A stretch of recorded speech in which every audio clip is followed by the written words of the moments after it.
Okay, just so everyone is aware, we are now streaming, so just watch our conversations. Thanks.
Oh, Supervisor Heidel, I just wanted to let you know that when we adopt the agenda, there's multiple things that I'll have to read into the record as far as a correction to the minutes, and then also a couple of items being continued. All right, very good, Kim. Thank you.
Okay, since it's 9 o'clock, I'm going to start broadcasting. Thank you. All right. It looks like we have our full board present and the staff at least to get started. So I'm going to call this meeting to order. This is a regular meeting of the El Dorado County Board of Supervisors held this day, Tuesday, April the 6th. And with that, I'm going to turn to Chaplain Betsy Vanderpool of the Sierra Chaplaincy to ask her for our invocation this morning. Good morning. Morning. Join me in prayer. God, thanks so much for the privilege we have to lead and serve in El Dorado County. Thank you, Lord, that you've trusted us with leadership. And so, God, I pray for wisdom, I pray for discernment, and that we would each lead with diligence where we've been called to lead. And God, I ask that you'd keep your hand on this meeting, on this agenda. Lord, I know there's people being recognized for great work that they do in this county to serve our children, and so many other things, Lord, that come together to make up what we get to do. And so, God, we're just grateful that we get to be here and then we get to serve in this county. We ask that you'd keep your hand on all our first responders, guard their hearts and minds as they serve us and all the visitors who come to where we get to live. In your strong and mighty name, amen. Amen. Thank you, Betsy. Appreciate that. It's always a good way to start our meetings. So with that, we will have the Pledge of Allegiance led by Supervisor Thomas. Thank you so much. Please join me in the Pledge of Allegiance. I pledge allegiance to the flag of the United States of America and to the republic for which it stands, one nation, under God, indivisible, with liberty and justice for all. Thank you, Wendy. That likewise is always a good way to start our morning. So, it is. With that, we will turn to the adoption of the agenda and approval of the consent calendar. And I know Kim had several things she wanted to read into the record that are corrections to the minutes. So we'll allow her to go ahead and do that, and then we'll take on the consent calendar items following that. Thank you, Supervisor Heidel.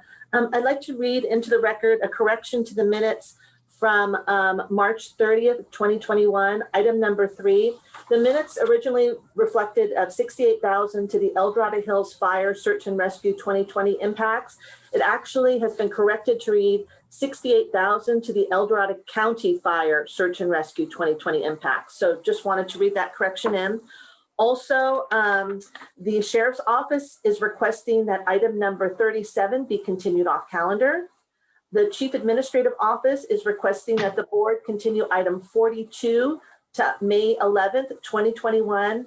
And HR is requesting that the board continue item 49 off calendar. And that's all I have. All right, very good. Thank you, Kim. Appreciate that. So with those corrections, unless Dawn, Ashton, or anybody else, you have any other things to add at this point? Nothing further, Mr. Chair. All right, very good. So let's go through the consent calendar review. So let's start with District 5. Is there anything on consent that you would like to pull for discussion? No changes, thank you. Okay, District 4? I don't have anything to change on consent, but I was wondering about item number 42.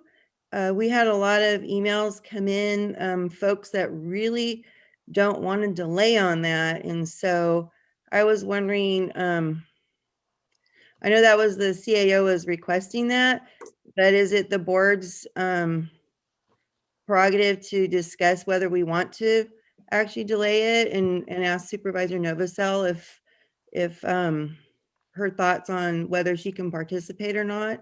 It's just the residents have been waiting and waiting, and this issue is getting more as home sales are flying and vacation up in Tahoe is so popular.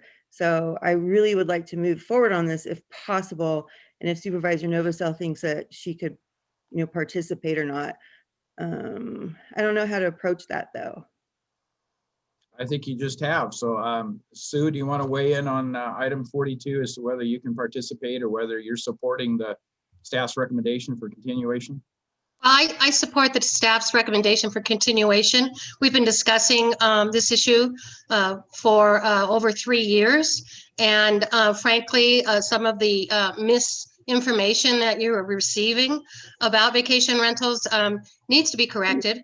And I'm happy to have that conversation. And I'm not going to be recusing myself for any discussion at this point, being that I do not feel there is a conflict, and I've had nothing back from the FPPC to indicate that there is an issue at this point. So I'm going to be, whatever the rest of the board decides, I'm fine with. But I do feel that, if we could give it over time to see if we get anything back from FPPC, that I'd appreciate that. But, I understand what the board may have concerns on because of the letters that have been written. But again, I think there's a lot of misinformation out there. I'm happy to discuss that if we need to. Thank you. Thank you, Sue. So other supervisors, Wendy? Yeah. I'll weigh in on this. I mean, I like the idea of continuing it to May 11th. And then, at that point, it's not indefinite, because I agree with you, Lori. It's good to get this community conversation done, but certainly want to hear Supervisor Novosel's voice in this since it's her district. So I think maybe May 11th is a good compromise. And then, if we haven't heard, then we hear the item at that point. That's kind of my thoughts on it. Okay, Supervisor Turnbull, you have any comments to add? Well, I think, I would like to get it done, but I think, I back Sue's decision because, if she wants to put it off for 30 more days, I don't have any problem with that. But, the constituents up there have been waiting a long, long time. And I understand, but I understand where Sue's coming from too. So anyway, and, I appreciate her input, and she needs to voice her opinion on what's going on because it is her district. Okay, and I too would like to hear it sooner rather than later. So I'm prepared to take that on today. But I guess I'll turn to our CAO and just ask what his perspective is on it being different, not being on the board. You've requested the continuation. Do you think that is largely driven by the FPPC? Is that the primary reason? I think staff is ready to have the discussion. I think we're ready to go today, but I'd like you to kind of weigh in, Don, if you would. Yeah, thank you, Mr. Chair. It's absolutely because we're waiting for the FPPC decision. Staff is ready to present. The board requested staff to return in 30 to 60 days. When we last had this discussion, and that was on February 9th. And that was simply staff seeking direction. At that time, Supervisor Novosel did recuse herself from the conversation. And I want to make it clear that she was not required to do so. It was out of an abundance of caution as an investigation is taking place. This time is a little different from my perspective because we're actually asking the board to make a decision. And consistent with what I recommended in the past, the most recent one being when we had a project in District 3 and we didn't have a District 3 supervisor at the time. This was in December. I asked that the item be continued to the time that those constituents could have their board member representing, that they elected representing them to address the concern. So this is similar to that approach. I agree. The reason I put May 11th is because we do need to hear the item. It has been a long time coming, but trying to find a balance to allow the sitting supervisor to participate in a manner which she's not potentially putting herself at risk because of an FPPC finding that we, quite frankly, that we have no idea when it's coming. I am aware County Council has been trying to get an answer out of FPPC, and it simply is not here. And there's no guarantee it will be here by May 11th either.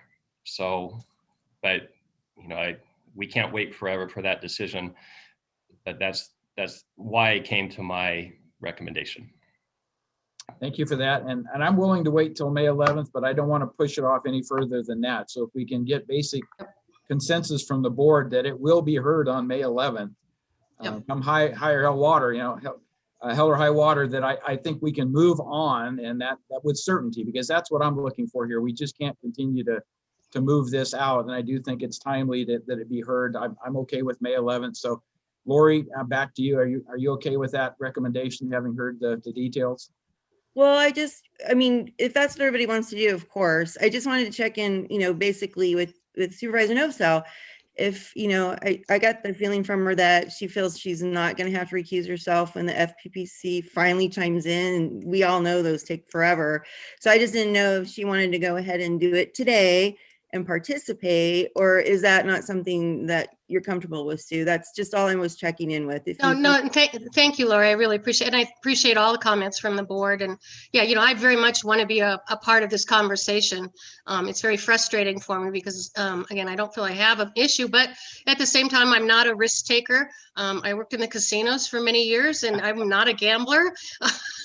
So I very much respect the FPPC and I want to uphold, you know, their concerns. And, you know, the fact that I had a complaint, you know, we could all have this happen to us in any given moment. And it does hold up the process, but it is a process that I would like to honor. And I, again, you know, respectfully ask that we try to put this off for another month. I don't believe that's going to make a difference, you know, from what my understanding is on what's going on up in Tahoe. Again, you know, we've had a lot of conversations up there and I really do want to move forward on this also, you know, but I would hope and very much appreciate it if you'd respect my wishes to continue this just for another 30 days. I appreciate it. Okay. And then with the understanding, basically, though, if we don't hear from the FPPC in 30 days, we are going to want to move on it. That's going to be all right with you? Yeah. And I've written to them. I've written to them twice since December, asking them to please at least acknowledge. And I've received nothing back from them. And I've written them several times. I wrote them again yesterday, explaining that this was of utmost importance and I still haven't heard anything back. So yeah, no, I appreciate that. And absolutely, let's get it done in May if, you know, nothing else. So, okay. Thank you. Good. I just wanted to check in because, Yep. you know, we have to talk about these things as a board. Yes. So I appreciate that opportunity. Thank you. Thank you. I really appreciate everybody's respectful conversation on this. Yeah. Okay. And Lori, I take that you don't have anything you're suggesting pulling from consent. Is that correct? Nope, I'm good. All right, very good. So District 3. Yes, oh gosh. I would like to pull item 8. Okay. So note that. District 2. No, and nothing needs to be pulled. Okay, and I'm in the same camp. I don't wish to pull anything. So it sounds like the only request we've had to pull is item 8. And with that, I'd like to open it up for public comment on the consent calendar. So Kim, if you would please read the protocol and let everybody know now's the time to comment on the consent calendar. Now taking public comment on the consent calendar. Please make sure you unmute yourself when called upon. Individuals will have 3 minutes to address the board. If you're joining the meeting by phone, press *9 to indicate a desire to comment. If you're joining by Zoom, press the raise hand button. Please voluntarily state your name for the record. Now taking public comment from 390.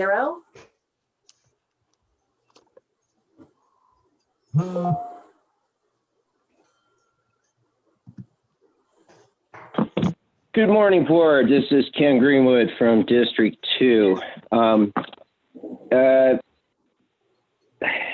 Item 3, support for internet for all or broadband for all, whatever it is, the effort at the state level.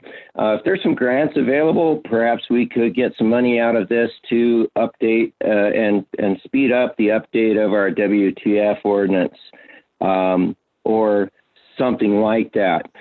Similarly, our support of this bill should be cautioned with a need to have a wireless ordinance that does accommodate for people's property rights and that we not be trampling people's property rights in the provision of wireless broadband. With respect for item 35, the destruction of so-called weapons and such firearms, I guess, from the sheriff's office. I know these are nuisance firearms. Those can be dealt with, or those have some pretty good restrictions on them with respect to California statute and such. But perhaps some of the parts of these firearms could be salvaged and sent off to or sold to, or have an allowance for this subcontractor or contractor to send them off to Numerich Arms Company, which is a parts purveyor for old parts.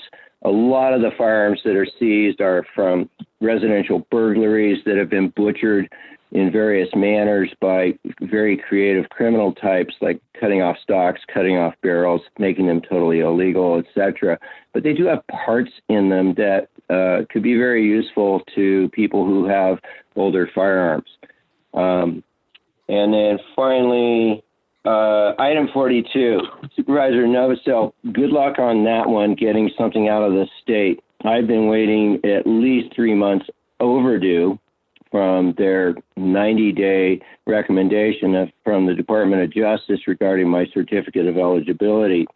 So the state is backlogged like you wouldn't believe.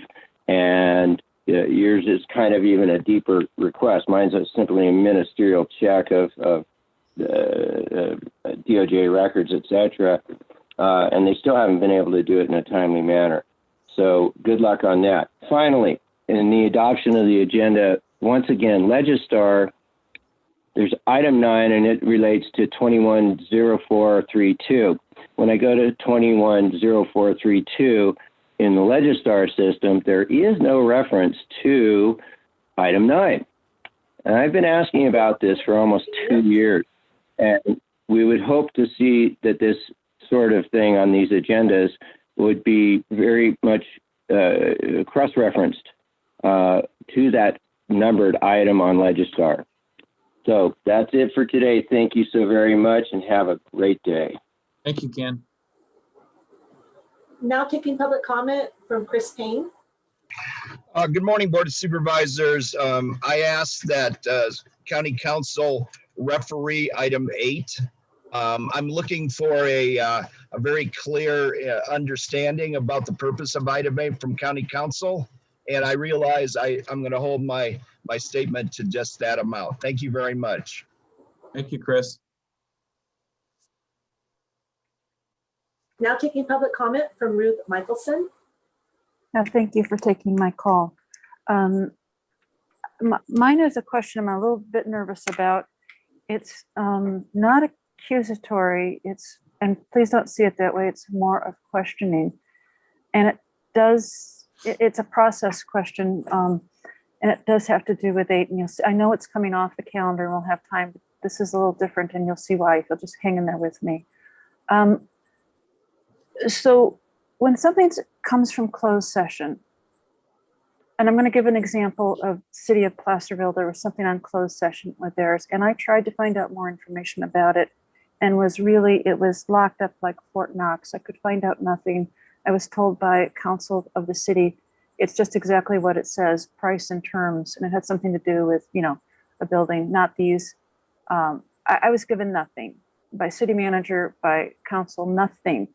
And so when I received an email last week for an emergency city council meeting to discuss this issue of these buildings, and there was information in there that I would have thought would have been in the same closed session type of information, Fort Knox and all that, but it stated that there was 3 supervisors who were proceeding in one direction. It didn't name the supervisors, but it said 3 were aiming to do something in a certain direction. And that seems to me to be proprietary information that was written by our mayor and was told to the city residents.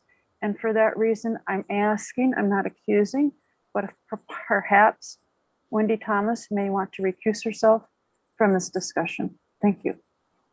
Thank you, Ruth. Now taking public comment from Jonathan Gainsborough.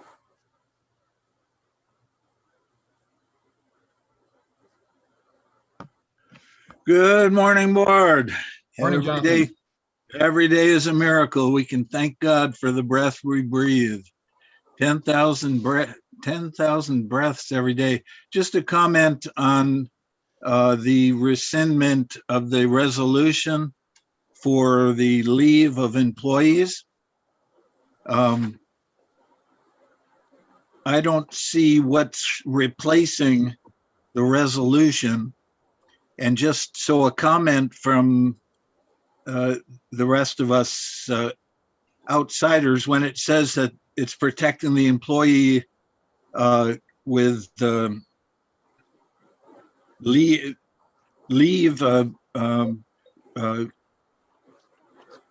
recognition and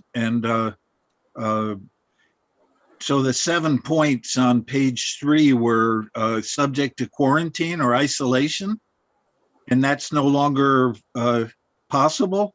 Advisement by a healthcare provider to self-quarantine could still be experiencing symptoms of COVID-19, and I'm not a big believer in COVID, but these people do need to be protected, and I know you want them to have these same protections. So caring for a family member subject to quarantine, or caring for a child whose school or place of care is closed, or an appointment to receive vaccine, all 7 points I think are still valid, and I think you would agree with that. So I don't know what's the replacement if you rescind the resolution to protect your employees, or rather the county's employees. So just a question for the rest of us that don't have all the detail. You're on the inside. I think the public has a right to know that you're still protecting the employees in a similar dimension and not leaving them vulnerable to things that you wouldn't want to be vulnerable to yourselves. So I know you're decent and compassionate and loving and intelligent and wonderfully appointed leader. So an answer to that I think would be appropriate. God bless you all. Have a great day. Thank you. Thank you, Jonathan. And I assume, based upon your comment, you're referring to agenda item 6. Is that the reference you were making? Just for clarity? I'm sorry, Supervisor Heidel. Okay. I'm pretty sure it was agenda item 6 for other people that might be listening in that he was referring Yeah, to. that makes sense, John. You're right. Okay. All right. There's no additional public comment. Okay. So back to staff for any comments they would like to make or responses they would like to make at this point. Mr. Chair, Don Ashton, your CAO, in response to that last question, I will just try to answer it as best I can. The reason that recommendation is coming before the board now to rescind allowing employees to go negative in their leave balances because of COVID is primarily a result of the federal legislation that was just passed that provided 80 hours of additional sick leave to, quite frankly, public sector employees, and I believe all private sector employees and businesses over 25 employees. So because our employees now have access to that 80 hours, it's my opinion, we don't need to allow people to go negative any longer. Very good. Thank you for the clarification on that. And not seeing any other staff comments at this point, then we'll bring it back to the board for, and we know we had a request to pull item number 8, but Kim, do you want to read where we are with the consent calendar at this point? Because I think we're going to defer discussion on item number 8 until we do item number 38, which is our COVID report. But and maybe it's just better to pause with that, Kim, and we'll read it once we come off of item number 38, so it refreshes everybody's memory as to what the item pulled is, item number 8. So we'll defer that, but at this point, I think we'd like to take on item number 38, Department Matters, which is our monthly COVID report. Is that correct, Don? I'm sorry, did I zone out for a minute, or do we have a motion and a second on? Right. Okay, let's do the motion in a second. Thank you. I skipped past that. Thank you. So do we have a motion? Supervisor Heidel, can I just read in adoption of the agenda and approve of the consent calendar with the following changes? Yep. Correct the minutes from March 30th to reflect the 68,000 going to El Dorado County Fire. Pull item 8 for discussion. Continue item 37 off calendar. Continue item 42 to May 11th, 2021. And continue item number 49 off calendar. Thank you, Kim. I was headed down the right path to start it and I diverted. So with that, do we have a motion? Move. All right. Second. So we have a motion and second. Roll call, please, Kim. The Supervisor Heidel, how do you vote? Aye. Supervisor Turnbull, how do you vote? Aye. Supervisor Thomas, how do you vote? Aye. Supervisor Parlin, how do you vote? Aye. Supervisor Novosel, how do you vote? Aye. Motion passes 5-0. All right, thank you. So at this point, we'll take item number 38 and then come back to item number 8. So thank you all for your patience. So with that, Don, I don't know who wants to do the lead in on 38, whether it's. Yeah, let me ask Kim Carla? to title in, and then I'll take it over. Okay. Item number 38 comes from the Chief Administrative Office recommending the board receive an update from county departments on the operational impacts of COVID-19 and provide direction if necessary. Thank you, Kim, and thank you, Mr. Chair. I will turn it over to Dr. Williams in a minute, and then we will have an update from Carla Hass in the EOC. One comment I want to make the public aware of, moving forward, unless things start getting crazy again with COVID and we start backsliding, the plan is to now do the COVID updates once a month. And right now the plan is the first board meeting of each month, unless something happens with the calendar, but that's our plan moving forward. So with that, I will turn it over to Dr. Williams. Thank you. Nancy Williams, Public Health Officer. Good morning, board members. I'll start with some case rate updates. Rates are still technically over the current red tier threshold of 4 per 100,000 population, which is up from our recent low of 3.2 per 100,000, which occurred about 10 days ago. But the rates have been holding pretty steady during the last week. According to the current tier assignments, we'd need to get below 4.0 per 100,000 for 2 weeks to be able to move to the orange tier. However, the state is expected to announce reaching the next milestone of having administered more than 4 million doses to people in the Healthy Places Index Quartile 1 population statewide. When that is announced, which is very likely today, the thresholds between the red and orange tiers will be raised from 4 to 6 per 100,000. When that happens, and because our testing positivity has already been in the orange range for several weeks, we will officially be placed in the orange tier effective the following day, which could be tomorrow. So stay tuned, watch the news at noon today. Next, I'll give a brief update on monoclonal antibody treatment. In recent board meetings, you've already heard testimonies from several people who have been treated by or have used them to treat patients, and we believe that their use has saved many lives in our county. However, the growth of virus variants is putting them at risk of decreased effectiveness.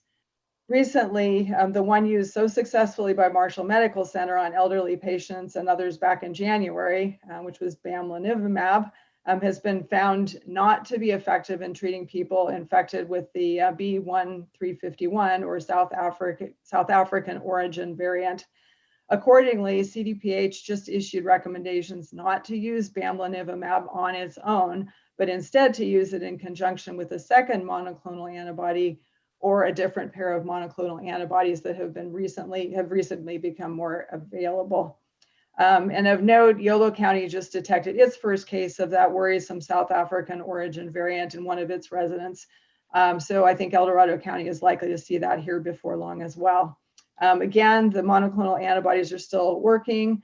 They're at this point, I think all of them are effective against all of the variants except for the one. And looks like the way to get around that is to use multiples that have multiple different points of virus that they attack, or I guess they're actually blocking receptors in the body. So we're still covered, but we need to be worried about the variants. So a little more with the variants.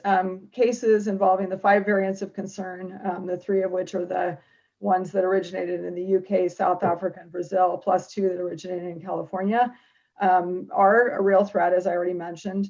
And not only can the spread of variants make it more difficult to treat COVID, it may also lead to the need for people to get boosters eventually. If it gets to where it's not, I think I've mentioned before that it may be at least one of the vaccines is less effective on one of the variants that's out there already, and that may happen with more of them. I just read this morning about some of the rapid PCR tests that are being used in hospitals. They're finding are now becoming less able to detect the B117 variant, which is the one that originated in the UK. And unfortunately, these tests are designed to look at 2 different features of the virus, and only one of those has been compromised so far. So the tests still work. But this is one more example of how tenuous our situation is with respect to reaching the end of this pandemic. And these are all reasons why it's still critical for people to continue to take precautions until as many people as possible can get vaccinated. You know, we really need to keep this virus from spreading because the only way for it to mutate is to be in a person's body multiplying. So definitely people still want to keep from getting infected. And it's also why we need to continue to persuade as many hesitant people as possible to get vaccinated. So we're getting close to the point where people will more readily have access to the vaccine. There's still a lot of demand in our county and elsewhere. And toward the summer, I think they'll be getting results back from the trials on youth, and those youth will be able to be vaccinated as well. So we'll be doing vaccination for a long time coming. But the variant concerns are also why we need to, I'm sorry, I said that already. We've said since well before the vaccines became available that they are the way out of this mess, and that is still true. The end is in sight, and I strongly encourage everyone to hang in there until we reach the end point. And yes, we are allowed to do more things because our rates are down, but please, please, please, everyone, don't take unnecessary risks. Do things as safely as possible. It will help us get back to a state of normal much sooner. Last couple of things. At the last board meeting I presented out, I would mention I was going to put together a summary of vaccine efficacy, and I'm just putting the final touches on that, and I'll have that to Kim before the board meeting's over so she can post it as one of the attachments to the board item. And with the emphasis today being on vaccine, I will turn the presentation over to Public Information Officer Carla Haas so she can give an update on the most important topic of the day, which is our county's vaccination efforts. Thank you. Good morning, Chairman, members of the board. Carla Haas, Communications Director for the county and PIO in the EOC. I'm going to give you a quick update on the vaccine process as it stands today. We have about 92,000 doses have been administered to El Dorado County residents at this point, and 48% of those doses have gone to residents who are 65 years and older, so that's a good statistic. Our public health clinics are full through April at this point, and so we're going through and auditing those clinics to see how many are duplicates, how many people have made more than one appointment, so that we can hopefully free up some additional spots there. Just as a reminder, our Red Hawk Clinic is vaccinating approximately 1,400 people each week, every Thursday. And our community health is doing some rural clinics to reach our rural community residents. And we have also vaccinated our homebound seniors and people, that population as we know it to be. So that's a very quick overview of where we are on the vaccination process. Very good. So any other staff inputs at this point? So let's turn it over to the board for any questions or comments they may want to direct to staff before we open it up to public inputs. Wendy. Just want to thank Dr. Williams and thank you, Carla, for all the heavy lifting that you've done during and continue to do during this this unprecedented time. Your efforts are just greatly appreciated, and it's good to see you both today. Thank you so much. All right, not seeing any other board comments or questions at this point. Kim, let's please open it up for the public to comment or ask questions. Now taking public comment on item number 38. Please make sure you unmute yourself when called upon. Individuals will have 3 minutes to address the board. If you're joining the meeting by phone, press *9 to indicate the desire to comment. If you're joining by Zoom, press the raise hand button. Please voluntarily state your name for the record. Now taking public comment from Keely Link. Good morning, board. This is Keely Link. I just wanted to comment that during the last meeting, when I'd commented on the vaccine efficacy and what that really means, the 95% efficacy representing less severe symptoms from what I had found. I just want to say I'm glad that Nancy said that she'll be getting that information shortly to the board, because people really need to know what the risks and benefits are, because there are great risks. As of March 26th, VAERS had reported 2,249 deaths. And keep in mind that VAERS estimates that only 1% of adverse events are actually reported. So the deaths could potentially be as high as, 224,900. And also keep in mind that there's no way of knowing what the other adverse health problems could be arising later, because there's been no long-term studies. So we really need to know what the efficacy means. Is it immunity or is it just less severity of symptoms? Because it's a really important, part of that risk benefit analysis. Also, with the great risks associated with the vaccines, we need to make sure that no one will ever be discriminated against for not being vaccinated. And the state has said that as of April 15th, you will need to show proof of vaccination or a negative COVID test in order to attend gatherings. My brother is getting married shortly, and I could be discriminated from going to my own brother's wedding, and it's really disturbing, and it's going to make a lot of people move out of this beautiful area into states that are more preserving those rights. So I really like to see is the board try and do something to protect citizens in our area from discrimination. If you guys could possibly draft a resolution that would prohibit the discrimination based on vaccination, that would be ideal. So I please welcome your comments on that. Thank you so much. Thank you, Keely. Now taking public comment from 390.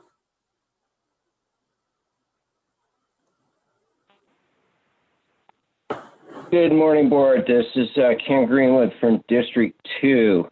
Just received my second dose yesterday of Moderna, and I feel like I don't feel like $1 million. I don't feel like I normally wake up. Kind of fever, chills, not just a couple of almost a degree up on my normal temperature. What is it? Pain in the injection spot. Not as bad as my first dose. Couldn't lift my arm at the end of the day. So there are side effects of this whole thing. Oh, and also, by the way, drink lots of water. That was what they didn't tell us at the vaccination site, but all these other people at Kaiser told me that. I hope that helped. I don't know. I probably didn't drink enough. Anyway, the earlier speaker mentioned discrimination and such like that for people who choose not to do so. I'm going to my son's wedding back east here soon, and I wanted to be vaccinated because his bride has issues with low immune, if you will. And so that's my choice. But if people choose not to, the potential for discrimination and this COVID passport and all of this stuff that's being brought up is a little interesting. Finally, probably not. But anyway, monthly updates of this are not enough. The public deserves to know, and you deserve to know on a weekly basis in a public forum that see the light at the end of the tunnel, but as we know from practical experience, that could be the headlight of the oncoming train. And there's a lot of opportunities for that according to what I've been hearing. So weekly updates, or at least when you have your board meetings, not the special meetings where the public can't participate. It would be appreciated to not discontinue these updates, because it's one opportunity for people to find out more. Vaccination. Yeah, I think I covered it. I'm sure there's something that I missed. Thank you very much. And again, have a great day. Thank you, Ken. Now taking public comment from Ruth Michelson. Yeah, thanks. I'll be brief today. Yeah, it seems like the freedom to either have the vaccine or have a swab up your nose, it's no big deal. I mean, put the swab up your nose if that's all you need to attend a big event. I don't see the problem there. It's really minorly invasive. Anyway, and I agree with Ken. I would really hope we wouldn't go to once a month. We're not out of the woods yet, and all these variants that are ramping up.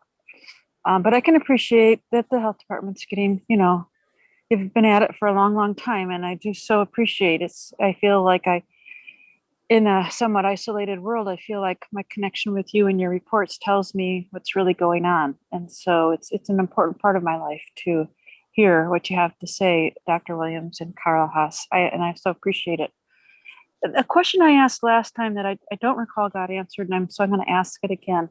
And that has to do with distribution, especially since hopefully things will ramp up April 15th with supply, because it's going to be open to all ages 16 and over. Why did I say July?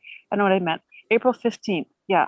So my point is, I asked before, Red Hawk is great. I went through the whole thing with my husband. I got mine through Kaiser. So I've seen both scenarios. But, when you get to the end of that winding line, there's 2 people giving the vaccine. I'm assuming you've been able to, with all of the doses you've had, you've been able to just distribute them with whatever system you have. You haven't had any extra. But when you start getting more, do you have a distribution system set up to handle the greater number of vaccinations that you're going to have coming down the pike with this whole backlog of people who need their vaccine? So if you could tell me what the plan is for that. Like I mentioned last time, Kaiser has a whole gymnasium open with many, many, many people giving the vaccine. And so there isn't that bottleneck at the end like they have at the Red Hawk with 2 people. Thank you. Thank you, Ruth. Now taking public comment from Jonathan Gainsborough. Good morning, board, and Dr. Williams and Carla Haas. What a great country we live in to be able to agree on different points, or perhaps not agree on different points, and see different points of view, as we've already evidenced in the public comments on the COVID issue and continuance or decline, and hopefully elimination. When I heard that the state has passed something, I don't know if it's a law or whatever, as a proof of vaccination or a negative report, to be able to either attend an event, perhaps I didn't catch the exact wording, either to attend an event or a gathering. The issue, I would like the board to take a stance preemptively ahead of New York State, which has already passed a COVID passport legislation, totally restricting the Bill of Rights and the freedoms that make our nation different from every other nation out of 200 across the planet. if we look at the eventual outcome of the camel putting its nose under the tent, the edge of the tent, we see the yellow armbands in Germany for the Jewish people at the end of the train coming through the tunnel, perceived perhaps by some as light in the tunnel. A COVID passport being required eventually would take its ultimate end to what some of you would not even believe, but if you happen to read the most printed Bible, the most printed book in the history of mankind, it's Revelation chapter 13. It's the last verse. I know some of you don't believe, but the people that set out to disbelieve the Bible have become believers. So I'm totally against the COVID passport. You've got to take a stance preemptively. An ounce of prevention is worth more than a pound or a 1,600% differential of cure once it becomes established. The state has apparently already put its nose under the tent of individual liberties. And as leaders of the county and almost 180,000 people, it's your responsibility to protect our freedoms. I looked in my journal yesterday and could not believe that the state was able to shut down Easter. I could not believe, at 3 minutes. tying up 52 years as a minister, that I could not attend a church last year. I cannot believe that that happened. You've got to protect our freedoms in the midst of keeping our people healthy. God bless you all. Thank you. Thank you, Jonathan. There's no additional public comment. Okay, so at this point, let's ask staff to go ahead and to respond or comment on anything they would choose to at this juncture. Oh, you want to go ahead, Carla? Okay, I'll just address the question about the distribution as we receive more and more doses. As we move closer and farther into the third-party administrator scenario, that distribution plan will be diversified significantly to add additional providers to be able to allocate those additional doses. Carla, a question on that. So are you saying that the county won't be as responsible to be, say, CVS or some other third party that'll be taking care of that, and they'll be amply able to take care of the extra supply? That's exactly right, Supervisor Novosel. So it'll include things like more pharmacies, more private providers like Dignity, Sutter, things like that. So that's Okay. that's precisely right. Yeah, because we've had people ask, if they could volunteer help if we needed help, and my response has been we're holding our own so far. So you're saying as we diversify, we won't really be needing that extra help. Right. So Blue Shield is the third-party administrator, and they will be responsible for the distribution of the additional doses. Very good. Thank you. I got a question I want to ask and stuff. We have approximately a population of almost 200,000 in this county, and we distributed, you said, over 90,000 vaccines already. Okay, so Yes. when do you think that when we can open up the county, when all these vaccines get distributed? Is that when it's going to open up, or do we know? And also, I wanted to know the COVID-19 pill that's being processed, at that pharmaceutical plant that's next to Aerojet. It's on its third phase now. So if you guys reached out to them to find out when we're going to be able to get that? Well, I'll certainly let Dr. Williams talk about the second question, but as to your first question in terms of opening up the county, that really is prescribed by the governor and the way that he has constructed the tier system. And as Dr. Williams said, we are likely to move into the orange tier effective tomorrow. Yeah. So as we continue to vaccinate more people, and as the state continues to vaccinate more people, particularly those in the first quartile of the health equity measure, then we will continue to move through the blueprint for reopening the economy. Yeah, how many vaccines we distribute a day? Do you know? A day? No, off the top of my head, I don't know. I mean, we hold our public health. I can talk to the public health clinics. We do 1,400 or so every week at Red Hawk. We Okay. do approximately, several hundred additional from our South Lake Tahoe clinic, South Lake Tahoe Public Health Clinic, about 450 a week in South Lake Tahoe. So that off the top of my head, that's what I'm aware of. Okay, that's all I need to know. Thank you. And I can add a little bit to that first question, which is the state is actually actively talking about what exactly will be the criterion or criteria, what will be the criteria for opening things up. And they're looking at what they're calling I forgot what it was called, like release for post blueprint time.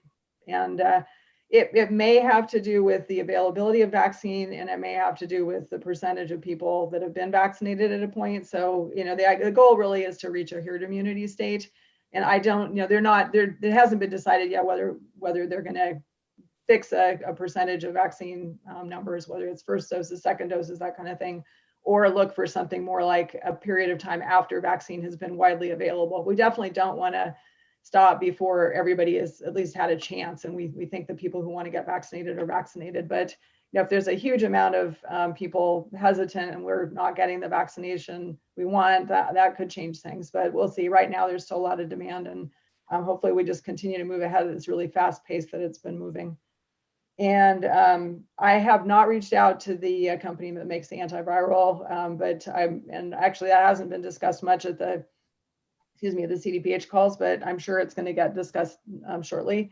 If it's like other things like the antiviral for influenza, and during H1N1 that got very widely distributed through public health networks, I'm anticipating that as soon as it becomes widely available, we'll start seeing it, and there will be a plan for distributing across the state, probably across the country. So I'm really happy that it's local. I'm happy that they're making a lot of really good progress on it. And I think it will also help us move forward. And as you hinted, that may play a role in, in the potential for loosening things up as well. Okay. And if you want, I can go ahead and try to answer. There were just a couple other things that needed, I think maybe had a response. As one of the other callers mentioned, the requirement, there's not a specific requirement to be vaccinated before attending the event. The option, that is the whole basis of this is the state wants to preserve people's rights to choose, but they also have to protect the rights of other people not to be exposed to illness. So it's a fine balance. And so that's why CDPH added the option to get tested prior to an event. So that people wouldn't feel forced to be vaccinated. There's also the challenge that it's still not always easy to find an appointment because there's still a lot of demand. And then just to kind of follow up on that, you're going to hear a little bit more about public health later in today's board meeting, but public health really focuses on figuring out how to strike the right balance between to optimize doing the best for the most people. So kind of by definition, there's almost nothing out there that is perfect for everybody. Sometimes we may actually have to infringe on some people's rights in order to protect the majority of other people's rights. And you can think about just example after example about this in society. I mean, something like the speed limit rule is a good example, or smoking laws, of course, are another one. But if you took your right to speed, if you wanted to drive 100 miles per hour down Main Street, you'd kill people. So obviously there's a balance with that. I mean, vaccines and COVID are another similar example. We're trying to strike the best balance. I mean, nobody wants to restrict anybody's freedoms, but we need to make sure that we're also not restricting the freedoms of people like the bride to be here who has some immune compromise. So we need to protect her. So that's what we're trying to do. If there were a perfect way to do it where everybody could make their own choices and everybody else could be safe, we would go for that option. But unfortunately, nothing's that simple. I think those were all my questions today. One more thing that I would like to add in relation to the question about the once a month updates on COVID. I just want to remind everybody that all the information that we share can be found on our website at edcgov.us. There's a coronavirus COVID-19 dedicated website with multiple pages with all kinds of information. And it's the information that we share here as well. Thank you, Carla. And the frequency of the update, that gets updated almost every day, right? I mean, it's a pretty active website from my visits to it. So it's updated daily. Yeah, so it's current information. That's really the best way to get information. The exchange, obviously, the question and the answer is obviously helpful for some people to better understand things like the variants and all the other perturbations that are out there. So I think the monthly discussion is important to have to kind of bring people up to speed. But bringing this back to the board then for comment, I do have one question relative to the EOC, and that is with the state taking over more and more of the operations here, do we see a long-term extension of the EOC's operation, or are we forecasting at some point with the decision by the state or whatever that we'll be, bringing that back to a non-daily interactive EOC type of operation? Has there been any discussion on that? That's a great question, Supervisor Heidel, and it's something that we have been discussing and planning for in the EOC in the last several weeks, just to see how things transpire moving forward and what our plans will be to deactivate eventually at some point. So those plans are under discussion at this point. Okay, so you'll update us obviously when that decision is made, because I think almost everyone is anxious to return to the normal duties once the worst of the situation has subsided, and we feel confident that the state's programs and all the distributions are happening as planned, and so we don't have to have as much daily exchange of information and trying to stay ahead of things, because it should become more a regular operation that we wouldn't have to intervene and just let it flow and facilitate, as opposed to trying to be decision makers in the midst of the process. So hopefully that will become coming soon. Other board questions or comments at this point relative to our COVID update? All right, thanks again for the update, the information, all very helpful. We appreciate it. We'll just hope that the vaccination rates continue at the rate they are, and that we'll get to this herd immunity point at some point in a not too distant future, and also that the state starts providing some relief, as Dr. Williams discussed, because I think that's huge. If we can get to the orange tier by tomorrow, I know there will be a lot of businesses and stuff that will be very pleased, obviously, with that accomplishment. It's been long overdue, and a lot of, in the opinion of a lot of us, but we got to stay the course to do the protective part of it. So thank you for that. And if that's it, unless anyone else on staff has any final comments, I'm not seeing any. Thank you, Nancy. Thank you, Carla. Yes, thanks again. So we will conclude that item. 38 is being complete. And we'll go back to the pulled item number 8. So Kim, if we could start with reading item number 8, so it's clear as to what the individual action is here. Of course. Item number 8 comes from the Chief Administrative Office, Facilities Division, recommending the board consider the following. 1, approve and authorize the chair to sign the purchase and sale agreement and joint escrow instructions with the buyers Eldorado Gold and 515 and 5125 Main Street, Placerville, respectively. And 2, authorize the facilities manager to sign any subsequent escrow and related documents.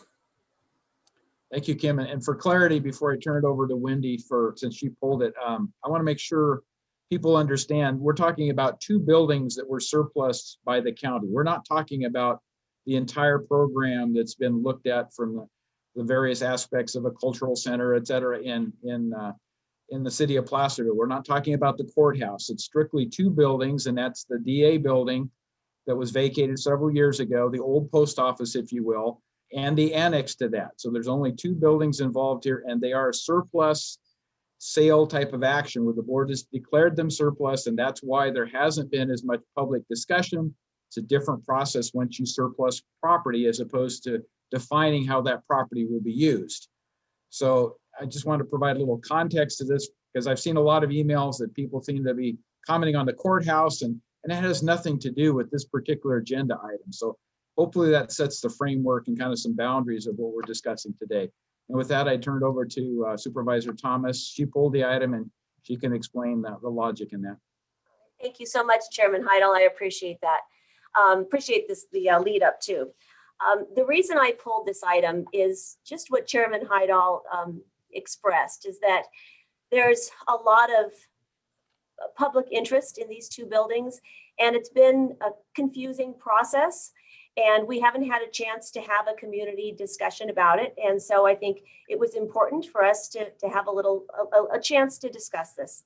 So that is my reason for pulling this today. And so at this point, before I ask staff to kind of give a brief report of how we've gotten here, I do want to address the public questions about potential conflicts of interest, because I sure understand them. And it's been something that both Dennis and I have been very concerned about since we've been involved in our respective roles, especially around this issue. And I just want you to know that we have been working with our respective councils all along the way. And so there have been no conflicts of interest have presented themselves that pertain to these buildings.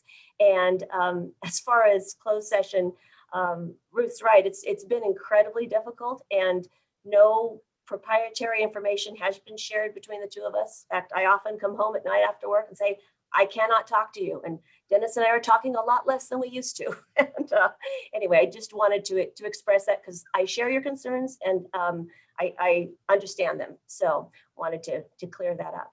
So Dawn, I don't know if you or staff would like to just give a brief presentation from staff's perspective on this issue, since this is the first time we've had a chance to do it in public. Thank you, Supervisor Thomas. Yeah, I'll go a very high level of how we got, where we started and how we got here. It was in December 2017 that the district attorney moved out of those two buildings. And then in May 2018 is when staff brought a discussion to the Board of Supervisors. It was an open session to obtain direction to one, make a decision it's not required for public use, and declare the property as a surplus.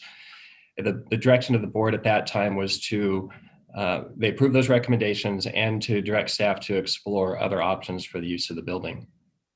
It was indicated in that staff report in May 2018 that this process would take a while. Primary reason is because at that time, staff were in the middle of building, our facility staff were in the middle of building the public safety facility.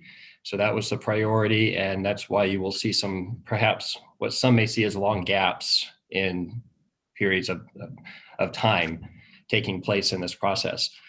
So after that May 8th meeting, staff received inquiries from at least two different organizations about what they would like to use the building for. One was the Arts Council, which is what it was referred to at that time, and then also from the Historical Society.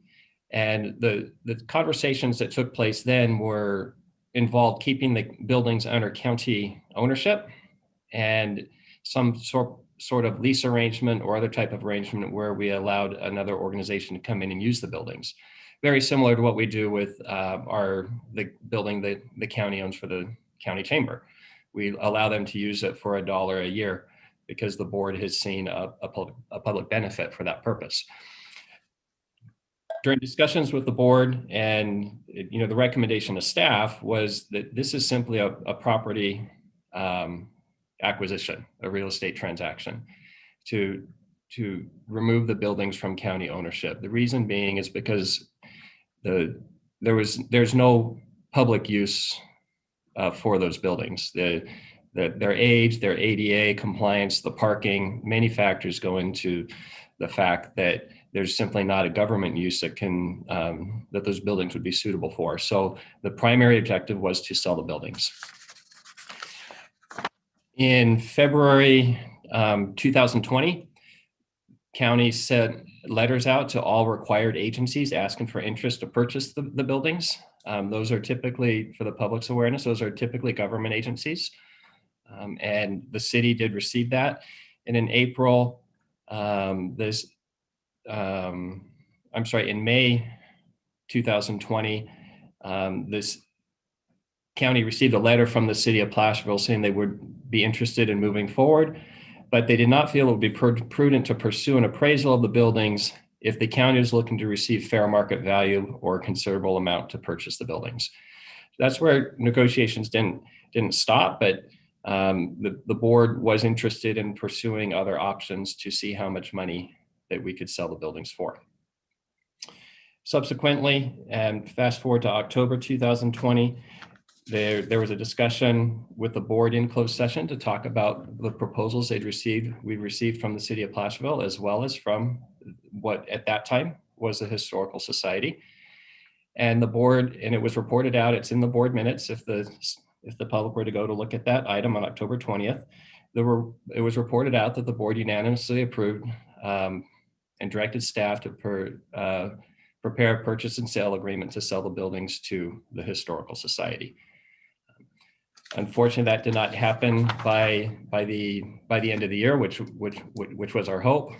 And then subsequently to that, in March 2021, I believe at that time it was 1848, many of the same representatives sent an email to Supervisor Heidel and to myself asking that the purchase price be reduced from the $125,000 that is attached to the agenda today to $100,000. And they specifically asked that that item be agendized for discussion with the full Board of Supervisors. That request was honored. And at that point is when the board directed staff to move forward with where we are. Well, I'm sorry, the board asked staff to reach out to both parties to ask for a last best and final offer. And we received those last best and final offers, and that's got us to where we are today for the board to consider the sale of accepting the offer from 1848 and to execute the purchase and sale agreement today. And if that is approved, escrow would close on Friday, April 9th. So Supervisor Thomas, I hope that was sufficient. If you have any questions, Laura and I are both here to try to answer them as best we can. No, that's perfect. Thank you so much. I think that's helpful for our community. And so Don, one final comment. The proposals by both parties is available to the public, right? Once we moved out of the closed session operation, the decisions were made within closed session. Both of those proposals were made available to the public. So people have said, I haven't been able to find it, I haven't been able to see it, whatever. They are available. They're out on Register, I believe, posted with this item, and many other places, I'm sure, social media, whatever. So no one should feel like they haven't had the opportunity to look at and understand the two proposals that were made. So thank you, Supervisor. That's correct. So back to you, Wendy. Yeah, I appreciated that both proposals were made available. I believe it was last Friday to this agenda item, so the community could really take a look at what we've been wrestling with. So at this point, Chairman, I think I'd love to have open public comment at this and see what the public has to say, and then bring it back for the board discussion if that works for you. It does, but let me just ask the board members, is there any other questions or comments you have primarily to Supervisor Thomas before we open it up for public comment? Well, I have a question. I said, the intention of this item that was before the board today is not to rehash the merits of the 1848 or the city proposed project for the old DA's office and the old post office. The intention is to follow the right procedure and perimeters in place of the county for the sale of the DA office and the old post office. And I would like to thank Don, the CAO, for the detailed timeline of how the county got this far. So thank you, Don, for bringing that to our attention today. Very good. So with that and seeing no other comments or questions from board members, let's open it up for public comment. So Kim, if you would do that, please. Now taking public comment on item number 8. Please make sure you unmute yourself when called upon. Individuals will have 3 minutes to address the board. If you're joining the meeting by phone, press *9 to indicate a desire to comment. If you're joining by Zoom, press the raise hand button. Please voluntarily state your name for the record. Now taking public comment from Chris Payne. Thank you, Board of Supervisors. Thank you, Supervisor Thomas, for allowing additional discussion. The important point of this, in which I've communicated that there has been a orchestrated process. It's not behind doors. It's been as identified in the procurement and contracts for the county, that they have a particular process to go through. From the participants' perspective, it is very difficult on both sides. If there's multiple proposals, it has to proceed to be fair. And in this case, though it was long and lengthy, I have to say it has been fair. Staff has done an excellent job to try to keep the board's intention clearly articulated and transparent. Now, I know some of the public doesn't feel that way, and we may hear some public comments later about that, but that is, as a direct participant in this, and one who has been a student of the Board of Supervisors and its actions, I can at least say that articulated in today's item is the culmination of 5 months of good faith effort on the part of 1848. Now, having said that, I just want to make sure that the things that the CIO has commented on are clear. It is not today, in my mind, about whether or not people perceive this to be what they want. The county has the complete authority to pursue this as they feel and deem necessary. In the communications that we have had, that you've reflected in the attachments to the Legistar item, which is essentially the body that has the staff report in it, it is clearly articulated that we are at the point now where an escrow account has been opened up. There is $130,000 in the escrow account, and there's a signed purchase and sale agreement that you have before you today. So in that regard, everything is in place for a positive action on the part of the board related to 1848. And in my mind, because I am a student of the board and their actions, I feel that it is directly articulated in the item under discussion and nothing else. Thank you very much for the time, and thank you board for your support. County Council, my comment about it was kind of in reference to the fact that County Council sits there. One more minute. County Council sits there, usually quiet, and he's always listening. And in that regard, he makes sure that the board doesn't take any actions that's not appropriate. And also, he can call for you to go into closed session if necessary on any item before you. Thank you very much for the time. Yep. Now taking public comment from Barbara Driscoll Rogers. Good morning. Morning. Hi. I fully support the intention of item 8 and the group called Eldorado Gold 1848. I have to tell you, when I zoomed in on the city meeting the other night, I had the impression that the county had not acted in good faith from just what I had read in their paperwork from the city. But after listening to Chris, my whole attitude changed. I am just thrilled to see that there is a group that wants to actually preserve the history of Placerville on the county. Over the years, I have implored the city to save Confidence Hall, but it fell on deaf ears. I am hoping now that we can move forward in that direction with this group, myself, and hopefully other retirees from the Placerville Fire Department. And I just want to throw this in about the chamber. It really bothers me that I realize that the chamber broadcast this email from Dennis Thomas to their members, and in my opinion, started a bit of a firestorm between people at the city council meeting. You know, you guys help fund the chamber. They're given that building for $1 a year. And I really think they should be a bit more careful on the battles they choose. I think they should sit back and be silent and nonpartisan on this issue. And I mean, if they continue to battle against what the county's doing, then I don't believe we should be funding them and allowing them a building for $1 a year. I think it's wrong. So I wish you luck in this and thank you for listening. Thank you. Bye. Thank you, Barbara.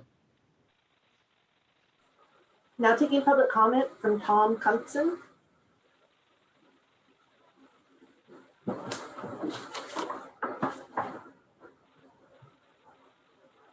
Tom, you're still muted. Can you unmute? There you go. Yes, I was having a little difficulty. I apologize.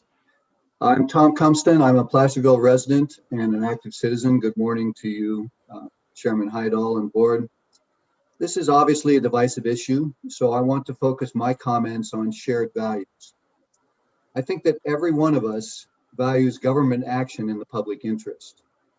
And in regard to the disposition of these 2 surplus properties located in the beating heart of Main Street, the key question is who is going to decide what is in the Placerville public's interest? I believe the Placerville City Council should decide that, and I hope that you would agree.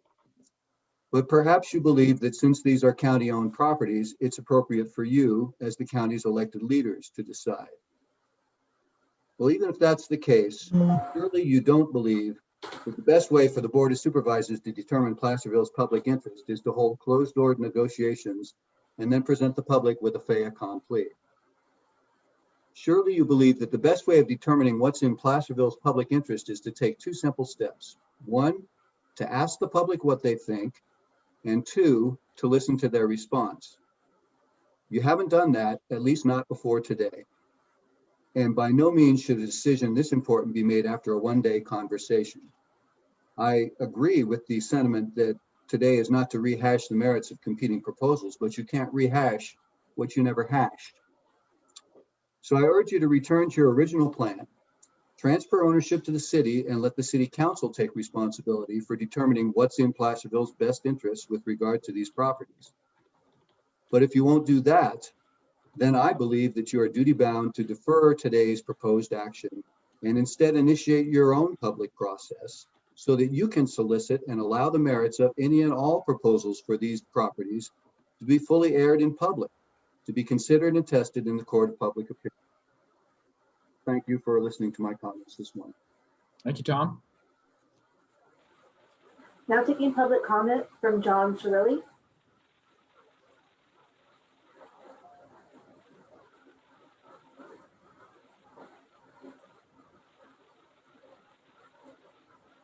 John Clarici, you're still muted.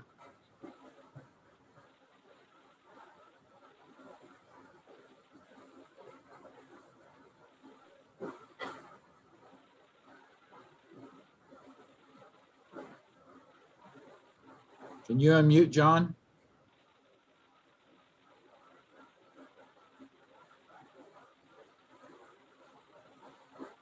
Okay, Kim, let's go on and we'll come back to Mr. Clarici. Oh, there he is. I think he's on. You there, John?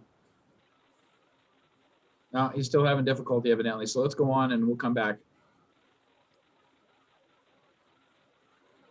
Now taking public comment from Clive Morris.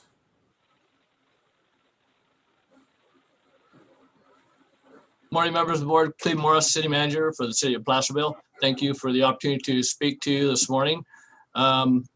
The city has worked hard over the past 4 years with Arts and Culture El Dorado to develop a plan that we feel meets the guidelines set up by the city, the county, early on for the courthouse and the surrounding buildings Blue Ribbon Committee, which included 515 and 525 Main Street.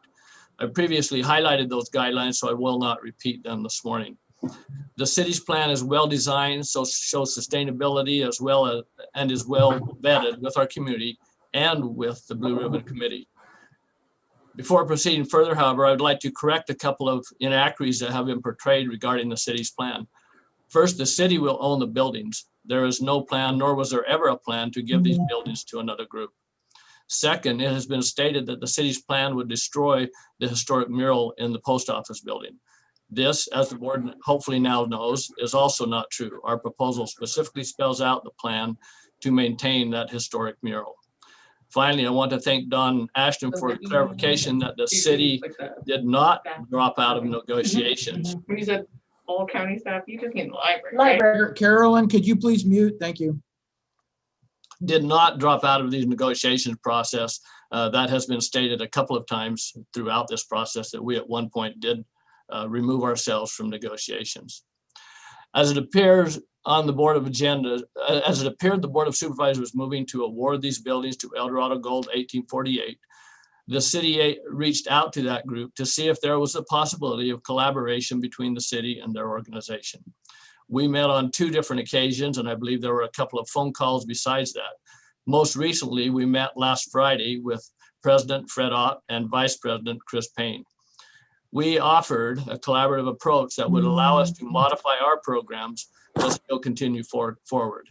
Eldorado Gold 1848 President Fred Ott in that meeting agreed that the proposal could work.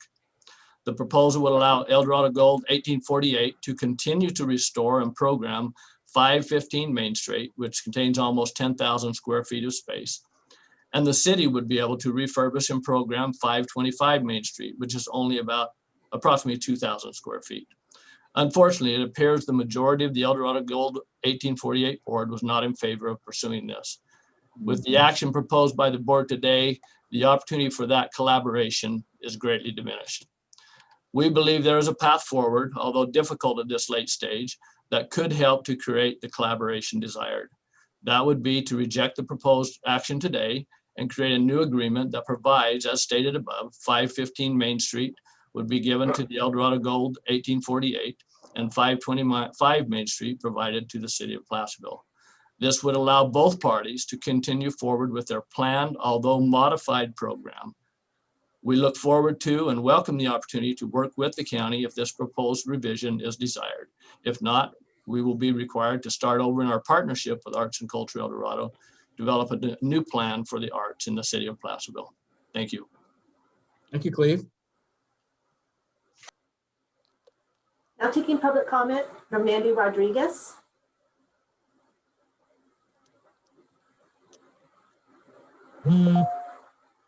Mandy, you're muted. Can you unmute?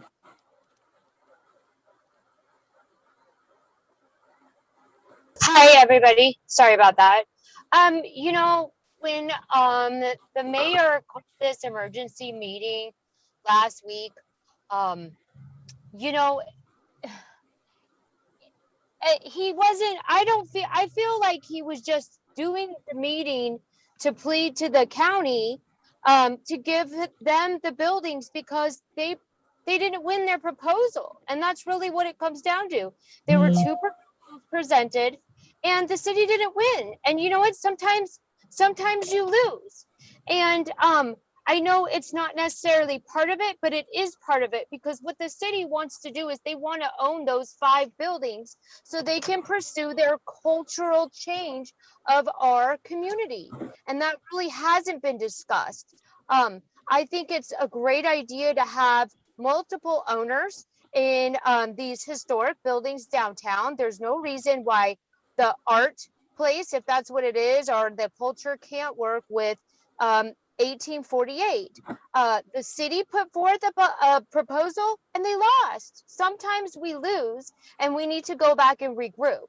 But what I see from all the paperwork that I read is, and even the cultural master plan, which is laughable if you look at the plan, it was a grant hustle. It's a grant hustle to get money, pay yourself a lot of money to basically do nothing. The Ketchup and Mustard building have been run by this arts and culture, and it's been vacant for a year. Nobody's there. There's no art, not one piece of art in the window. So I'll leave it with this. And there are very questionable emails that went through between people like Wendy, people like Terry Lemoncheck of the Arts and Culture. For one of these, this was Terry Lemoncheck to Wendy Thomas in 2018. Just had a conversation with Kurt Smith, went pretty well actually. He was concerned that the public had not seen, quote unquote, the plans ahead of time. I stuck to the script. There are no actual plans, only concept designs in this completely preliminary information only, and only driven by my grant deadline, i.e. grant hustle. I returned again and again to the idea that we will use some of the grant, if we get it, for further community engagement. So I do not believe that the city is being transparent with their plans for these buildings. And like I said, I'll go back to, they put a proposal through and they lost. Thank you. Thank you, Mandy.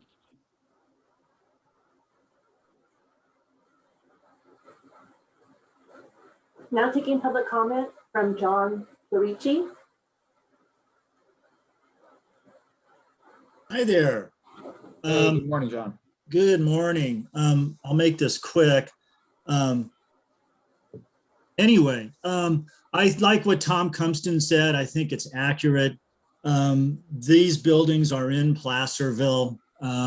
Sometimes Placerville people tend to forget that they live in El Dorado County, and El Dorado County people tend to forget that Placerville is actually in the county.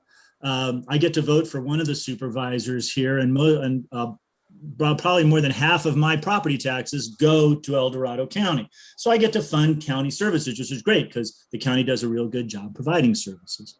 I think that there is a middle ground here and it should be explored. What Cleve said was accurate. I think that there's a way for these things to be done. I'm not going to get into the fever dream of conspiracies because the previous person pretty much plowed that ground through. And I don't want to add to any of that. So I believe that the county, and this process has probably gone according to county plans. I have no doubt about that. There's no reason to believe that the county or the applicant 1848 did anything untoward. The fact of the matter is that for most of us, we didn't even know. I mean, I knew the buildings were up for sale, but I had no idea that there was this process going on. It was as mature as it was. I have, to call, I'm not even gonna say that. I have questions about some of the stuff that I see. One of the things that I've heard about this proposal is that they want to bring school kids in there. And I heard a number, it might not be accurate, but of 100 or so buses coming into Placerville to bring kids, just like they do in Coloma, except Coloma's flat as a pancake, got a lot of room. Some of what they're proposing has definite impacts on our community. And I think those need to be talked about before they just go. And if those questions can be answered to the satisfaction of the citizens of Placerville, I've lived in town for 40 years, then we will embrace this proposal. But it's hard to look at it right now and say, oh yeah, that's the thing that should be done. I like the idea as was put forward by Cumston and by Cleve Morris that there should be a delay on this. I think it would respect the residents of Placerville. If this goes through as proposed, I think you could argue that it does not respect the residents of Placerville and the fact that they are also residents of El Dorado County. Anyway, thank you very much for your attention and good luck. Thank you, John. Now taking public comment from Ruth Michelson. Thank you for taking my call. Going back to the preamble for this discussion, which was we're not to be really discussing the use of these buildings, but we're to be discussing the process. And I think the county has followed the process admirably. There's a way of doing these things. And I don't see any evidence of wrongdoing. And I'm sorry that people say I didn't know, et cetera, et cetera, et cetera. I've only become aware of this. Well, is that the fault of the county? I don't really think. This has been going on. This has been noticed. Yes, there are meetings that are behind closed doors, but that's the way real estate negotiations happen. And so it seems like fair and square. And then once again, give us your highest and your best. So there was a second chance given.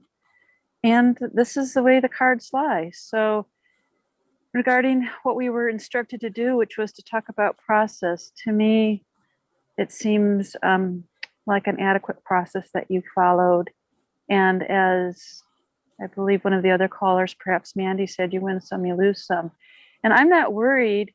Now, I am going to deviate a bit as far as use goes. If this was some heinous use of, a strip club was coming to town or something, well, yeah, but this is a good use. So I'm not worried about that. And, you know, the other thing is someone said this was the heart of the city or the heartbeat of the city or something like that. No, the bell tower is the heart of the city, and look what's happening there. So as far as the city being stewards, you know, you have to look at, I know I'm veering off here a little bit to be like other callers, but you know, you have to trust your partners to do right. And as the mayor himself said at one point in time when two different people were going after the city hall, he said, when it was all done and said, and the other group, the Arts Council, got it, he said, why would we want to be engaged in business with you, meaning the other Wapumis Nissinan Miwok group and others? You know, we have to like our partners and we have to trust our partners to do right. And so I trust this 1948 group to do right. I trust them. I like their presentations, and I think they will follow through. Thank you very much. Thank you, Ruth. Now taking public comment from Michelle. Good morning. Thank you for taking my call. So like a previous caller, I do agree that the impacts of the 1848 proposal should be studied because the community does deserve to know how the proposal will directly affect us. Personally, I'm concerned about what history the Eldorado Gold 1848 intends to preserve here. We all know about the history of mining and hanging, well known, well documented. I wonder if they plan to highlight the Native history here. Are they going to educate on Pearlie Monroe? Do they know who he is? Do you? You should probably Google him because you might live on his land. You definitely live on Native land. And I just think if we're talking about history, we need to talk about all of the history. And I don't know if that group is prepared to do that. Thank you very much. Thank you, Michelle. Now taking public comment from Lexi Boger. Morning, board. Thank you for giving me a chance to speak here. I'd like to give a little perspective from the Blue Ribbon Committee. I served on the Blue Ribbon Committee, comprised of city and county residents selected to help determine the reuse of these historic government buildings, and that was through a public process, having half of the members representing the perspective of county residents.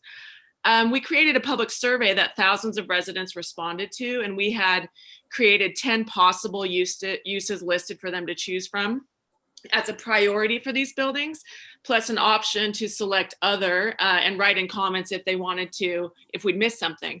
So just so that you guys know, the public has weighed in, and the top priorities in order were other by a hair, and then visual performing arts center second, public farmers market third, community center fourth, and coming in fifth, a museum. I was part of the subcommittee that analyzed the comments in the other section and put them into prioritized categories, and I'm sure the city can provide you with that analysis, and we presented that to the public when we did it. But the general sentiments in that section were for multi-purpose. There was a % who wanted social services and outreach, and some comments for history to be sure, but the overwhelming data in this category that we hadn't seen was for family fun. The Arts and Council Eldorado wisely and thoughtfully took this data and built the final proposal for the cultural district around these priorities, integrating the wishes of the community into the uses and programs offered.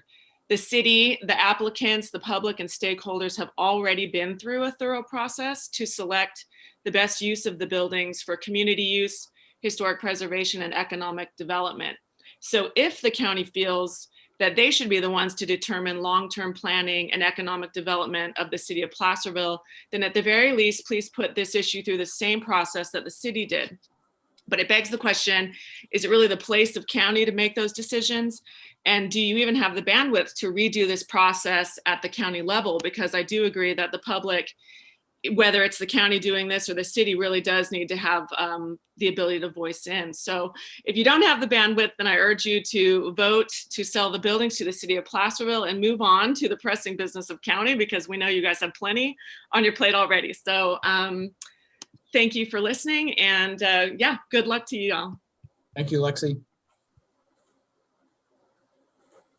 Now taking public comment from Brian. Good morning, everyone. Can you guys hear me? Yes, you're coming through fine. Wonderful.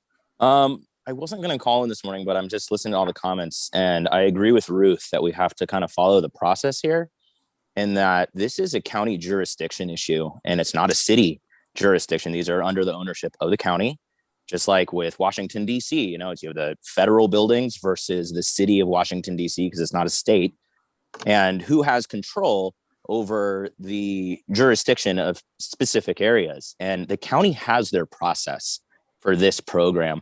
And I understand the words from other groups.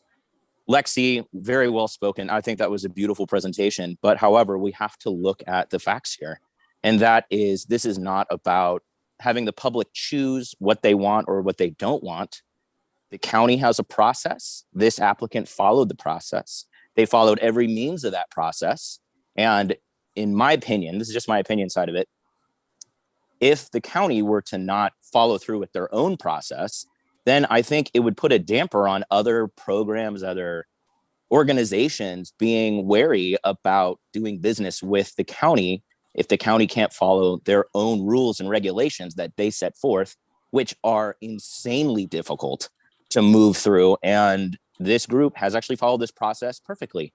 Now, if El Dorado Arts and Culture decided they wanted to go through this same process, they could have applied directly instead of going through the city of Placerville.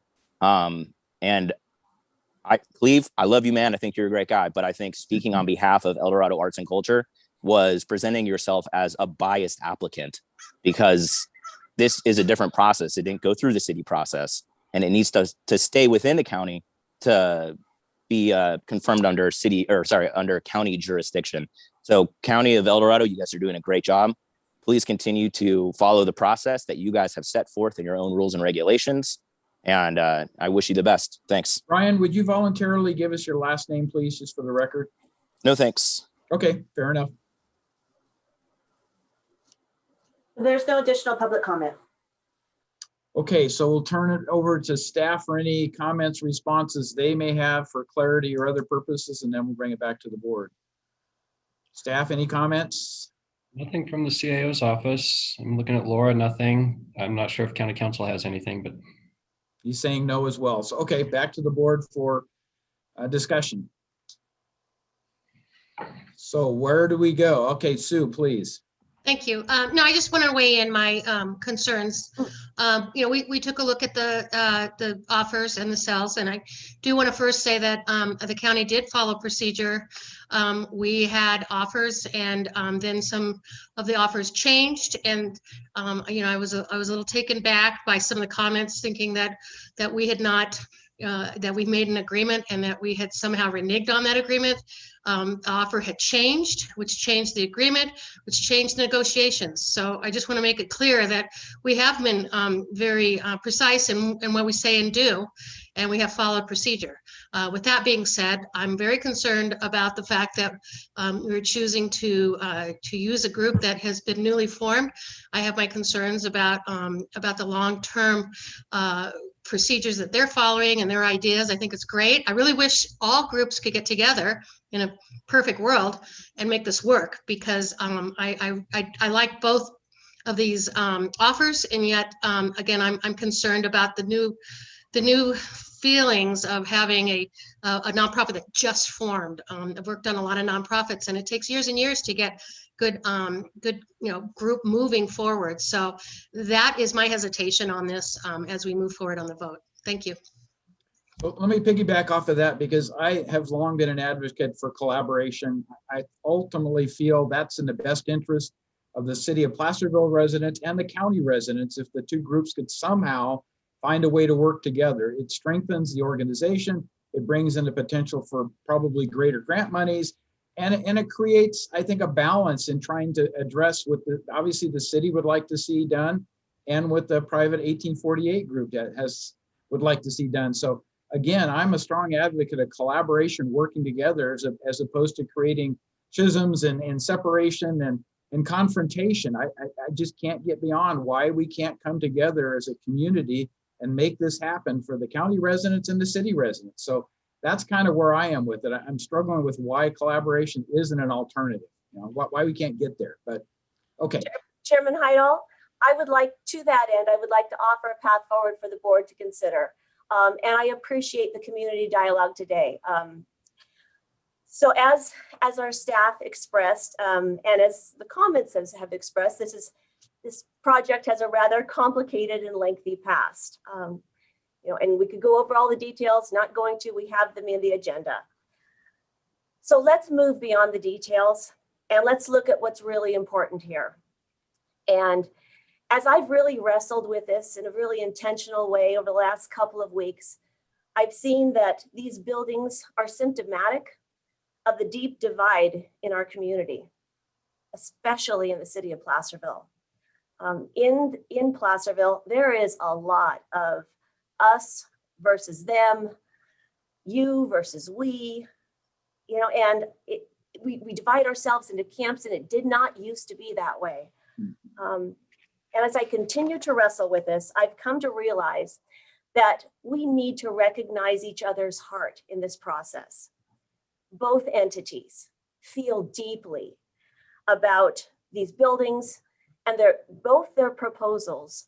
There is a deep intention and commitment to show up with love in offering these buildings as a symbol of what is right and good in our community. And I appreciate that about both parties.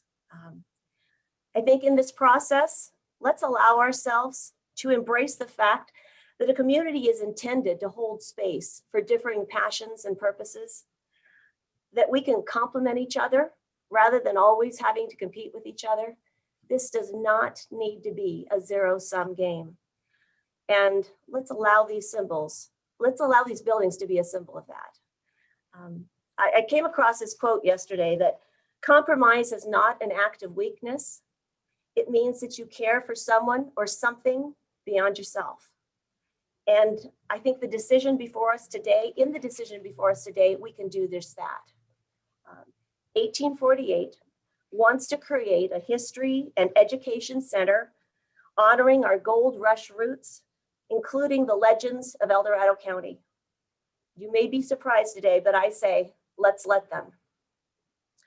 The city, in conjunction with Arts and Culture, El Dorado wants to create a center for arts and agriculture, honoring not only our historical roots in agriculture, but also our future as a relevant and vibrant agricultural community. And I say, let them. 1848 had wanted to use the annex for office space. But as Cleve Morris mentioned, the historic post office is 10,000 square feet. It includes about 4,100 square feet of a large basement space that could be used for county, for offices for their nonprofits. The annex could be a much more vibrant use than just office space. In looking at a potential collaboration with El Dorado County Winery, they talk about having an arts and agricultural building that will, talk about the evolution of local land use from a historical standpoint, about highlighting Native American practices, the history of logging and mining, contemporary winemaking, farm to table agriculture and culinary arts. It's intended to have a teaching kitchen and a rooftop garden in partnerships with some other nonprofits. I mean, that is a much more vibrant use than a private office space when that could possibly be accomplished in the basement of the historic post office. So we can do both. So my proposal is, also that El Dorado Gold 1848 had wanted to offer $100,000 for the buildings. That would give them some extra money to accomplish the roof repairs that they know need to happen. So my proposal before this board to consider is for $100,000 for the historic post office and $25,000 for the annex at 525 Main Street. I see these buildings being a symbol about us caring for each other, about us caring what's important for each other. And it's also an opportunity for our board to model that. In the months and years ahead, we're going to have to care about each other's districts. And I'm asking you to care about District 3 today. Not just the way that you personally think is important, but for the holding a space for the way our entire community feels are important, noticing there are some differing perspectives on this. So my proposal today is that we move to direct staff to prepare 2 purchase and sales agreements based on the square footage at a purchase price of $125,000.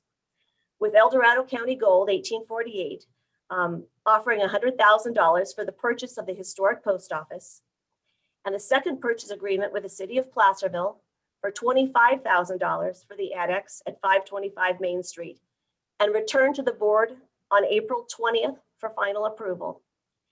And if either party fails to approve their purchase and sales agreement, that we offer it to the other entity for a sum of $125,000. And I ask that this board join with me in this compromise today. Is that a motion, Wendy? It is. Okay. And I would like the full support of our board on this. Yeah. And I'm going to be really, really transparent here. If you go into government code, it requires, it's interesting. We could give the buildings to the city of Placerville for a 3/5 vote. And I could make that motion, and I don't think that's right. Notice other prior attention. If we sell the buildings to the city of Placerville, it requires a 4/5 vote. And I am asking this board to support me in at least a 4/5 vote to sell the annex to the city of Placerville for $25,000. And let's compromise this and come together for the good of our community. Yeah, I'm going to second that and start the discussion off, because thank you for coming to a discussion, an item where there is some collaboration, because that's been my angst through all this is that you've got 2 very caring groups that want to continue on with a tradition of what they feel is important in your area. It's in your district, and that has been angst for me, is to try to figure out what because that's not for me to decide. I have a vote here, but I want it to be a collaboration. I'd love it to be a collaboration of the community, and it sounds like you have something that can get us there, and certainly at least get those groups together, start talking and working, and divide up and yet collaborate. So I really like that idea, and I'm curious to see what the rest of the board thinks. But on the surface here, I think this makes a lot of sense. Thank you. So, oh, John, are you talking? You're muted. Yeah, I just wanted to ask for other board comments, so please, Lori. Right. I wasn't really sure where this was going to go today. I'm trying to be thoughtful on where I go today with this. I think that, Wendy, what you said is interesting, but the county's been following a process, and property negotiations are a process, and we followed it. And I think it's time to execute what's before us. There will always still be opportunity to collaborate. Absolutely. There's no doubt about it. Look at the location. And I'm just going to say that, some of the divisiveness that you're talking about has come from the city itself. And I think this is a good time for the city to reflect on how it does things and how it interacts with the community and the county. It really is a shame we ended up with this item being the way it is, but I will say that the folks that have, from the Historical Society, that really want to do what I think will be an amazing project, they have the skills to actually restore these buildings. They are ready to rock and roll and fix that roof that's caving in. So I want to go ahead and make a motion to move ahead with what's before us today. I'll second that motion, because let me make a comment on that. There's a lot of history there in these buildings. And I look back at my grandfather and my great uncle that built the courthouse and built that DA building and the other buildings, the old buildings that are in Placerville. So there's a lot of family history from my family that put a lot of sweat and blood into these buildings. And I don't know if anybody knows if there's the old leather helmets from the fire station. I think they're still in the attic. I think in one of the mustard building or the ketchup building. I don't think anybody knows. But also in the courthouse, below the courthouse was the old jail that was in our county. So my saying is they already have the $130,000. It's already been in escrow. The purchase agreement is already signed. So we need to follow the procedure that we set forth. This board did. All the stuff, all the X's, I's and T's have been dotted. They put all this money in good faith. It's there. So we need to move forward right now with the sale of the 1848 group, especially in good faith. That's all I have to say. Can I get some clarification? It says here, approve and authorize the chair to sign the purchase and sale agreement. It has not been signed yet, correct? No, it's not been signed. Okay, I just want clarification because George just said it's already been signed and it hasn't. Well, I think it's signed for the $130,000 in escrow. There was something that, what was signed anyway? Before, Go ahead, Don. I can try to answer that question if you like. Please. As with any agreement that comes to the board, we always try to get the other party's signature on the agreement first before it comes to the Board of Supervisors. So this agreement has been signed by 1848. It has not been signed by the Board of Supervisors. And this, as has been stated, this is the first public discussion to make that decision. So it is accurate to say it has been signed by the other party by 1848. It has not been signed or approved by the Board of Supervisors. Thank you. Because again, that's been the conversation I keep hearing in public is, oh, you're reneging some agreements. We haven't signed an agreement yet. So okay, just wanted to verify that. Thank you. So I'd like to weigh in here and just clarify that once again, my proposal is that the historic post office, which is really the gem of these two buildings, the annex, is not nearly as stellar or as significant as the historic post office. And my proposal is to, let's allow Eldorado Gold 1848 to fully, buy that building, rehab it, have their offices in the basement, and that gives them the funding stream they need. It honors everything about their proposal. Allow them to do, whatever kind of educational gold rush history museum that they want there. And I'm asking you to see that an vibrant center for honoring our historical roots in the annex is a much better use of that building than private office spaces for nonprofits. I'm asking the board to support that. When there is a path, there is a compromise for them to have that revenue stream within the historic post office. And let's come together on this. And I'm asking you for your support on this. This is a win-win. Otherwise, once again, we have a losing proposition and more division. Let's use this as a time to move forward and have some healing and find a path forward together as a community. And Eldorado Gold can do exactly what they intend to do with the historic post office. And I can't wait to see, because you're right. You do have the skills to make it a gem, and I can't wait to see what you do with it. Okay, and my question during the discussion phase here is of county council with what we have on the current agenda.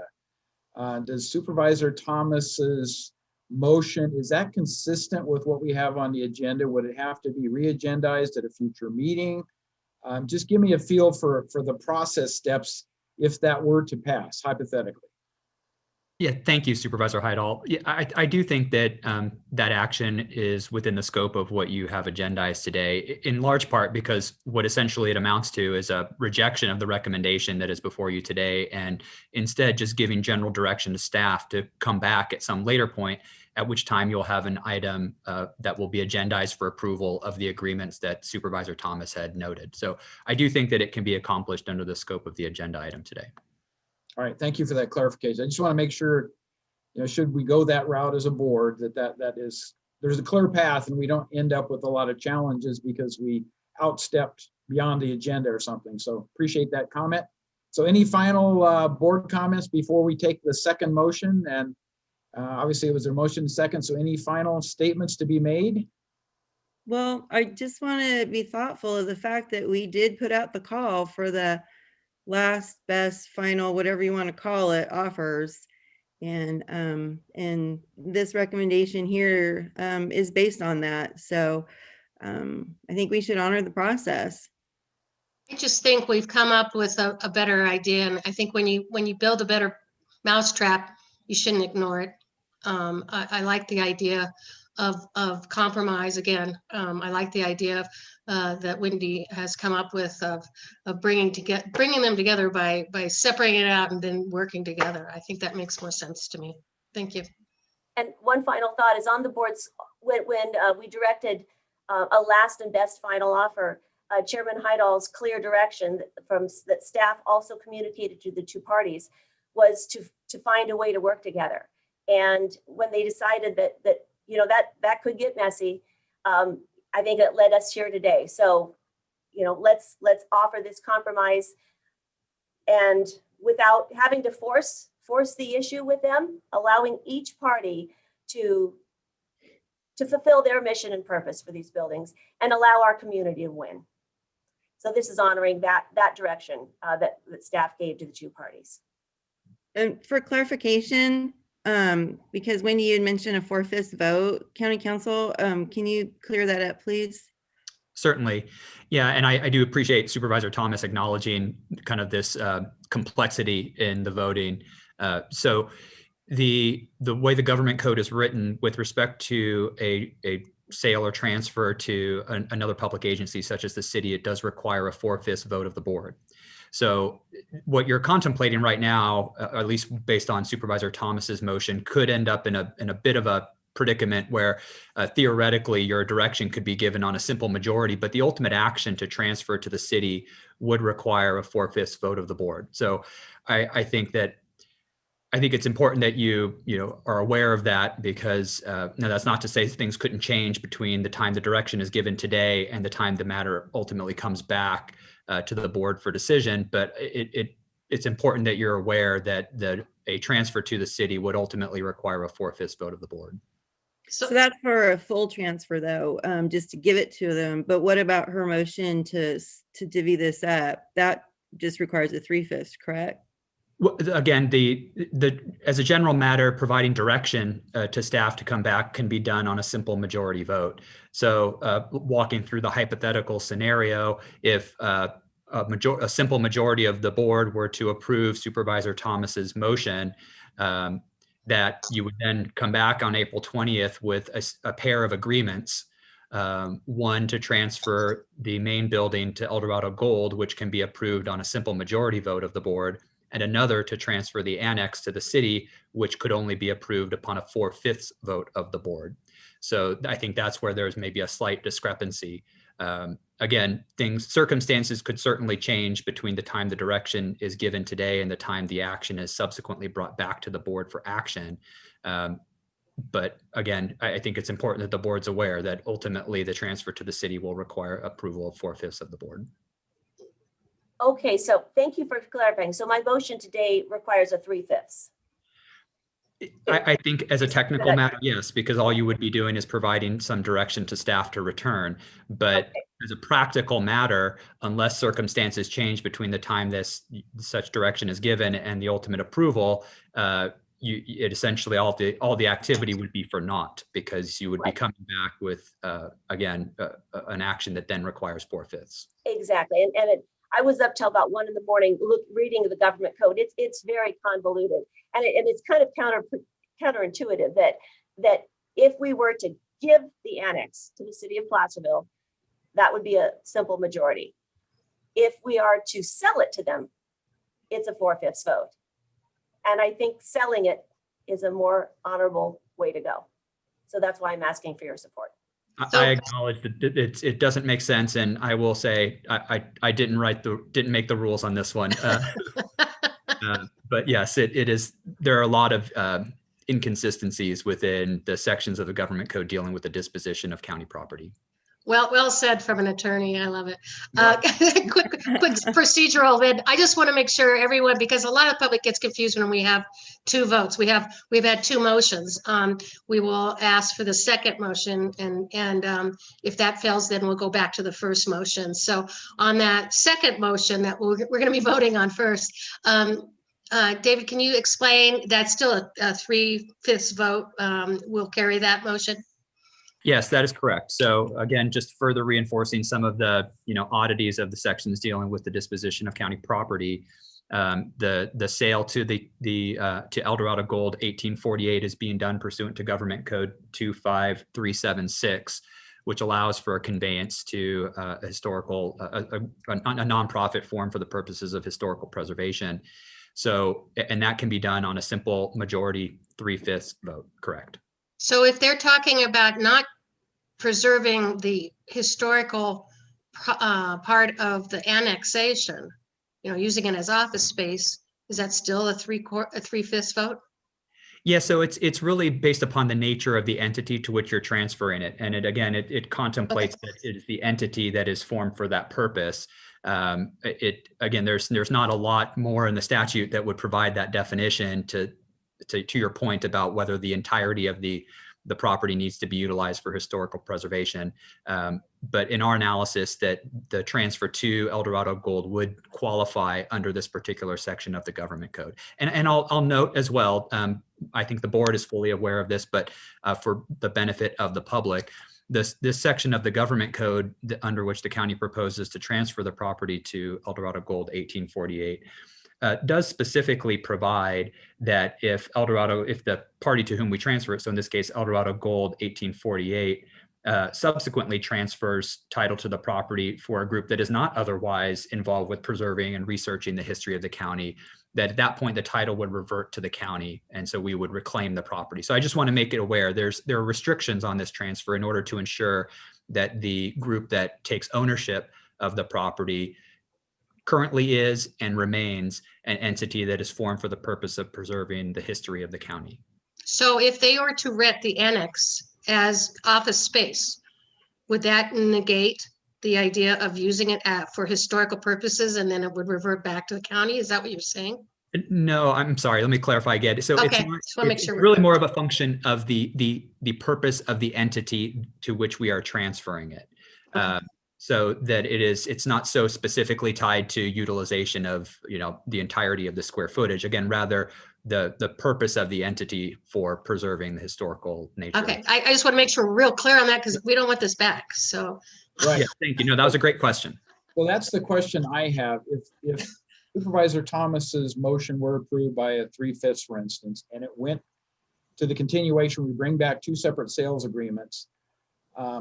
Eldorado 1848 agrees with the purchase of the prior post office site for $100,000, and we're not able to get the 4/5 vote to sell the annex to the city, then it reverts back to the county and we own it at that point? Or can we then offer the sale of that at a 3/5 vote, for instance, to the city as part of that same process? Because I don't want to just continue to churn this thing. I'd like one more resolution and be done with it, because we're spending an awful lot of time and it's worthwhile, but we don't want to just continue to spin this out with more and more permutations. So is it possible then to has first right of refusal, essentially, that if we can't get the 4/5 vote for the annex, that a 3/5 vote would allow us to sell that property at the designated price to Eldorado 1848? Can we do that as one step?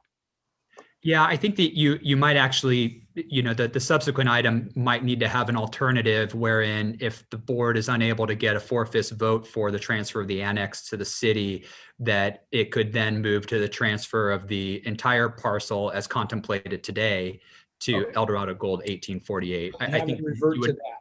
Okay. Yeah, I think you would need to have that alternative on the table, recognizing the kind of supermajority requirement necessary to transfer the annex to the city. Thank you for that, because I think that streamlines it if the board chooses to go that direction. So all this is hypothetical at this point. Any final comments before we call for the question on the second motion that was made? Well, one thing I want to say is whatever happened to good faith? didn't the 1848 group, they did what they had to do. And they put that $130,000, it's an escrow, and they did it in good faith. It ain't like that there's no money there. They put it there, and that's, we need to follow, you know, what we set out to do, this board. And that's to be able to sell this property, and we don't need to be coming back and hashing it over. It's going to take more time. So we need to move forward with the sale to the 1848 group, because they did whatever they had to bring this forward today. So that's all I have to say. George, I take offense to that, because you make it sound like we were doing something in bad faith. The county has not. The county is negotiating, as you do on any sale of property. This is a negotiations. There's nothing about bad faith or good faith. Everybody's putting out their best offer out there, and we are now talking about, you know, the negotiation of it. That's business. That's what we're trying to do here, and I think everyone's trying to act in the best interest of what would work for the community. And the fact that we're having this conversation, to me, is very clarifying in you know, who wants what and what part of the community, you know, there is that wants what. So, you know, this is all in good faith in my mind. That's what happened to it. We're still alive and well. Okay, let's get to the vote. Kim, would you please read back the second motion that was made by Supervisor Parlin, so it's very clear what the motion is before the vote's taken? Of course. A motion was made by Supervisor Parlin, seconded by Supervisor Turnbull, to approve the following matter. Chief Administrative Office, Facilities Division, recommending the board consider the following. 1, approve and authorize the chair to sign the purchase and sale agreement and joint escrow instructions 5342 with the buyers, El Dorado Gold 1848 of assessor parcel number 002-151-02-100 and 002-151-03-100, known as 515 and 5125 Main Street, Placerville, respectively, for $125,000, and 2, authorize the facilities manager to sign any subsequent escrow-related documents. Supervisor Heidel, how do you vote? Well, just say, I think it's 515 and 525. I think there was an extra one in the 525. It's 515 and 525, just for clarity. Okay, Supervisor Heidel, how do you vote? No. Supervisor Turnbull, how do you vote? Aye. Supervisor Thomas, how do you vote? No. Supervisor Parlin, how do you vote? Aye. Supervisor Novosel, how do you vote?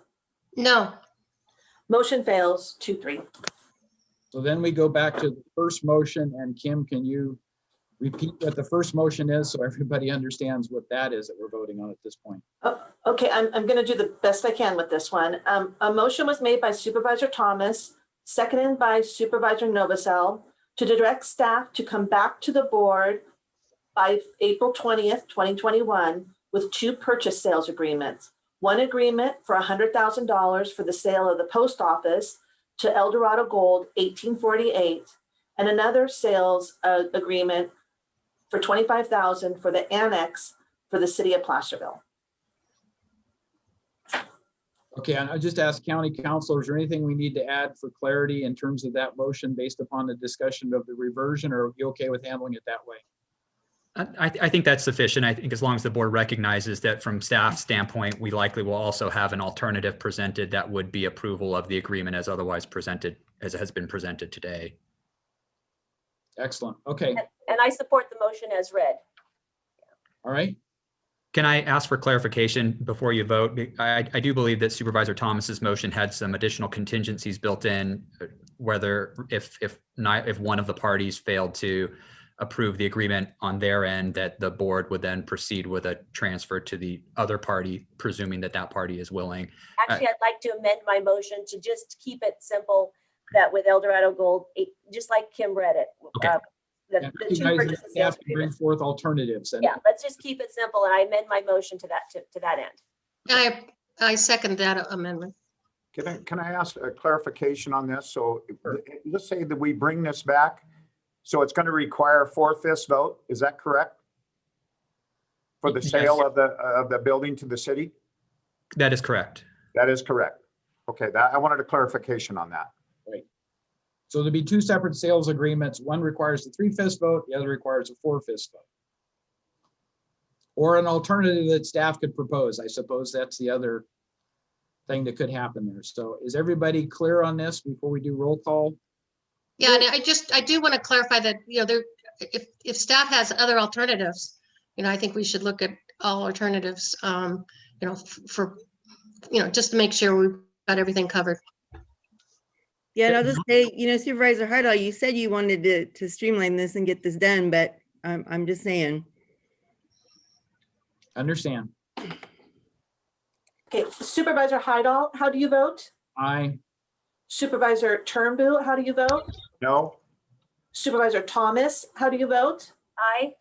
Supervisor Parlin, how do you vote? No. Supervisor Novacell, how do you vote? Aye. Motion passes 3-2. Okay, thank you. Thank you, public, for all the inputs and stuff. These are difficult decisions, but we will be bringing it back on April, help me with the date, 20th. April 20th. That's next week. Yes, to get it All done. right, 1 week, and then we bring it back on April 20th. So just make sure everybody understands that with obviously staff's recommendation and any alternatives that are included in that. So with that, we can conclude that portion, and I think we're past our 11 o'clock allocated time frame for the next item, Dawn, unless you think we need to cover something under department matters before we go to the item number 48. No, let's do the 11 o'clock, Mr. Chair. Okay, so Kim, if you'd read item 48, please. Of course. Item 48 is a hearing. The board is asked to consider a request from the El Dorado Hills Community Service District to adopt and authorize the chair to sign a resolution increasing development impact mitigation fees for park and recreation. Supervisor Heidel, can you please open the public hearing?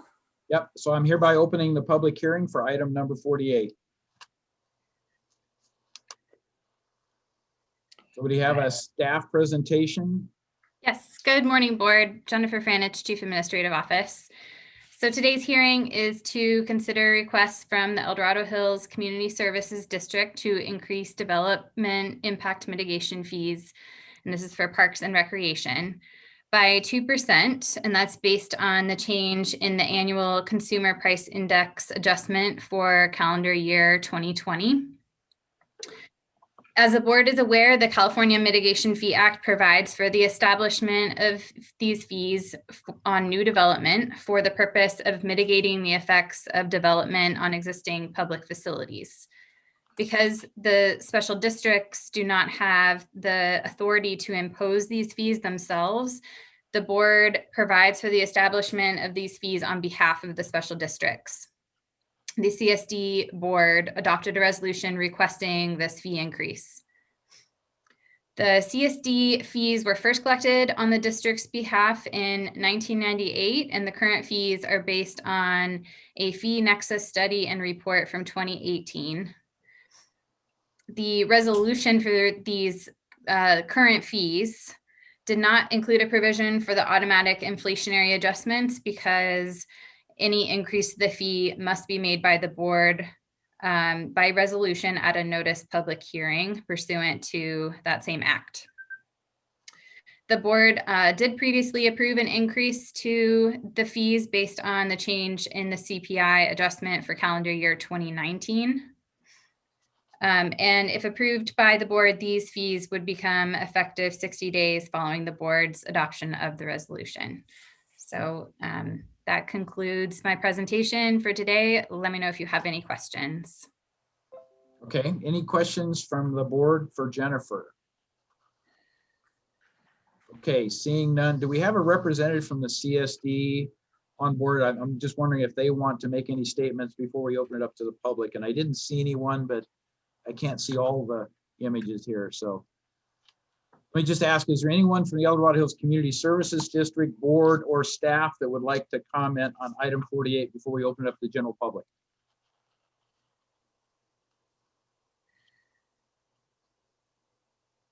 Okay, Kim, I'm not seeing anybody. Are you?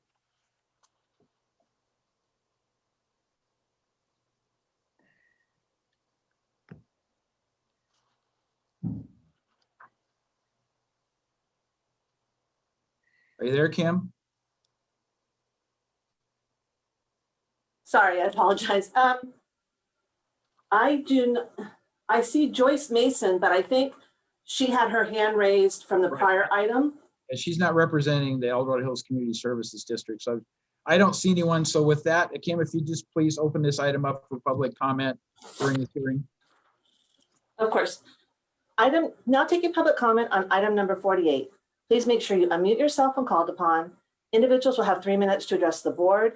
If you're joining the meeting by phone, press *9 to indicate a desire to comment. If you're joining by Zoom, press the raise hand button. Please voluntarily state your name for the record.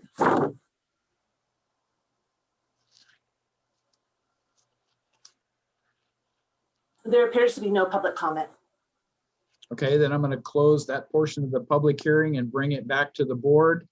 I will, unless there's any discussion, I'm going to move approval for the presentation. Obviously, staff isn't making a recommendation on this, but it seems that the 2% CPI type of index is appropriate, given the recent history that we've seen across the county and other areas, at least in my opinion. So with that, I'll move the item.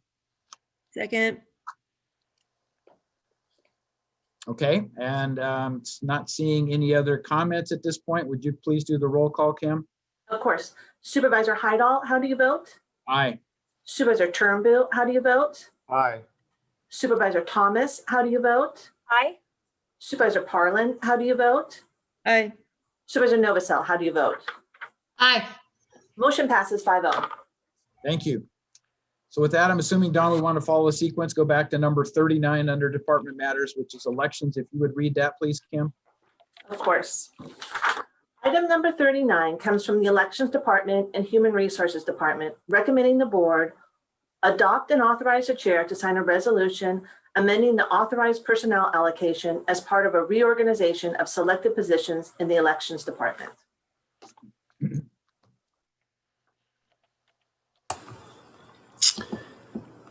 Good morning, board. Thanks for taking the time today. It's great to see everybody, but I really am looking forward to the day when we can all be in person. I just wanted to give you kind of a brief overview of what we're looking at doing with the retirements that we recently had in the office. As we went through the recruitment process, what we realized is we've been kind of functionally reorganizing the department. And with the retirements, it gives us an opportunity to align the job descriptions better with what the jobs are being performed. So as that, we have 3 changes that we're proposing. One is to convert the IT coordinator to a more department-specific and technology-specific position in the department, and that's a department systems analyst. Previously, the position and the position description was more around coordination with the IT department. But the person in that role was doing an excellent job as really a technician and specialist in our voting system technology, ballot layout and design, tabulation, logic and accuracy testing, and less of a coordination with the IT department. While that was still critical and we were doing it, it was his expertise with our department-specific software that was so important. So in working and talking with Tanya DiGiorno, this really seems to be a great fit for our department. The fiscal impact for that is about $6,000 a year higher at the highest end from what it currently is as an IT coordinator. So if we were to bring the next person at the highest level, it's about $6,000 a year more. The second thing that we're looking to do is convert the election technician 1-2 that was recently vacated when the person moved out of state to a senior business analyst. And where that's critical to us is the election technician 1-2 was kind of a catch-all position, lower level, entry level position. A lot of those duties we've been moving off to other folks within the department, and we want to use that position as a senior business analyst. That senior business analyst is critical to us with the increase in vote by mail, the addition of vote centers, and just the growing need of continuous improvement within our department. We've taken a path over the last several years of during and after every election, continuing to improve our processes and get better and more efficient at what we're doing. Our registration has gone up almost twofold since the last time a change was made in our office, as well as now we're 100% vote by mail. So that increases our logistics, warehousing, schedule management, our election schedule management. We were able to fill this using contract resources early on. And we don't want to, and certainly can't afford to continue to do that. So converting this position up to a higher level senior business analyst would really help us bring that expertise in-house.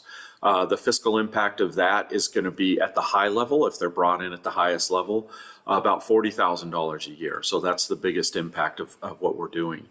The third and final thing we're doing is converting an election technician 1-2 position to a senior election technician. And this is for the incumbent.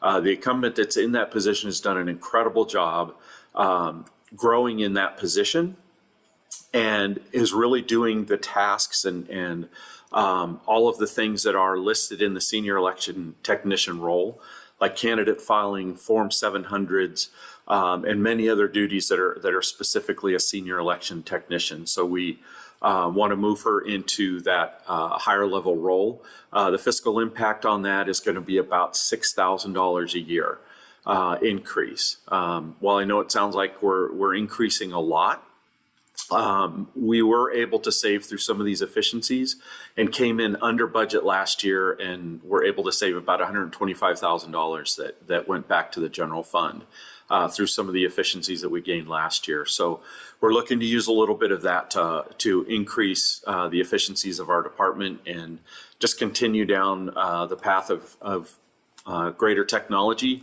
staying vendor independent, which has always been a stalwart of the elections department. So we don't have to rely on other vendors or voting system vendors to come in and do our work or help us with our work. So I'm really kind of excited. It's a great, unique opportunity that we have right now. So that's the end of my presentation, and just look forward to your questions and comments. Thank you, Bill. Board, questions or comments? The only one I have is you're not increasing your full-time headcount. You're really just making reorganizational adjustments and upgrading some of the positions, but total headcount stays the same as it is today, correct? Exactly. The headcount is exactly the same, 8 staff. And I'll mention here that staff has recommended approval of your proposal, so I'll put that on record. And with that, Kim, would you open it up for public comment, please, on this item number 39? Now taking public comment on item number 39. Please make sure you unmute yourself when called upon. Individuals will have 3 minutes to address the board. If you're joining the meeting by phone, press *9 to indicate a desire to comment. If you're joining by Zoom, press the raise hand button. Please voluntarily state your name for the record.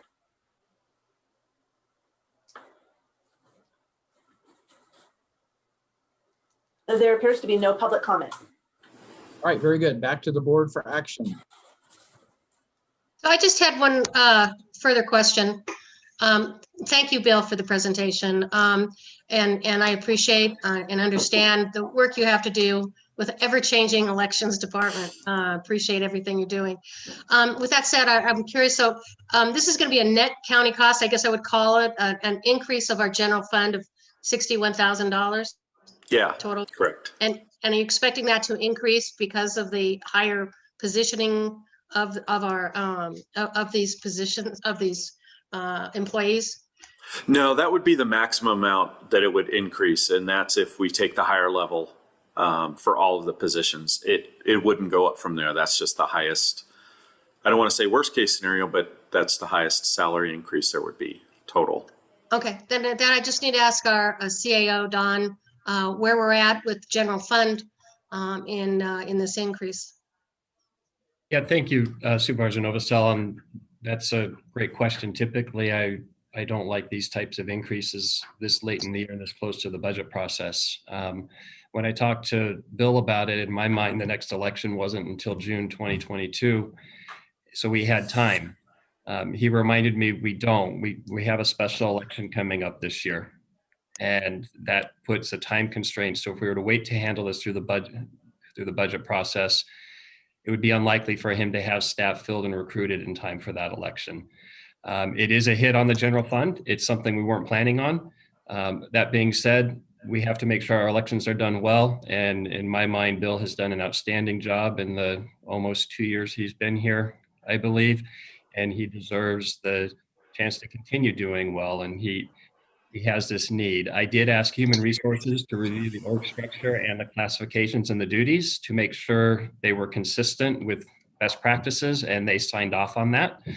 So they've crossed all their T's and dotted their I's, but it is a general fund impact. Okay, thank you for that, because, we've been at this, holding every department at the standard of, keeping everything as is. And, of course, that's my concern always is, when nice if one person asks, another one's going to, we know that. But in this situation where it's got a time stamp on it, I understand the issue. And thank you again, Bill, for all that you do. You do a great job. Thank you. Okay, with that, we're looking for a motion from the board. I'll move the item as recommended. I'll second. Oh, sorry. Go ahead, Wendy. Oh, go ahead. So Kim, did you get the motion for Supervisor Parlin? The second was kind of a tie vote. So Give it Wendy's fine. Yeah, I think Supervisor Thomas beat Supervisor I think Novosel. she did. all right, Arm wrestle. I'm good with that. So let's have the roll call in. Now we got that clear. Okay. Supervisor Heidel, how do you vote? Aye. Supervisor Turnbull, how do you vote? Aye. Supervisor Thomas, how do you vote? Aye. Supervisor Parlin, how do you vote? Aye. Supervisor Novosel, how do you vote? Aye. Motion passes 5-0. Thank you. Thank you, board. Thank you. Thank you, Bill. Keep up the good work. Thank you, of course. Ready, that special election is coming. I can see it. Yes, it is. All right, let's move on to item number 40. And Kim, if you would read that, please, which includes a public hearing. So. Item number 40 is a hearing from Health and Human Services Agency recommending the board, 1, hold a hearing to consider a transfer of management of the Multipurpose Senior Services Program. 2, receive a presentation from the Public Health Division regarding the status of the Multipurpose Senior Services Program. And 3, authorize HHSA to take initial steps to transition the MSSP, which is the Multipurpose Senior Services Program, to the State of California Department of Agency. Supervisor Heidel, will you please open the public hearing? I hereby open this public hearing. Thank you. Good morning, board members. Daniel Dalmonte, HHSA. I'll be presenting this item regarding what Kim mentioned, the Multipurpose Senior Services Program, otherwise known as MSSP. And I have a staff person assisting with the PowerPoint, so it should be opening up any moment.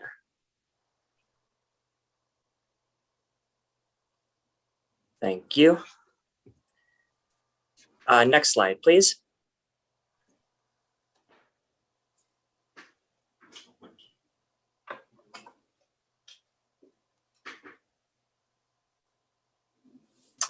So the MSSP program is funded through the California Department of Aging. This program is currently offered in El Dorado County through the Public Health Division, and it serves residents age 65 or older who are Medi-Cal eligible and disabled. This program seeks to provide an opportunity for clients to age in place in their homes as an alternative to a nursing facility. The program offers physical and social health management services, coordination of available community resources, monitoring of physical and psychological well-being, as well as the provision of medical equipment, all designed to help the individual to live safely in their homes. These core services are maintained through the state's required staffing matrix, which requires that public health maintain a minimum of 5 roles. That would be a site director, a supervisor, a nurse case manager, a social work care manager, and a program assistant. The staffing matrix ensures responsibility for and capability to provide the services on this slide, supporting daily living independence for program participants. Next slide, please.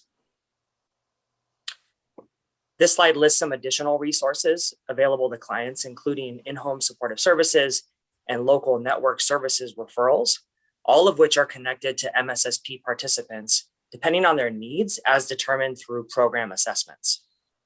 Next slide, please. So El Dorado's history with the program started with MSSP operating out of community services in 1999 and transferring to public health in 2016. Since the time that El Dorado began operating the program, there's been an ongoing statewide shift in who manages and administers the program across communities. Currently, there are 38 MSSP sites across California, And at this point, only 8 of those sites, or roughly 1 in 5, are operated by county governments. The California Department of Aging indicates on average, since 2010, between 1 and 2 sites have gone from a county operator to a third-party specialty provider on an annual basis. Regardless of who operates the program, there is no difference in what the state requires. Contractual obligations and services standards are the same across all 38 sites. However, the financial demands, the revenue streams, and funding framework for staffing models can vary widely depending on who's operating the program. Next slide. Public Health has had ongoing communication with the state over the past 7 years regarding unresolved challenges in meeting the staffing requirements associated with the staffing matrix that I referenced.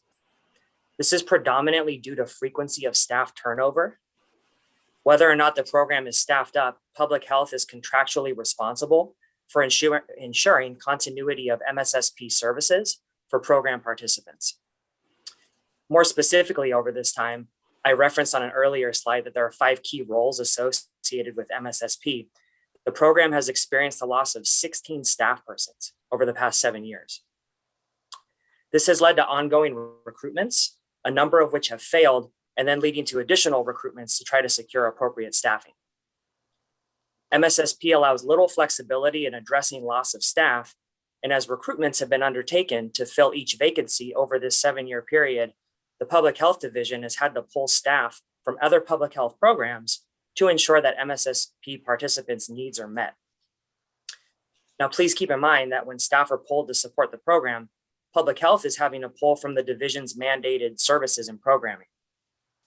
MSSP, having continued operating with reduced staffing over these many years, therefore doesn't only impact the MSSP clients, it impacts Public Health's ability to meet county mandates. Lastly, as shared by the California Department of Aging, the financial picture for MSSP is a key driver as to why only about 1 in 5 counties are operating these programs. MSSP provides an allocation which is predicated on how many people are enrolled in the program. And our allocation is about 321,000. However, to realize the full allocation, the state requires that Public Health maintain a caseload of no less than 60 participants.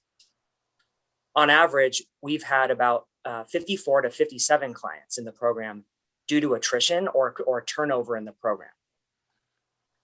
With that, the total cost for maintaining the staffing matrix is being realized while the full allocation is not being received. It's important to note, however, that even if the program census were maintained at or above 60 clients, HHSA still operates the program at a loss because the allocation does not cover the program's staffing costs. In order to afford the staffing for the program, the fully burdened cost requires HHSA to supplement MSSP with public health realignment funding. On average, the department's been spending about $135,000 out of public health realignment to support the program. But in the current fiscal year, that amount is even higher, with the combination of realignment spending and not realizing the full allocation, producing an operating loss of about $172,000. A reminder for the board that public health realignment funding is specifically provided to us to spend toward meeting our mandated services. Next slide, please. As ongoing staffing concerns have continued elevating over these past years, MSSP has fallen under heightened scrutiny by CDA with regard to contractual obligations, required staffing standards, and the ability to achieve required caseload thresholds. The conversations with the state have gradually evolved into open discussions around the benefit to working with CDA to transfer the program's operations to an experienced provider. As the discussions were progressing, again, another key full-time MSSP staff person left the program in March of 2021, so just a little over a month ago. Currently, only 1 of the 5 MSSP positions is staffed, and the program responsibilities are being covered by other public health staff. This most recent development furthered the intent for HHSA to coordinate with the state on exploring alternate solutions for the program. Next slide. So the purpose of today's board item is to recommend that the board authorize HHSA to take initial steps to transition the MSSP program to the State Department of Aging. With the board's approval of the recommendation, the following steps would occur. Staff would notify the state of the county's intent to exit our contract and transfer service responsibility.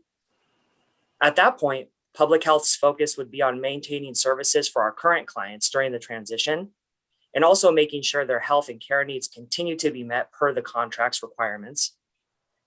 The California Department of Aging would be responsible for going out to bid for a new provider with expertise in MSSP.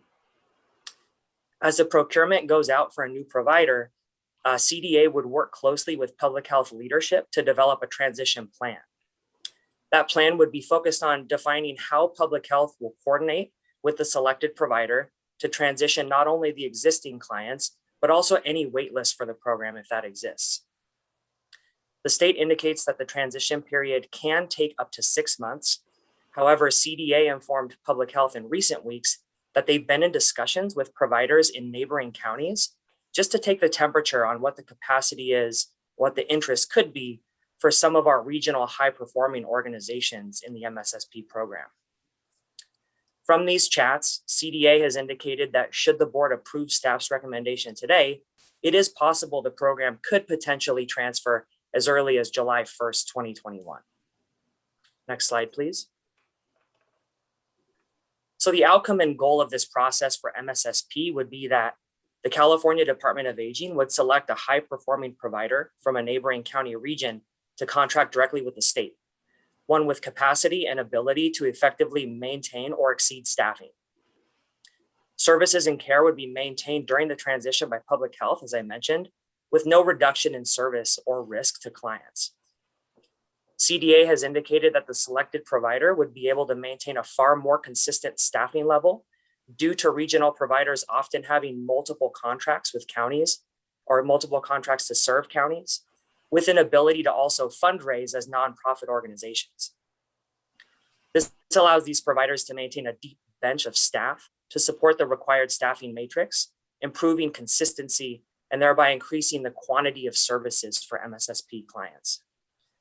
Lastly, CDA has also indicated that screenings for additional and new services may be made available to program participants through a new provider. The majority of regional MSSP providers offer a range of other services to residents, most often focused around health and wellness for seniors.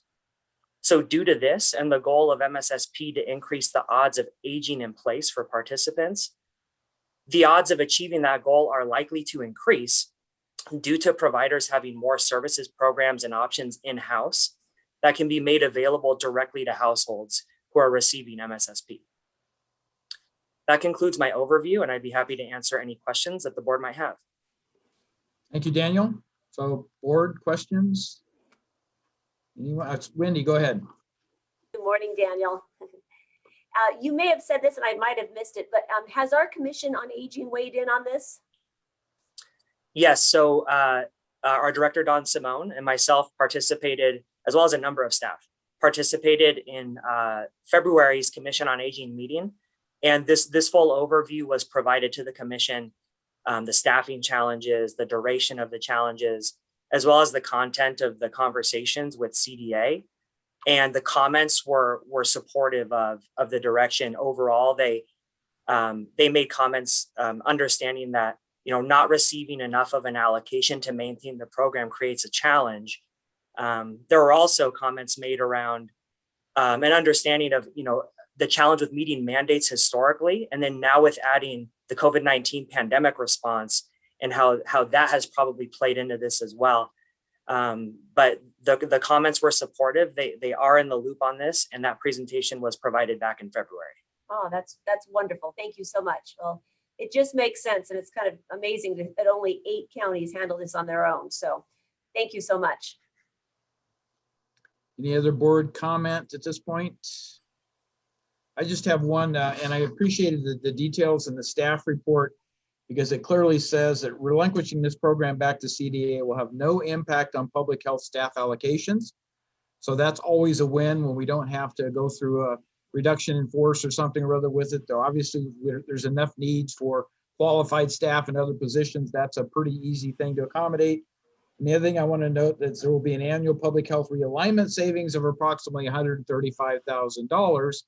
which we were using to subsidize this program. And again, that comes back then to the county for use for other applications. So in many regards, this is a win-win, as long as the service provider that the state selects provides the appropriate level of service. And they go through a pretty rigorous review process in my experience with it. So I'm fully confident with staff's recommendation here that we're moving to a better situation for the seniors in terms of getting the services as opposed to the difficulty we've had in bringing on the staff, maintaining the staff, and providing those services here in recent history. So thank you, Daniel, for clarifying all that and the staff to put this together.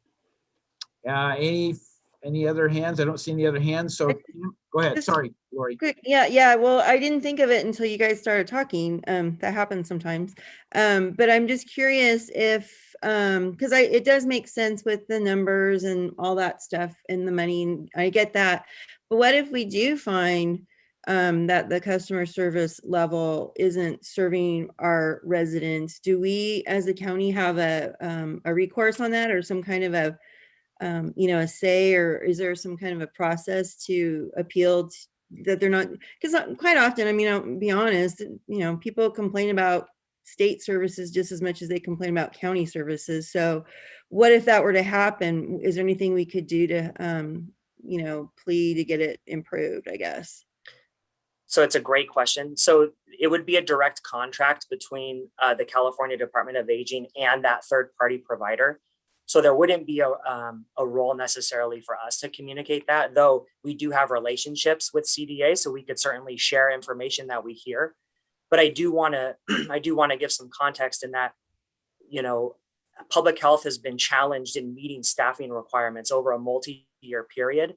So, we've had to even struggle to maintain the quantity of services for these participants. And so due to that, scrutiny is really what brought us here.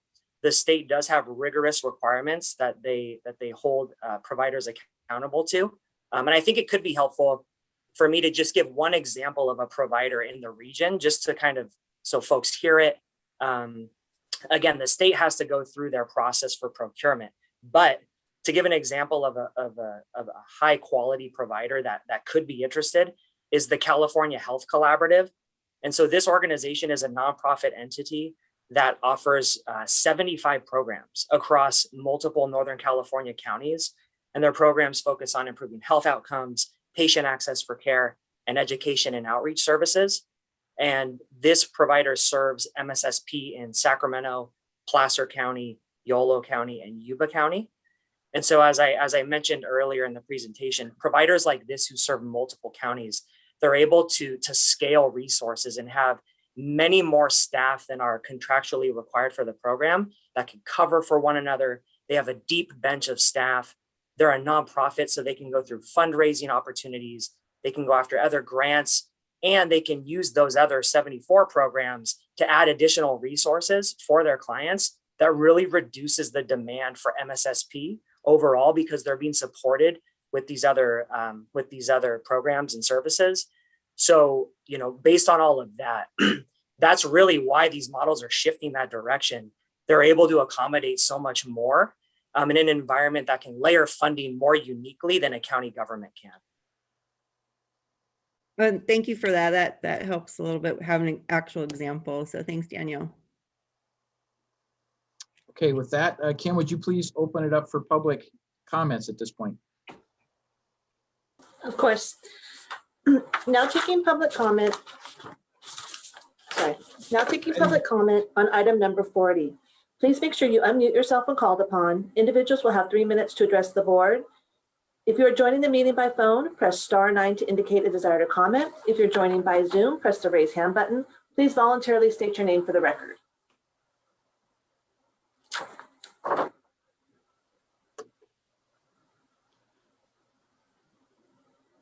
There's no public comment.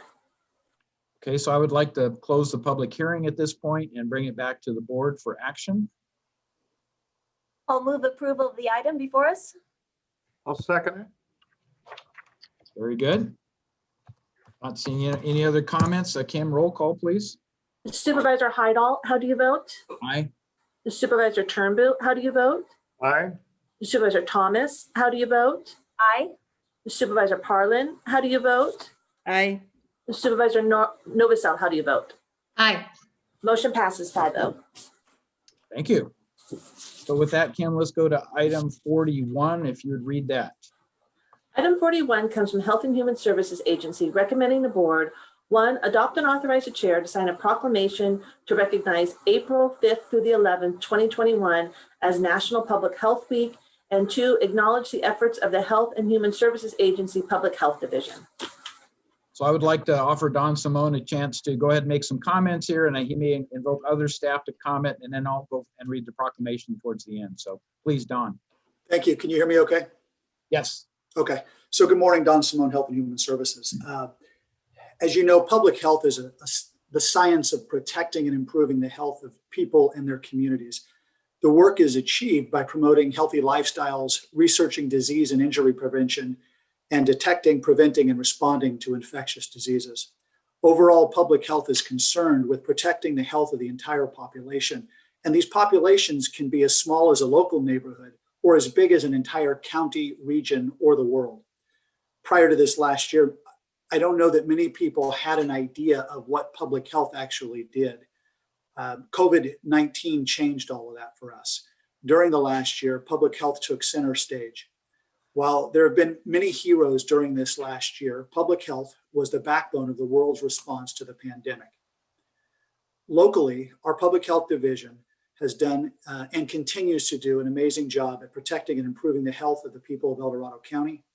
Our public health staff is an amazing group of people who care very much about the community. I just wanted to tell the board that I appreciate the recognition for public health today. And then I'd like to see if Dr. Williams would say a few words as well. Thank you.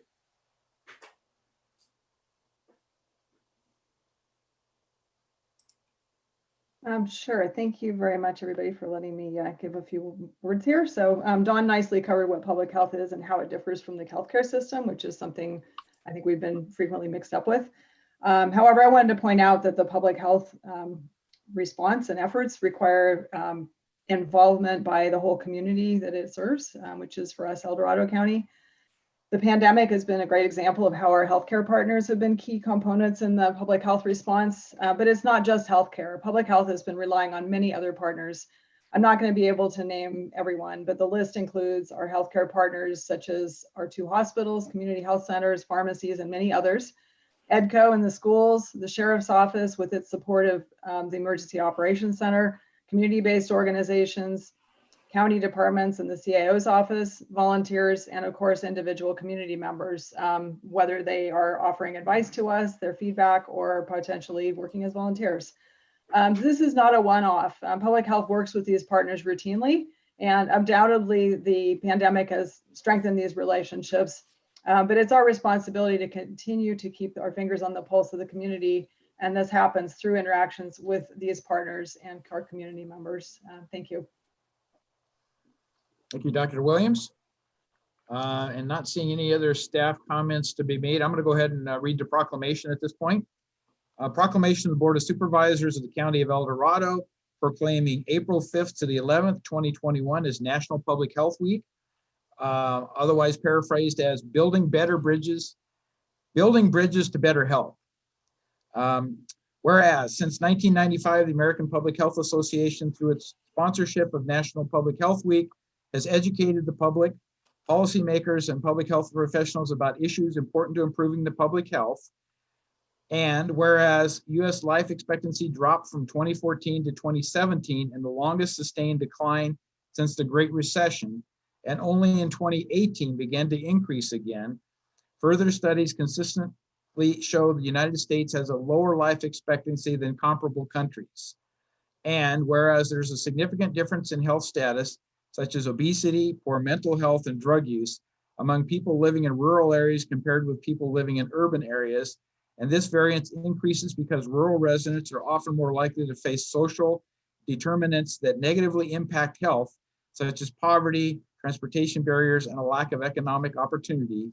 And whereas public health professionals help communities prevent, prepare for, withstand, and recover from the impact of a full range of health threats, including disease outbreaks such as the COVID-19 pandemic, measles, natural disasters, and disasters caused by human activity, And whereas public health action together with scientific and technological advances has played a major role in reducing and in some cases eliminating the spread of infectious disease and in establishing today's disease surveillance and control systems. And whereas 6 in 10 US adults have a chronic disease and 4 in 10 have 2 or more, and health risks such as alcoholism, obesity, and tobacco use are the primary reason for 7 of every 10 deaths annually in the United States. And whereas the COVID-19 pandemic has illuminated and exacerbated racial inequities, and a growing number of local, state governments and public health leaders have proclaimed racism a public health crisis.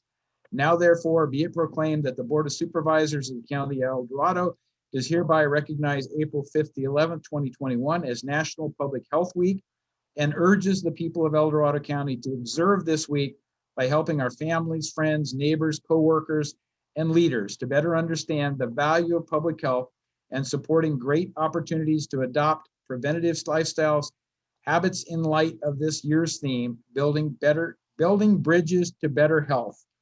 Passed and adopted by the Board of Supervisors of the County of El Dorado at a regular meeting of the board held the 6th day of April, 2021. And I'm going to move the proclamation.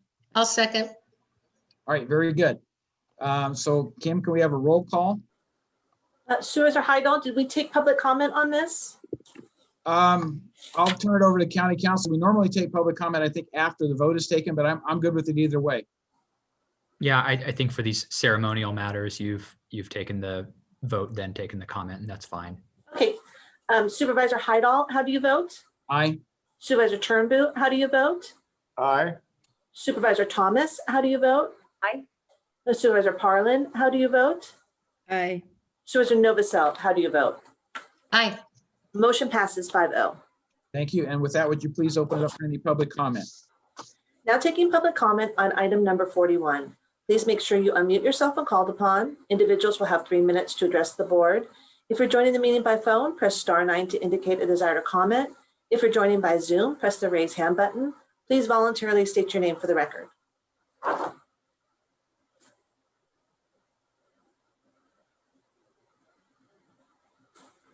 There's no public comment. Thank you, Kim. Appreciate that. So with that, item 42 has been continued to May 11th. So that will move us to item 43. And I think we can keep going for a while here. So Kim, would you please read item 43?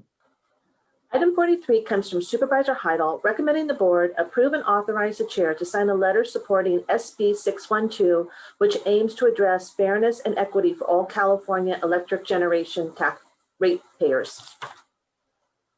Thank you. So as the board's representative on the JPA board for the Pioneer Energy organization, I wanted to bring this to the board's attention.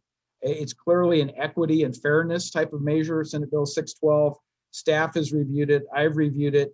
And what it does is it brings CCAs into parity, I'll call it, with other investor-owned utilities, i.e. the PG&Es that are competitive in that nature. So my opinion was that we need to support this. The Cal CCA organization supports this, as does Pioneer Energy. And we wanted to bring it to your attention for action today relative to hopefully influencing the legislature in how they process this. So that's kind of the backdrop to it. And with that, I'll open it up for board comments or questions at this point.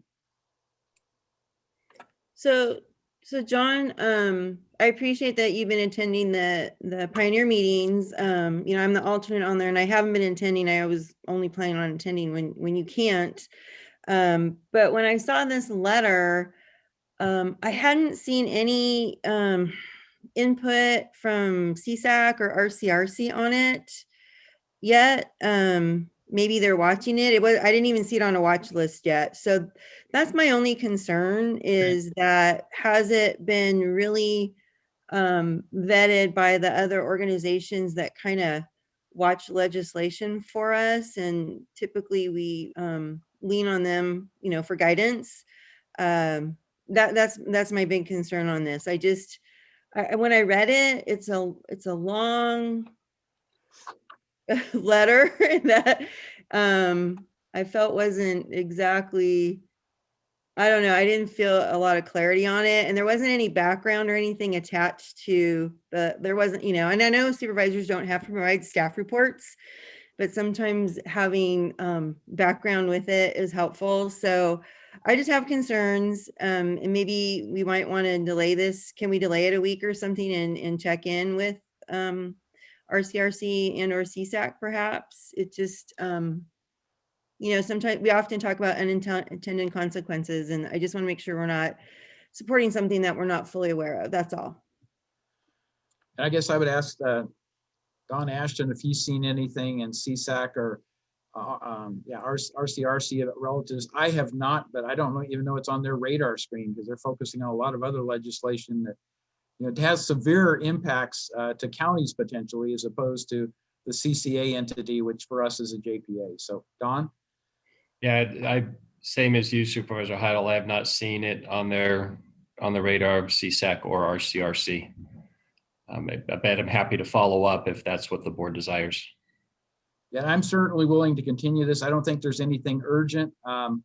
We did, in my opinion, want to go on record supporting it, though, because the earlier you can get in support of some of this legislation, the more momentum it builds. If they can show that there's X number of counties that have CCAs representing these communities, et cetera. So it's more of an advocacy thing than anything. The earlier you become an advocate, generally the stronger your voice is in that. But I have no problems with continuing, should that be the board's determination. That we could certainly direct staff to inquire of the two organizations if they have reviewed or if they're going to take a position on it. So I'm open to that. Any other board questions or comments?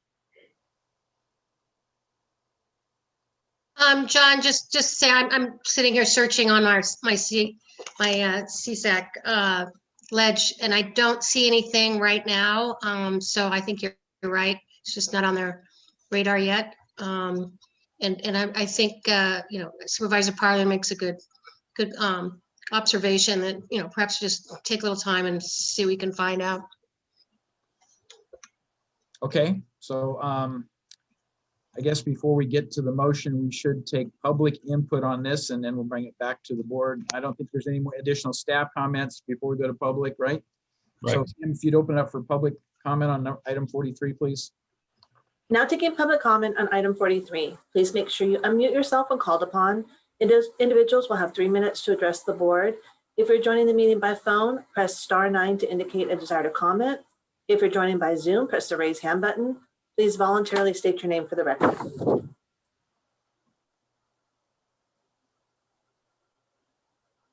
There is no public comment.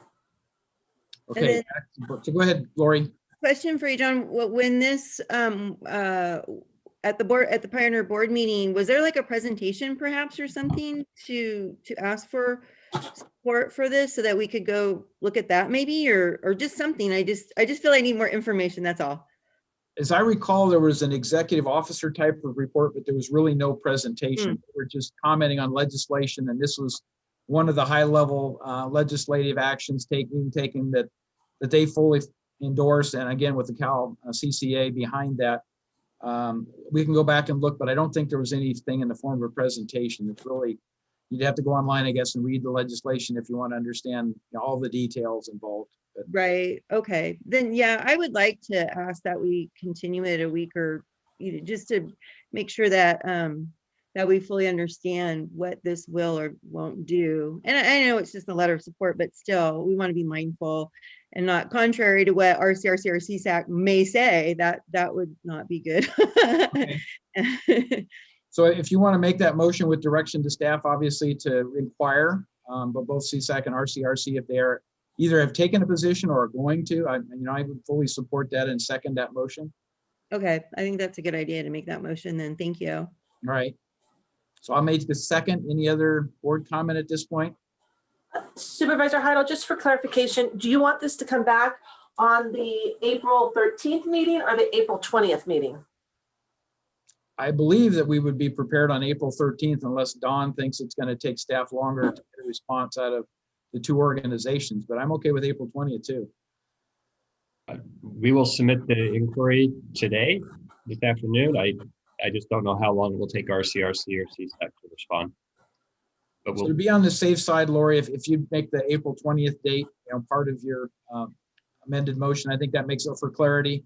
Put that Yeah. in, I'll second that, and then we know specifically that's the time frame, and we'll obviously encourage the earlier response, but at least we know when it'll come back to the board. Very good. That's a good idea. Thank you. Thank you. Thank you. Supervisor Heidel, how do you vote? Aye. Supervisor Turnbull, how do you vote? Aye.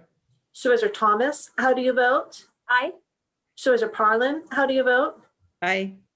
Supervisor Novacell, how do you vote? Aye. Motion passes 5-0. All right, thank you. So with that, I think we can probably take a couple more items here before we get to the noon hour at least. So with that, Kim, would you read item 44, please?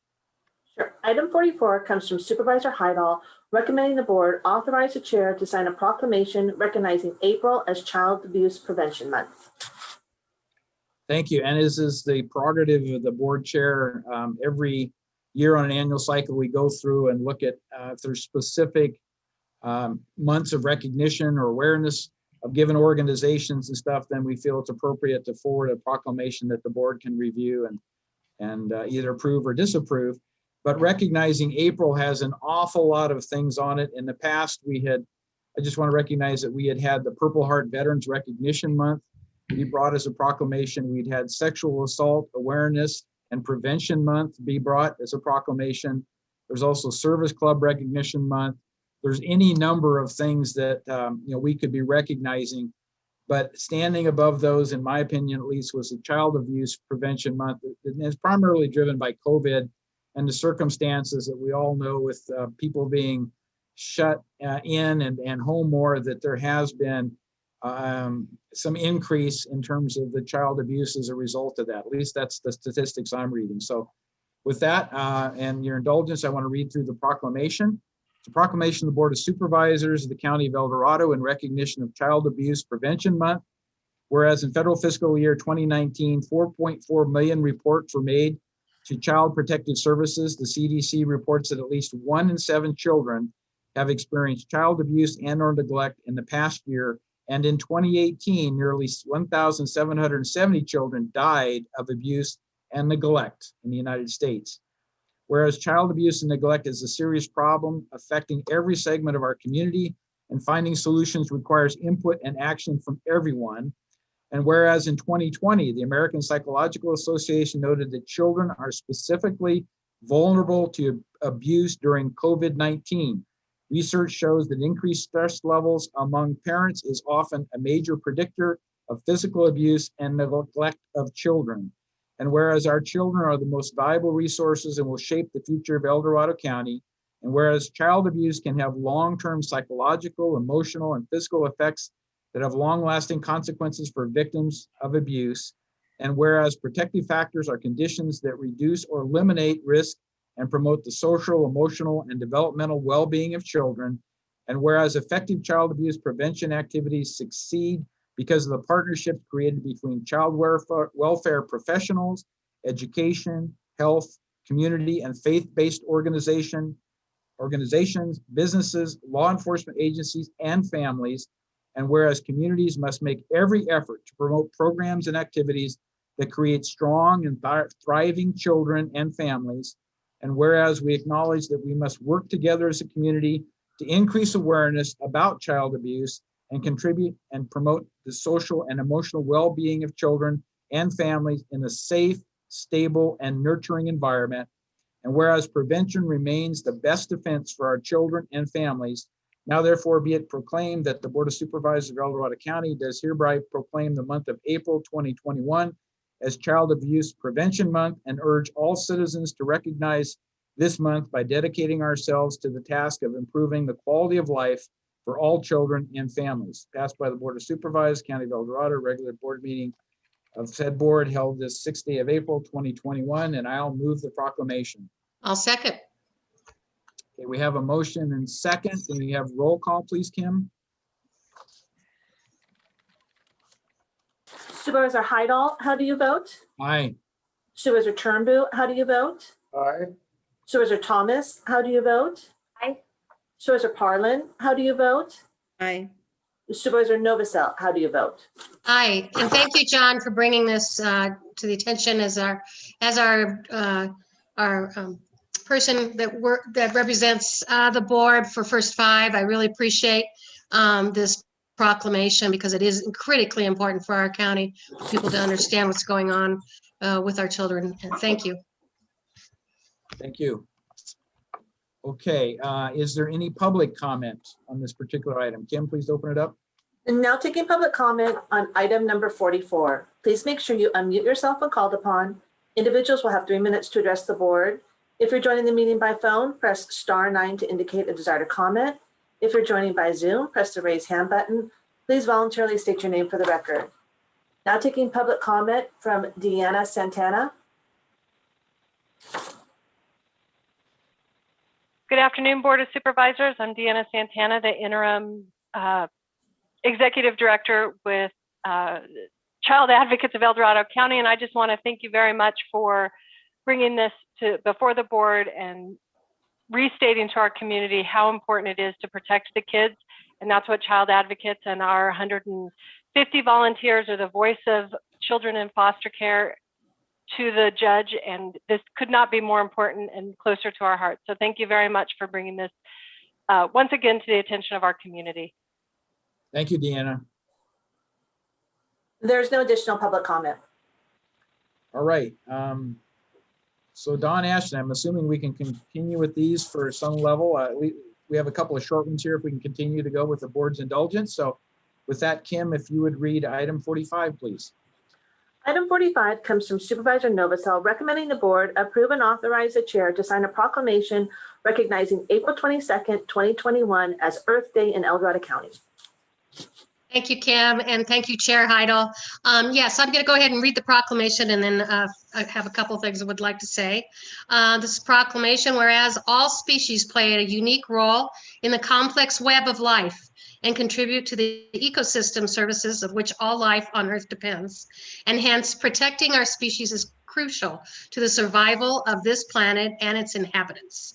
And whereas natural rural environments provide indigenous floral and fauna that requires protection from human predators, and whereas it is understood that sustainability will only be achieved by meeting the needs of the present without compromising the needs of future generations. And whereas it is more important than ever to cooperate locally and internationally to defend the environmental progress that has been heretofore gained. And whereas it is essential to expand and diversify the global environmental movement to achieve maximum progress. And whereas Earth Day is an annual reminder of the constant need for environmental activism, stewardship, commitments, and sustainability efforts. Now, therefore, be it proclaimed that El Dorado County Board of Supervisors does hereby proclaim April 22nd, 2021 as Earth Day in El Dorado County and encourage all of its citizens, businesses, and institutions to use Earth Day to celebrate the earth and promote the protection of our species. I move this proclamation. I'll second. So thank you, Sue, for bringing that forward. Thank you. All right. So can we have a roll call, please? Supervisor Heidel, how do you vote? Aye. Supervisor Turnbull, how do you vote? Aye. Supervisor Thomas, how do you vote? Aye. Supervisor Parlin, how do you vote? Aye. Supervisor Novosel, how do you vote? Aye. Motion passes 5-0. Thank you all. A couple quick comments here is my very first major in college was environmental resources. And I was told by my counselor that it was a terrible decision, that there was no future in environmental studies. That was in 1974.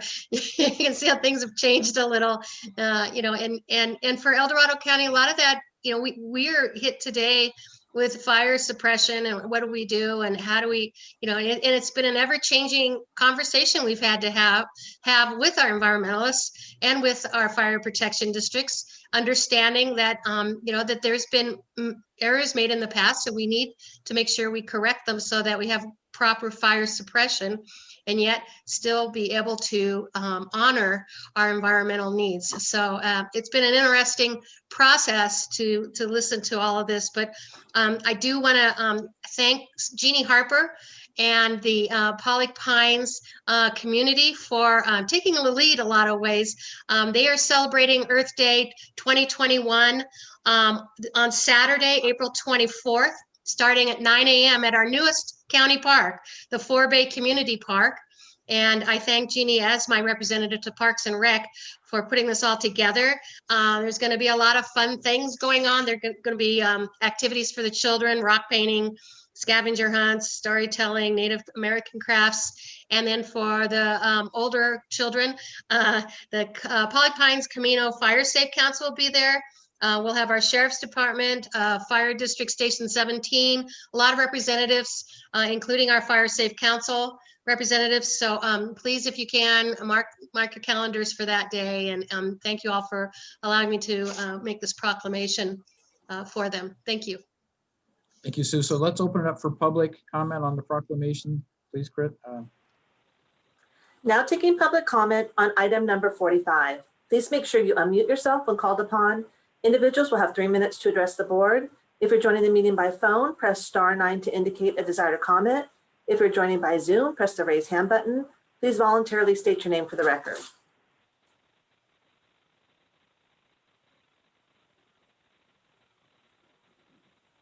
There's no public comment. Okay, very good. So with that, Kim, if you would read item 46. Item 46 comes from the clerk of the board recommending the board provide conceptual approval pursuant to board policy A3 to repeal ordinance 4476, section 15, and ordinance 4591, which established and amended the membership of the Environmental Board of Appeals. This is really just a housekeeping matter. Staff, after talking with staff, we realized that the MOU that this Board of Appeals was originally set up to assist with has been amended. And so this committee, the Environmental Board of Appeals, is no longer needed. Staff has reached out to TRPA and confirmed this. So I think everybody is on board with moving forward, if the board sees so, with making these, with repealing the ordinance. Very good. So any board comments or questions? I loved how I was brought in after Earth Day. Very timely. Right. But yes, I'm all for this. Thank you. I just had a question when I was looking at the ordinances. We're only repealing section 15 of 4476, correct? Just the one section of it, not the whole ordinance, right? Correct. And then the whole ordinance 4591, correct? So, Correct. Okay, because even when you look at 4476, it looks like it was typed on a typewriter and is extremely old. So I thought we're repealing just this one section of a really typewritten looking document. So that's kind of fun. Okay. Yeah, I was looking at that too, Laura. It's a good comment. I was like, whoa, that was really old. How does that work? Will it get retyped, or is it just there'll be another thing, or how does that work when you do update something like that? Just curious. Is that in the budget? Yeah. I know, yeah. Oh, well, I guess when we go through and we repeal that section, we'll have the original ordinance and then we'll do a strike through. Oh, Okay. That'll look really good. See, that's what I'm thinking. This is gonna be, I want to see the finished product just to see what it looks like, because it's looking very antique-y right now and historical, so that's cool. Right. I guess we forget, in today's times, we forget about, I mean, 1998 was when it was originally established, this group. So how far we've come. Okay, very good. Yeah. Thinking Thank God for progress. Right? I know.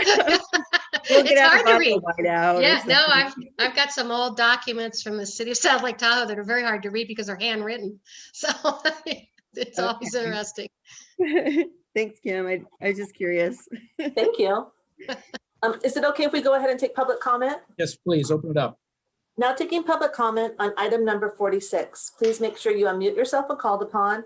Individuals will have 3 minutes to address the board. If you're joining the meeting by phone, press *9 to indicate a desire to comment. If you're joining by Zoom, press the raise hand button. Please voluntarily state your name for the record. And there's no public comment. All right, back to the board. I'll make a motion to approve. Second. Okay, your motion. Wendy, I you second it. second? Okay, so we got a motion and a second, properly I'm just recorded. curious to you guys, I'm reading it. I'm trying to read things better today. I don't know what's wrong with me. And it just says conceptual approval. Is there a reason why it says conceptual instead of just approval? What's the difference? Actually, I went back and I was trying to find a similar action by the board and I couldn't. So I felt it was to side on caution to first ask for conceptual approval, and then I'll go ahead and bring an item to the board that actually repeals the ordinance. But I didn't want to presume anything. So it was just myself being cautious. Lori, Lori, do you want to amend the motion to say that she types it out new? Yeah, right. Supervisor Novacell. Sorry, never mind. We could do that. So we do have a typewriter. We do have a typewriter in the office if that would be the direction. So that does mean it's going to come back though, as I guess with conceptual approval. So, okay, that makes sense. Okay.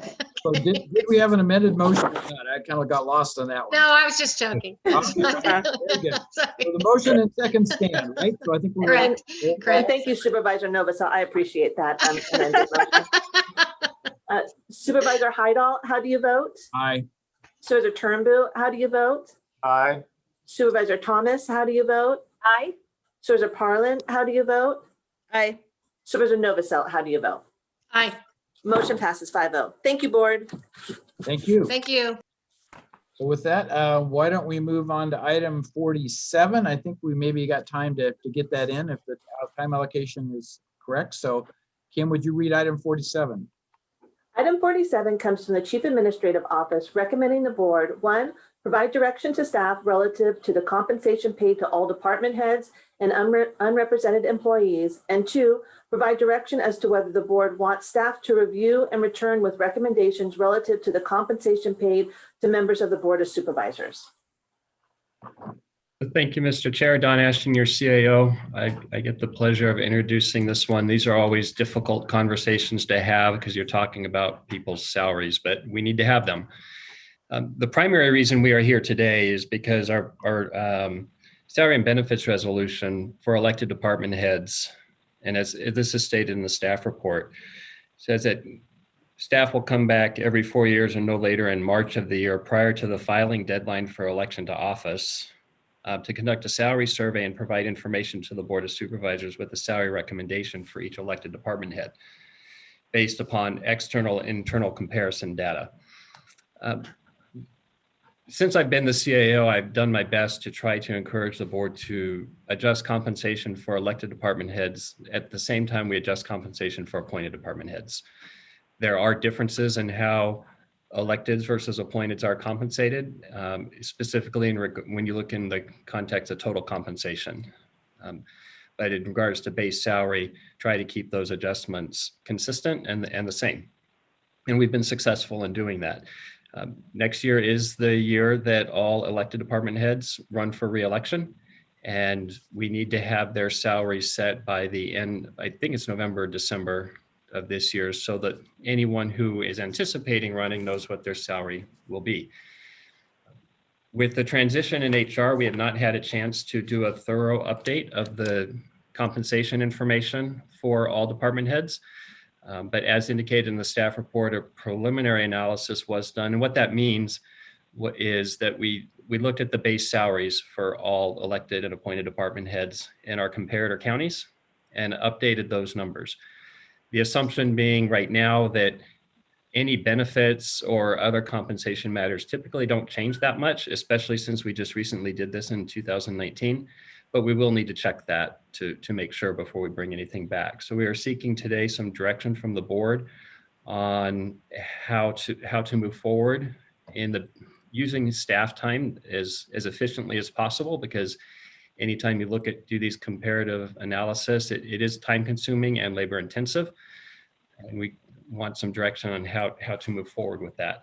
In addition to that, we have salary inconsistencies, which we've talked about before, and they're also identified in the staff report, specifically in regards to the compensation paid to the sheriff and the undersheriff.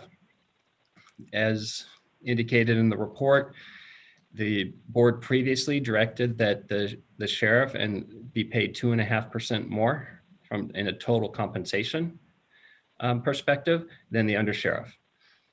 And at that time, the board also linked the district attorney to the sheriff's salary. That was a one-time action. And because of Charter 504 and increases that have been given, beginning in June, the undersheriff will again be paid more than the sheriff. If you're wondering why in June, that's because we have a newer undersheriff. Undersheriff Pashan was at top step and retired. Had he not retired, we would have been having this conversation in January when the 504 increases typically take place. But Undersheriff Gomez is eligible for a step increase in June, which will put him above the sheriff's salary if no action is taken. The staff report also identifies inconsistencies in regards to how the chief probation officer is compensated. And the chief probation officer sent a letter to the board yesterday, and it is attached to Legistar as well. So there are a series of recommendations and actions for consideration. I'll ask the chair how you best want to go through those, and I'm happy to answer any questions as best I can. Okay, thank you, Don, for that. So we'll open it up to the board for questions or comments. And obviously this is a pretty complex issue that always comes back for discussion because we have 504, which escalates salaries, and then we need to look at what those impacts are, the compression cycle, all of those considerations. So who would like to lead this discussion off? Anyone? There's a lot here, John. I know. I know. But they're asking for, so we have to go through each one, right? Pretty much. So, I mean, I'll just start off with the first one in the CMO recommendations. There's 7 of them.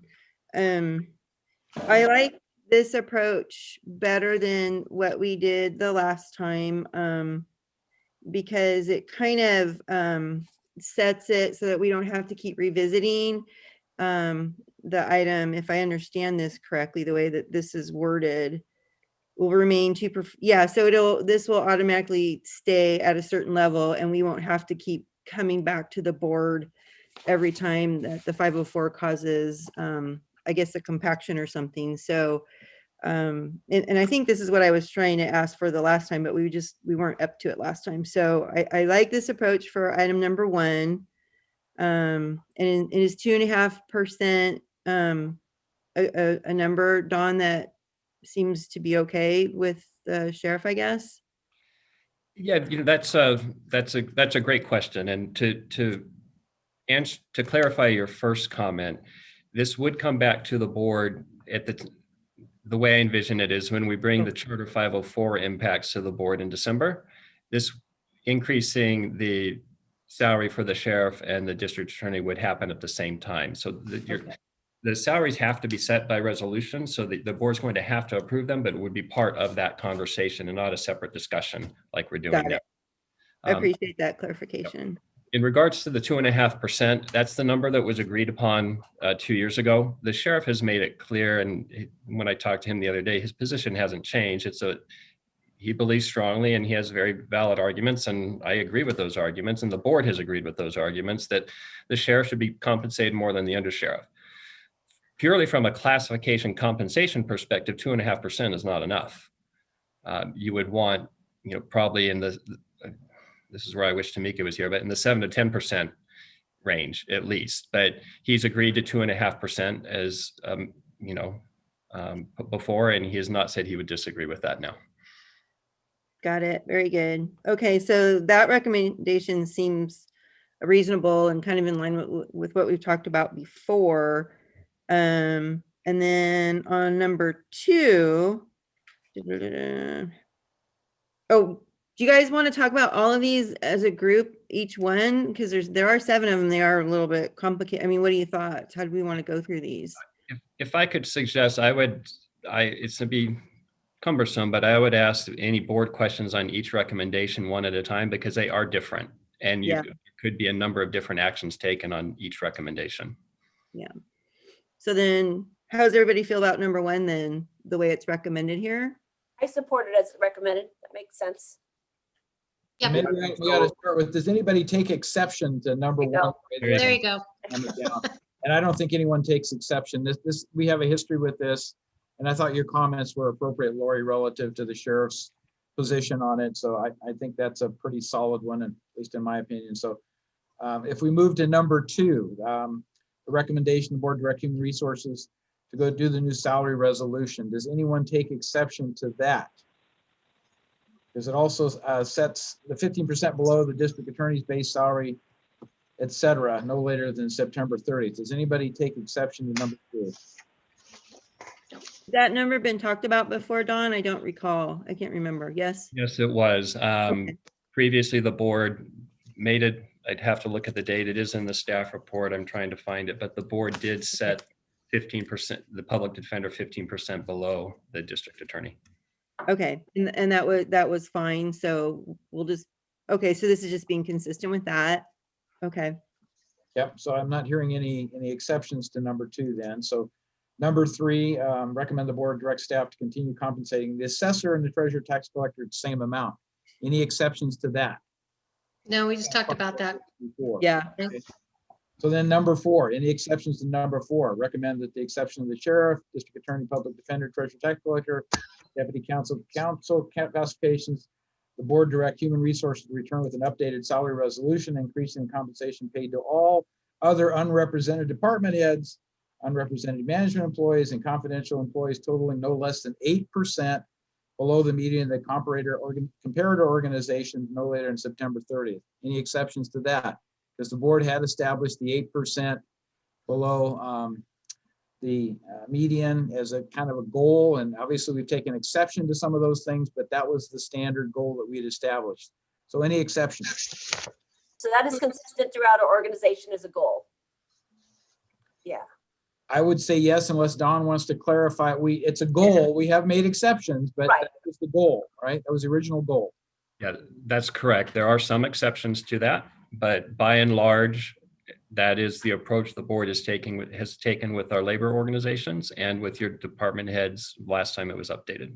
I think that's important for the public to understand that consistency. All right, thank you. Yeah. Okay, so I'm not hearing any exceptions all the way down then to 5, recommend the board provide direction as to whether the compensation paid to the chief probation officer should be adjusted so that it is comparable to or higher than the sheriff's captain position, both at this time and ongoing basis, since the sheriff's captain's salary is adjusted annually according to Charter Section 504, keeping in mind the base salary of the chief probation officer is approximately 15% higher than the sheriff's captain in the comparator county. So when you look outside of El Dorado County, we're way out of line with the compensation that's provided to the chief probation officer. And that was in the table before and stuff. So anybody take exception to that particular recommendation? Well, this one though is asking for it says provide direction, and Correct. then it says so that it is comparable to or higher. So I think we're being asked to say, do we want to make it the same, or do we want to put a percentage thing in there like we are with the sheriff? Maybe is that kind of what this is asking for, Dawn? Yes, ma'am. You nailed it, Supervisor Parlin. I don't know why I'm really into the words today. It's really funny.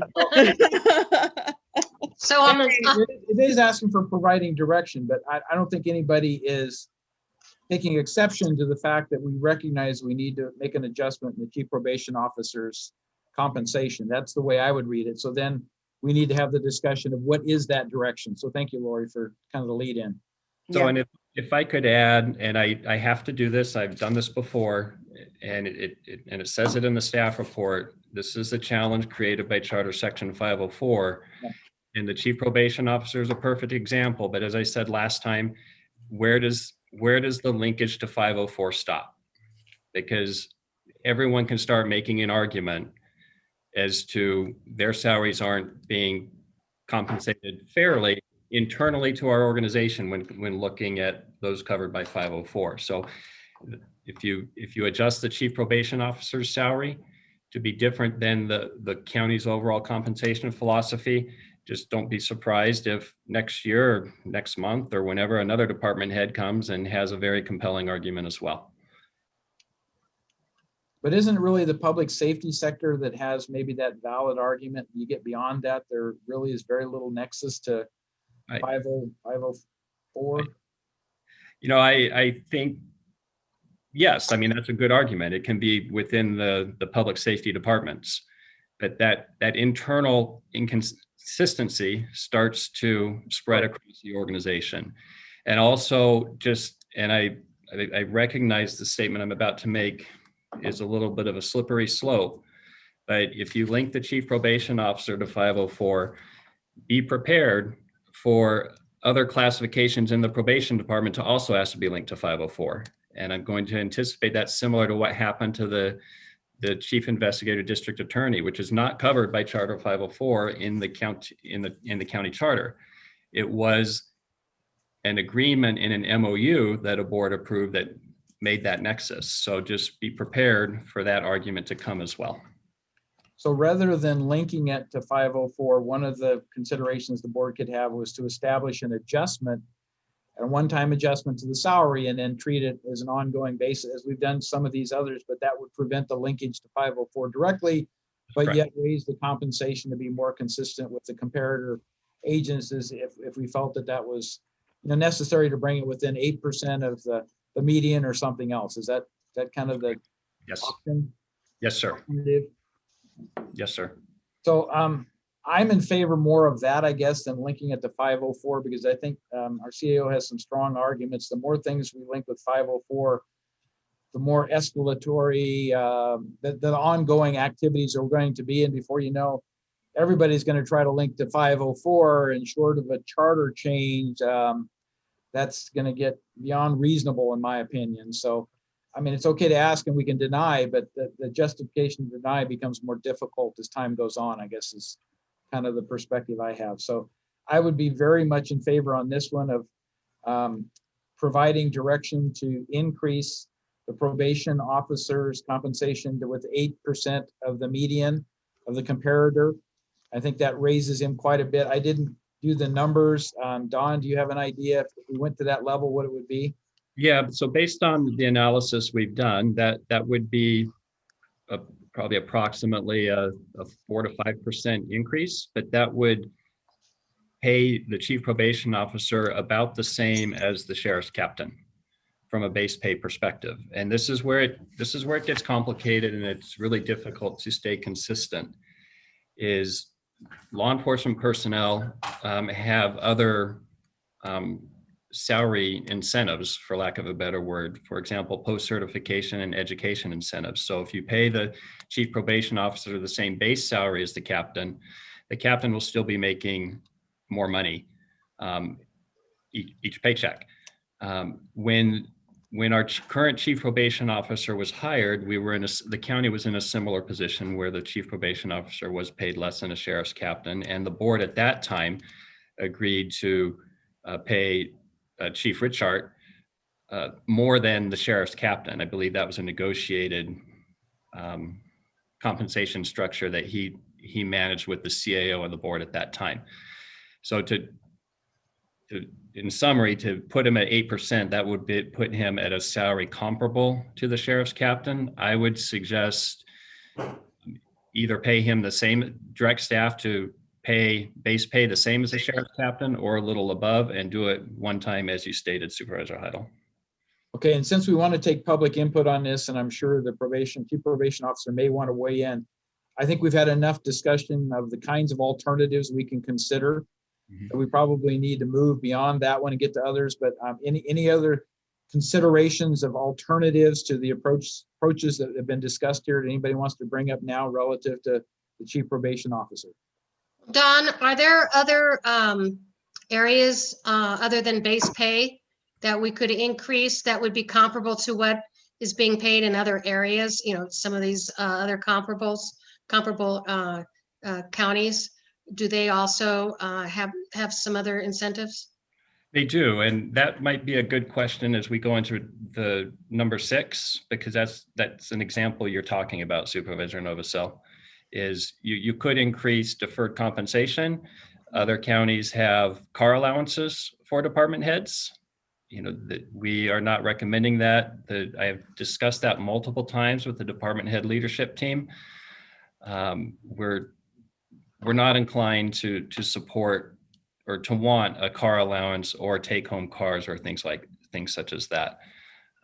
But there are other ways to increase total compensation without touching base pay. Yeah, and I think it would be good to look at that while we're looking at that direction, because it's just another way to compensate them fairly, or whoever is in that position, compensate that person fairly, with a way that does not touch that 504 issue. I agree with this course of action. I don't think we want to link 504, have additional linkage to 504 if we can help it, if there are other mechanisms to get us to what is right and fair. Okay, so with that, can we move on to item 6, and we'll take the public comment, and then we'll come back and address, I'm sure, 5, 6, and 7. So item 6 is go ahead, I'm sorry. Okay. Recommend the board consider increasing the deferred compensation contribution from 2.5% to 5% of the base salary for all unrepresented and elected department heads in order to provide a more competitive compensation package without increasing ongoing pension liability. And that's really one of the primary benefits I see of doing deferred compensation, is the CalPERS retirement benefit doesn't automatically get increased with those deferred compensation. So that is a tool that essentially doesn't increase our unfunded liability with CalPERS, but does allow us to recognize through that deferred compensation the need to provide some kind of an equitable consideration for some of these salary levels. So does anybody take exception to that before we take public comment? No, I don't take exception, but I would like a little clarity from Don. How is that going to work? Are you obviously you're recommending this, so No. I take it. No, I thank you, Supervisor Novosel. I am recommending move all department heads and unrepresented management to 8% below the median. 8% below the median is still pretty significant. Is still significantly lower, especially if you look at counties and jurisdictions that we compete most closely with, such as Placer and Sacramento. And from a department head perspective, quite frankly, from any employee perspective, from a personal perspective, we want the higher PERS pension salaries. So you increase the base pay. That makes sense, but that is a cost to the county. A couple of years ago, the board did approve a 2.5% deferred compensation contribution to department heads and your unrepresented management employees to provide an additional compensation, but that was done in the context of total compensation. So we're still 8%. At the time, we were still 8% behind the median. When you have a department head leave, and this is why I want the board to consider this, whenever a department head leaves, the organization slows down. That's just a fact. The most recent example is human resources. They're doing fine, but initiatives and things slow down. So there's a cost to the county when a department head leaves. The counter argument to that, though, is this: if the board were to approve this, your total compensation for department heads would be, and assuming you approve the recommendation to go 8% below the median, the total compensation to department heads would be 5.5% to 6% below the median, which is more aggressive than what we've done with our labor unions.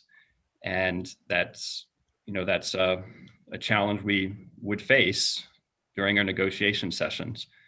But it is something I wanted to have the conversation on, because I do believe when department heads leave, the cost to the county is more significant than when line staff leave.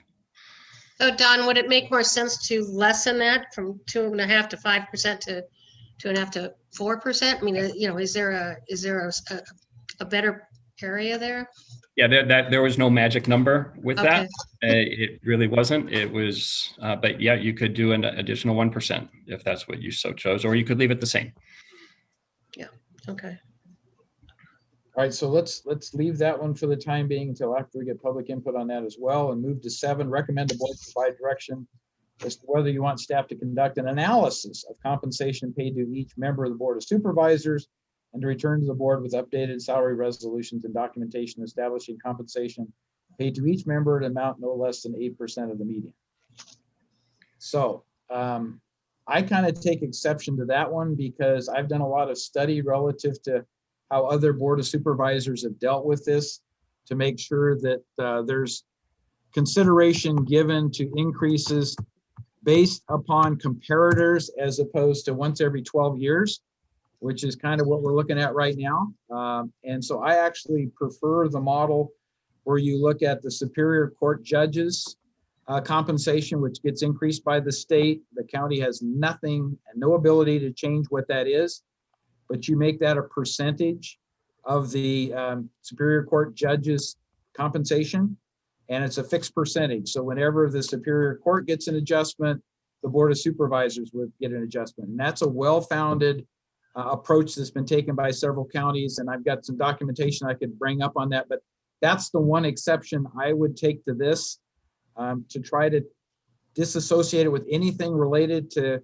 other county compensation, but tie it to something that has been identified and respected by other county boards as kind of the standards that you compare against as opposed to something else. So I'll throw that on the table as an exception to the way we might approach this. But again, it will take some more discussion, some more research, current numbers. And I'm not opposed to taking and looking at the 8% below median and doing that, but I think we need to look at both, maybe in balance. That would be my comment on it. So other board comments? Well, I recall we were either using that standard or had researched that standard in the past. And I don't recall what it was, but when I first got on the board, that was a conversation. And I don't really recall where we were with it, but for whatever reason, we are not tied to it anymore, obviously. I thought at some point we were, but I think it's worth looking into. And as the one board member who's terming out here, I would say, yes, I think it's due time to take a look at compensation for the supervisors, understanding that things change and it should be total compensation. And I know there's a lot of supervisors that do get those car allowances and things, going on that certainly change the conversation on who wants to run because of, it is a full-time job with a compensation that's about a quarter of some of our other executives. So it is important conversation, I feel. The other thing I would like to throw out there is I think if we're going to consider changing the Board of Supervisors compensation, we also ought to consider what happens at our Planning Commission level, because they likewise have not had any increases in their stipend they receive on a per meeting basis. And I think that should be taken into consideration if we are going to advance some kind of change to where the board is currently compensated. I think they should be tied together, since I believe that's the only commission that we have that receives a stipend of that type based upon the number of meetings they hold. And given the passage of time, and I'm guessing that probably goes back 12 years or something as well, when that stipend was established. We could research that, but I'd like to put that on a table as additional consideration. And can I go back real quick back to what I was talking about on the salary for this commission, for our supervisors, is the compaction issue. There is some compaction issue with our assistants. And so I think that should be also analyzed. Okay, any other board inputs on this one? Well, I guess the larger conversation is, do we have the budget for all this direction that we're talking about today? Good point. If I could try to take a shot at that, because in my role, I think about that a lot. And, when we've had this conversation with prior boards, at least my takeaway from it is if we can't afford to pay our employees, and that means all of our employees, 8% below the median, we have to start looking at other programs or service changes, because 8% below the median is we simply will have a very difficult time keeping talent in our county. And when you don't get good talent, you don't provide good service to our community. And I could probably make a very compelling argument to get closer to the median, but we can't afford that. To put things in perspective for the board, when you're talking about this, a 2.5% salary increase just across the board to all county employees on base salary would cost about $4.6 million a year. So we simply can't afford to get to the median, but at some point the board has to decide how much are you going to pay your employees, and if you pay them under market, under median, what are you comfortable with them potentially leaving for other higher compensated positions, and balance that with the services we provide. I think that is really helpful context. So thank you. I think we needed to bring that in the conversation in a really clear way, because I mean, we are a public service organization, and to do that takes people. And we have just an amazing staff right now, and really dedicated department heads. And I think we've all been around enough to know that, you know, both our cities and our counties tend to be a revolving, and our law enforcement agencies tend to be a revolving door. And like you say, our community suffers with that. And so thank you for that context today. The other comment I'd like to make is that in the past, with respect to number 7, the board's compensation, we have had occasions where the supervisor's assistant was making more money than the supervisor, and you can argue that's appropriate, but I'm not sure I agree with that. So given the fact that the assistants continue to get salary growth as approved by the board, the fact the board has not had an increase, I think it's in 12 years, brings up the point that all of those salaries are adjusted, and we need to consider this at this point in time, in my opinion. Not to say we need to declare what it's going to be at this 5 minutes, but I think we need to consider having the survey done that's been proposed, but also looking at other mechanisms. But that's for item 7 alone. And I guess before we open it up to public comment, because I think we've gotten to that point, Don, I'm going to ask if you think it makes sense to take a lunch break, come back and do our open forum as close to 1 o'clock as we can, and then open this back up for public comment, because I'm guessing we might get quite a bit of public comment, but I just don't know. Yeah, if the board, it's a little clunky, but I would agree with that recommendation. It's important to me to keep open forum at 1 o'clock. I think it's important to all of you. And this could go into that, or then it delays lunch even longer. So I'm okay with your recommendation, Supervisor. So how much time does the board need? We're looking at 12:43. How much time does the board need to take a quick lunch break? 20 minutes, 30 minutes? 30 minutes, I think. 30 minutes? 30 minutes. All right. So let's declare a lunch break until 1:15. So we will be a little bit late with our open forum, but we're announcing it now that the board will come back at 1:15, and we will take the open forum input, and then we'll move back and take public comment on this particular item, number 47. So with that agreed to, we'll see you all back here at 1:15. Thank you. Sounds good.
Supervisor Turnbull, are you with us?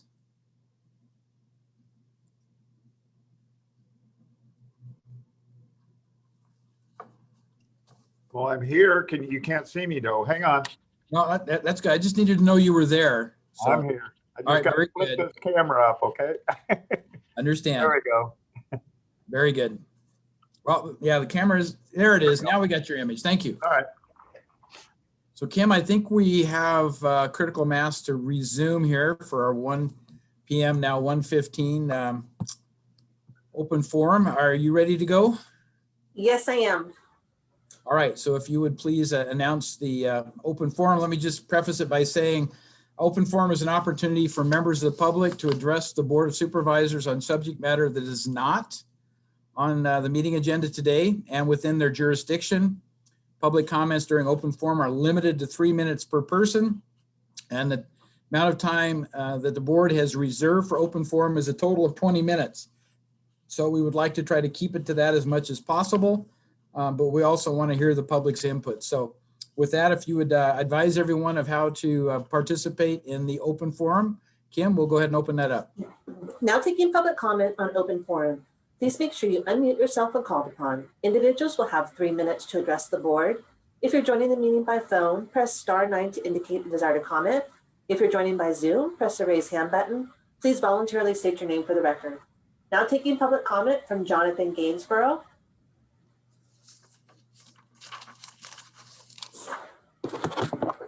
Good afternoon, board and Chairman John.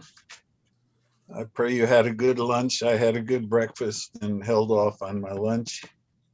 But it's nice to have some corned beef waiting in the icebox with some rye bread and some good horseradish and maybe some lettuce and some tomato as well. But I wouldn't want to spoil it with the tomato much. It's very thin. So on to the subject at hand. What do you have to share with us? We do like to eat. Well, the Bible says, out of the abundance of the heart, the mouth speaketh.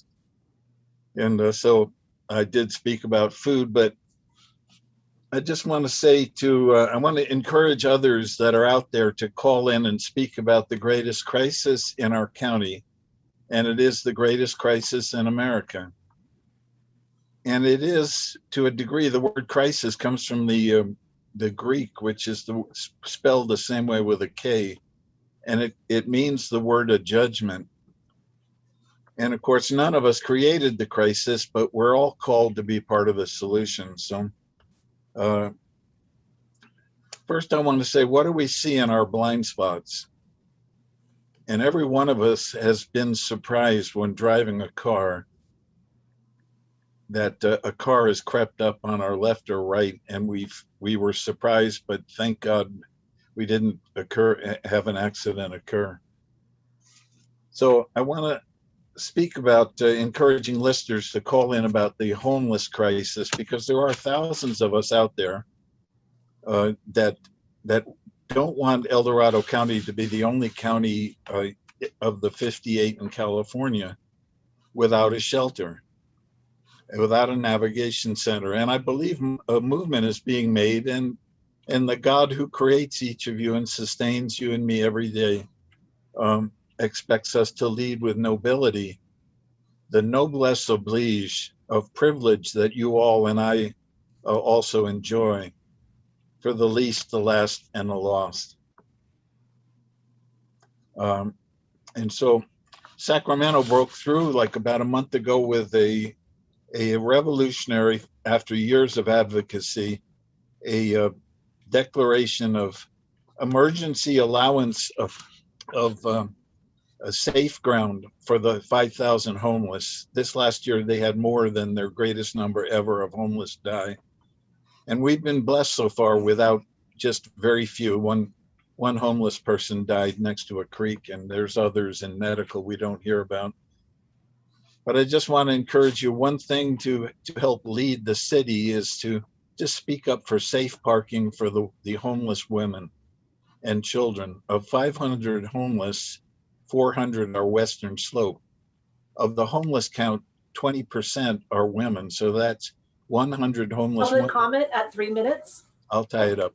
We gave out 48 roses to the 90 plus homeless women on Valentine's Day, but you have the ability and responsibility and privilege of moving ahead with some shelters and navigation center for our homeless.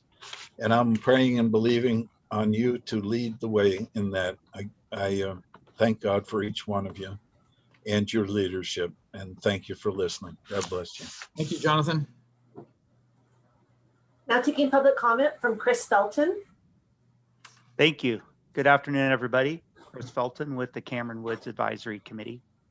We're here today, as we are at every meeting, reminding the board not to forget about this proposed development on Mariloma Drive, and also not to forget about the mistakes your predecessors made in allowing several single-family parcels to be changed to multifamily in 2015.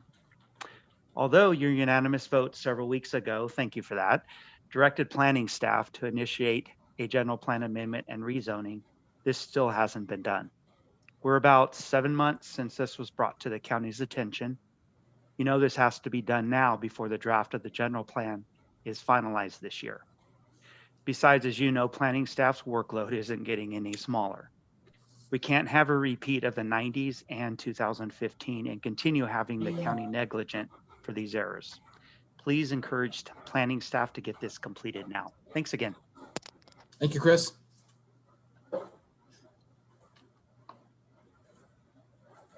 Now taking public comment from 390.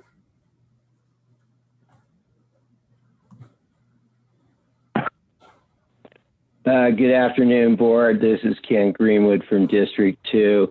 Cameron Park Woods, hang in there, because I've been bringing the fact that we need a new WTF ordinance to the board's attention for nearly 3 years. So 7 months, consider yourself lucky. At least you got a hearing coming up. A couple items, and this is what I forgot this morning, when your PIO for the whatever, alphabet soup and acronyms.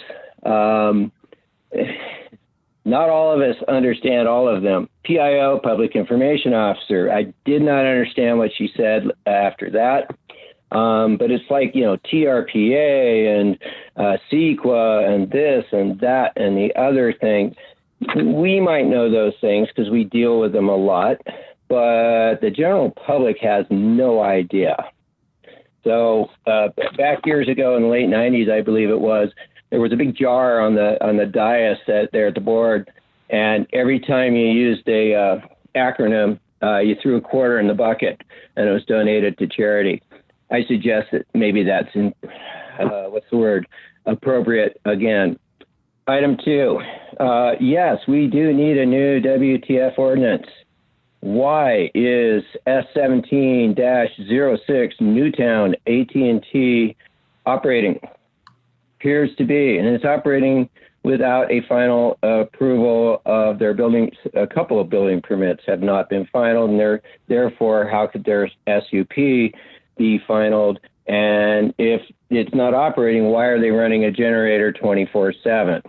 Okay, I've contacted the Board of Supervisors offices 2 and 3, the Planning Commission members for 3 and 2, the Planning Department, and the planner involved. Haven't really gotten an answer here, folks, and I just don't understand. Yes, I'll go to Open Forum next Friday at 8:30 at the beginning of the meeting, which is item 3. But let me finish the other up. I really don't understand why this is so complicated. Okay, so with respect to 1 p.m., I called at 12:57, entered my numbers, blah, blah, blah, and sat on there waiting for you guys to come back, which I didn't know because I wasn't listening because I have things to do. But if all of this would have been done this morning at 9:30 or whenever we get done with the adoption of the agenda and all that, well, I'll bet more people would participate instead of breaking up their day like we are forced to do because of this artificial block to our ability to comment and for you, I'll say it. It's just, for us, it's making it more difficult. For you, it's kind of streamlining your day to an extent. But it kind of came to mind. I'll work on that. And depending on how you look at it, is this Georgia West? I mean, are we just trying to discourage public input? If so, I believe you've done a fine job. And please, let's get back to having open forum in the morning so people can have some surety. Because today it's 1:30, another time it was 1, another time it was 2, et cetera, et cetera, et cetera. This is stifling public input. Thank you very much. And please, please, no more alphabet soup. Thank you. Now taking public comment from Jerry Lidgett.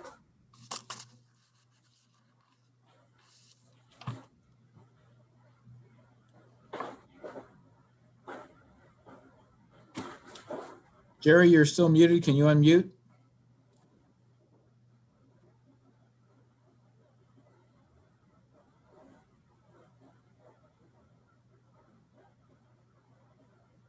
Can you hear me now? Yes, you're on, Jerry. Yep. Thank you very much. This is Jerry Liggett with the Cameron Woods Advisory Committee. I heard Chris speak earlier, and I'm just reinforcing what he previously said. I know last time we spoke with you not too long ago, and we saw that the work matrix for the county and for staffing, is quite extensive as we've looked on your documentation and such, and wondering how, we could facilitate helping this move up the ladder, if you will, before the general plan amendments happen. We appreciate your work that you do, and we're certainly willing to assist in any way possible, even though we don't have the authority that you have to make changes. But, we're well invested and in tune with what's going on in the community and on the agendas and things that we see online with you. So please, if there's some kind of feedback you can give us on this, we are willing and able and ready to help forward. Thank you. Thank you, Jerry. Now taking public comment from Scott Telfer.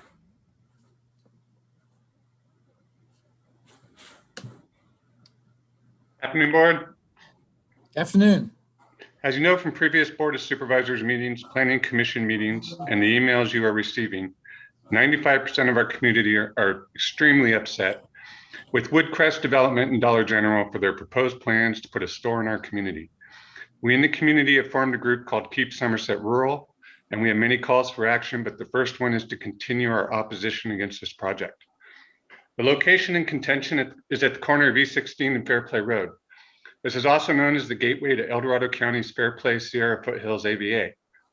Fairplay AVA is an American viticultural area in El Dorado County. Boundaries of the Fairplay AVA include rolling hills at elevations between 2,000 feet and 3,000 feet above sea level, making it the California appellation with the second highest average elevation. We work closely with the Fairplay Winery Association, and both of us are opposing this project concurrently. To even consider placing this store at the gateway to our Fairplay wine area goes against everything our community has strived to achieve. Our grape farmers and winemakers have worked hard for many decades to establish Fairplay as a destination for wine lovers. This has been our economic engine for South County. Our community has supported their efforts. Our tourism is thriving, and placing a Dollar General at our gateway is not the message we want to project to our visitors. Doing so denigrates everything we have tried to develop for 3 decades. We have many small neighborhood businesses out here. Our community does not wish for an alternative to Holiday Market and the mini markets that serve our area. They have personality and a charm that a chain store such as Dollar General does not convey. We want businesses in South County that support our farmers and wine industry.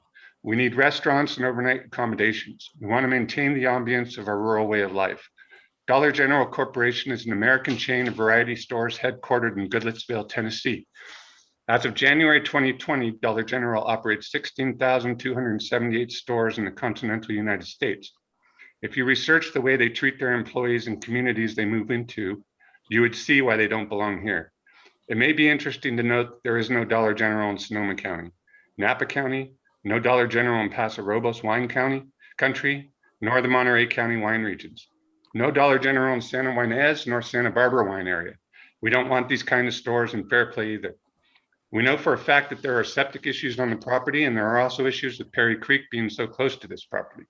Due to all these fair arguments, we are again demanding an environmental impact report, and we all hope the findings of this report will stop this proposed project from continuing any further. Thank you for your time. Thank you, Scott. Now taking public comment from Ruth Michelson. Thank you for taking my call. I have two issues. One, I do want to respond to Jonathan's call asking others to call in about the homeless, and I appreciate his request, and I will do so. I've noticed that in other counties, to try to help the overall housing situation, and it is a trickle-down situation. If you have more housing, then the less expensive housing becomes available, and those of very, very low income then have more available to them. I mean, it takes multiple efforts, but I've seen in other counties where they're really focusing on triplexes and duplexes. That's in Sacramento. Other counties are allowing trailers, tiny homes, 2 per parcel that are up to half the square footage of the main home itself. And so I hope that you're looking at creative options like that, because building a low-cost apartments is just so slow in the making. And you can hear people how upset they are about apartments being in their neighborhoods, as we keep hearing every week, week in and week out. So it's not easy. So let's be creative and think of other housing and specific housing for the homeless, because it's not one size fits all. So please, and what I wanted to add too, since we're going to be cutting down on COVID reports and only going to monthly, how about a homeless report? How about let's keeping that front and center? Look, you've received more than $5 million on monetizing homelessness to the county coffers. You could afford to have someone give us a report as to how many of our homeless are currently being housed in the various programs at Green Valley Church, the hotel turnkey, I can't remember what it's called, etc. Okay, that was on that one. The other thing I wanted to quickly say was that I've been attending the Veterans Affairs Commission's meeting since January, the second Thursday of the month. I Zoom in, it's only an hour meeting, and I've really learned a lot. This last meeting on March 11th was horrific. During the open forum, one of the callers was interrupted twice by a commissioner, Chris Cockrell, and also threatened by Commissioner Smith. And I think that behavior is abhorrent. I've written to my supervisor. My specific question is, have they had their Brown Act training? This is not the way a member of the public should be treated. And I think that member really, someone needs to apologize to that person. If they follow the rules and the guidance that we're given as to what we can comment on, they should never be interrupted, shouted down, nor personally threatened. And that was beyond unacceptable. Thank you. Thank you, Ruth. Now taking public comment from Kirk Smith. Good afternoon, Kirk Smith of Placerville. I wanted to let you know that I was curious about how has the big pandemic of 100 years ago in this county compared to how we've handled it during the last 12 months. And I looked at old records, and there were some similarities, but also some dramatic contrasts I thought we could learn from. For example, in 1918, this body passed an ordinance requiring everybody in the county to wear a mask in public. And you imposed stiff fines and sentences to jail for those who violated it. But you could never do that now. The country's simply too divided. At that time, we were at war. It was deemed to be a common purpose. And we were combined for that common purpose to where it was patriotic to wear a mask. You couldn't do it now. So there are things you can do. For example, Council Supervisor Thomas is so far the only one I've seen photographed wearing a mask. It would help if more of you did that. And you could help if you gave backbone to the Chamber of Commerce that has an important message they put in a decal in the windows of their members' businesses. it says with the hashtag closed faces keep open places, and that's true. None of us want businesses to suffer, but the reason ours have suffered is because throughout the country there's been this horrible mix mash, whereas in New Zealand and other countries they acted promptly and cleared it up. But there were presidents, can you imagine, in Brazil and Tanzania, for example, who made fun of people wearing masks, and both of them, among others, got COVID. Last week, the president of Tanzania died of it. And then the governor of Montana, who had gotten rid of the mask law there, lifted it, just came down with COVID. I've had friends who died of it. So it's serious. And if you want to keep it open, if you want to keep those businesses open, follow that adage that if you close spaces, you'll keep places open. And that's what you could do. In the meantime, I'm troubled when someone raises religion, because they did that in the Crusades. God is on our side. Hitler even said it. And someone who thinks that having, a passport for vaccinations is going to be a ticket to Auschwitz is like saying that a driver's license, being required to have that's going to do the same thing. That's silly. Or that I'm not a believer because I believe that the government does have policing powers under the 10th Amendment. Why? Otherwise, we could have people driving down the highway at high speeds and not use safety belts, because that would affect our freedoms. Let's just exercise some common sense, be aware of what the Constitution allows you to do, and encourage people to close faces, wear masks, and we can get rid of this far more quickly instead of right now. Public comment at 3 minutes. And if that means I've got a few seconds, it's just to explain that we have now been eclipsed as the worst country in the world for handling the crisis, because now India has the most deaths and cases of infection, and they're 1 billion more inhabitants. So it rests with you. Thank you. Thank you, Kirk. There's no additional public comment. So I would open it up for staff to make any responses or comments at this point, should they choose. Okay, not seeing any. Then I think we're good to go back to item number 47, I believe it was. Pull that up here. Yeah, item 47, and we were at the point of having had some initial board discussion relative to the CAO's recommendation. And what I'd like to do is offer to open this up to comments from any electeds or appointed department heads at this point, since it's kind of constructed together, or other members of staff. But I'd like to open up and take their comments first, inputs, and then we'll open up for public if that's consistent with the board's thoughts. So anyone, I know I see our Chief Probation Officer, Brian Richards on. I don't know if he wants to comment, or anybody else who is an elected or appointed department head who would like to comment at this point.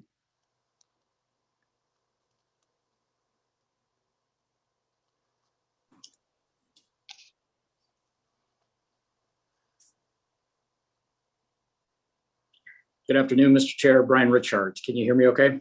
Yes, Brian, thank you. Thanks. Didn't really want to step out of the gate first on the subject, but silences can only be awkward for so long. So Brian Richards, your Chief Probation Officer. I took your comments as an invitation, so I thought I would go ahead and respond. First of all, as was mentioned when this item was opened up, there was a letter that I submitted that provided all the detail that I think the board could benefit from in making a decision. So I don't want to belabor any of that, and I don't intend to. I just wanted to say that I think relative to the discussion, it's all of it was legitimate, all coming from, I think, the proper perspectives relative to what the board should be considering. The only thing that I wanted to point out was that as it relates to the position of Chief Probation Officer, the nexus to 504, I think, in my opinion, is relatively easy to argue. It was the conversation that I had with the CAO at the time when we were discussing compensation and my appointment 7 years ago. And it was agreed upon at that time that 504 creates those types of problematic conversations. And since the public defender's salary ultimately was tied to 504 by making it a percentage of the district attorney's salary, which is tied to the sheriff's salary, which is now tied to 504, there's a nexus in there for law and justice, and leaving the chief probation officer's salary aside from that and based on a different metric means that this conversation is going to continue likely to come to the forefront. And as it did when I came on board, the conversation was largely about the compensation structure relative to other positions within the county. So let me be clear. I don't think that the chief's position is compensated unfairly. I think I am paid fairly for what I do as compared to my brethren out there in other communities. And I think that if you were to have that consistency in the county, that there would not be a discussion about it. I think that if all department heads were consistently compensated, then that puts that issue to rest. But because that's not the case, relative to bringing on a new chief probation officer sometime in the future, I think you're going to run into the same conversation. And I was fortunate enough to be working with the board at the time that saw that disparity and was willing to make an adjustment. And that allowed me the opportunity to come over from the Bay Area to El Dorado County to take even a superior position that was at a lower pay. But at the time, the board saw the wisdom in that. I think that you're going to find yourself, either your board or a future board, in the same position in the future if there isn't some amendment made to either one side or the other of the equation. So from my perspective, it's an operational thing, it's a logistics thing, and of course, whatever the board decides, I'm comfortable and confident that you've taken everything into consideration, and I know the CAO understands that as well from an operations perspective. But anyway, I just wanted to leave it at that. I appreciate the conversation being had at all, and I will now open it up for others. Thank you, Chief. Anyone else wish to comment at this point? Elected or appointed department heads. So I'm not seeing any hands raised or anything else. So with that, Kim, would you please open it up for public input? Well, wait, Chair, can I ask Sure. Brian a question though? Sure. Yes, go ahead. It's like, hey, Brian. So I just wanted to know, did you have any thoughts on what we were talking about with doing a deferred compensation somehow in relation to to get it to a different number? Have you looked at that at all as an alternative, and would it work? Or So the reason that I provided for you the information, the internal information relative to the sheriff's captain and the and the district attorney's chief investigator was because I think it's a reasonable benchmark to look at internally.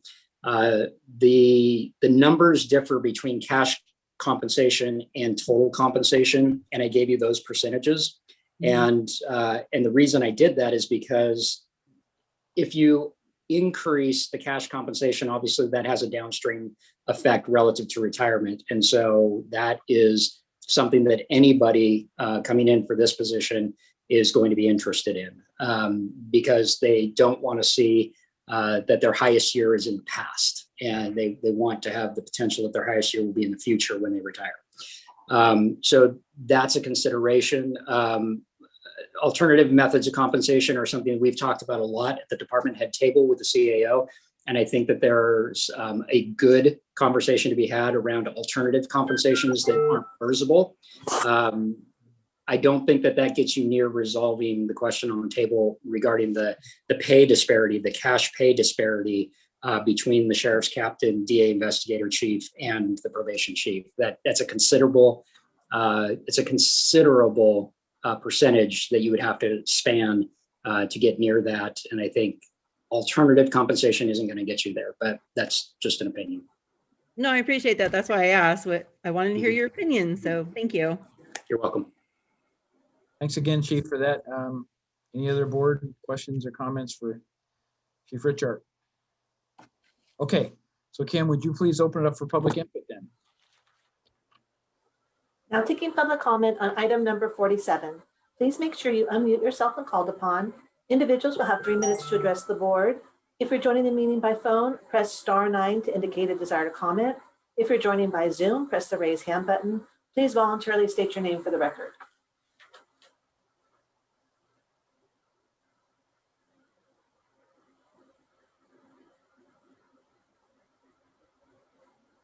There's no public comment. Okay, very good.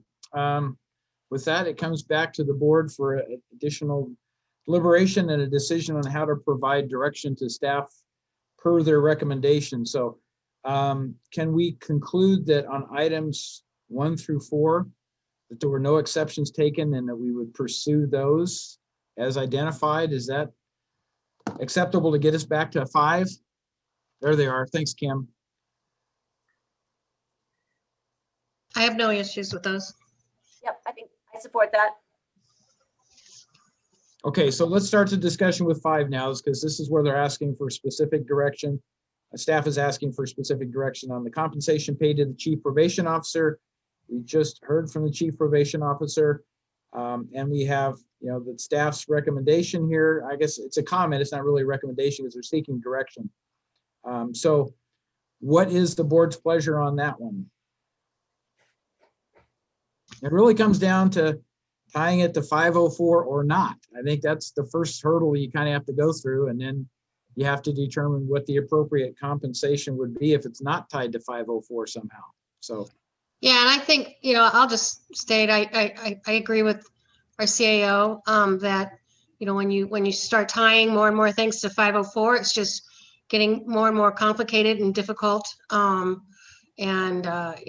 I understand the issue because of 504, it causes a lot of issues, but I frankly would rather go with talking more about deferred compensation and finding other ways than to stay in this rabbit hole of our 504 tie-ins.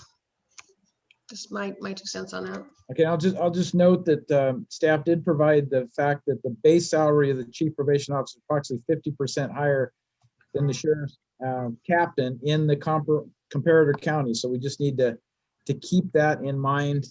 So just a reminder on that, but I understand where you're coming from. So you're saying deferred compensation would be your preference at this point? Yeah, I would prefer that we direct staff to look at other means of compensation other than tying into that 504. It's just my reaction to that.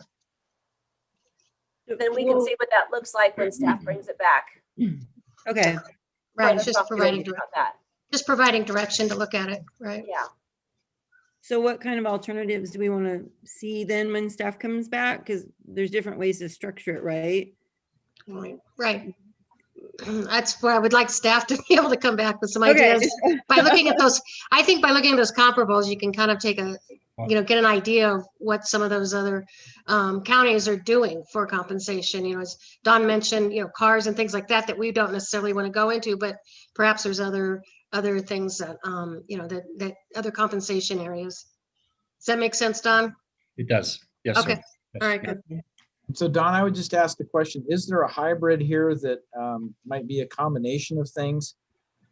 Because I heard, Chief Richard's comments relative to trying to hire new personnel as we get to the point where, the given personnel retire and then we're out trying to recruit, and it is going to be viewed differently by potential candidates for the position as to whether it's actually a salary compensation and how it's connected or not. Versus deferred comp. So do you have any perspectives on that with your interviewing history and other things that come up relative to this? And obviously your position's in that same kind of category with the deferred comp package. So Yes, it is, Mr. Chair. Thank you for recognizing that. It's so complicated, and as Tamika used to always say, when you're talking about compensation, it ultimately comes down to each individual's personal situation. And with pension reform that happened with PEPRA, that caps the amount of PERSable compensation of the PERSable salary, they may prefer deferred comp. Whereas other people who are classic like me and Chief Richard, we want a higher base salary that is PERSable.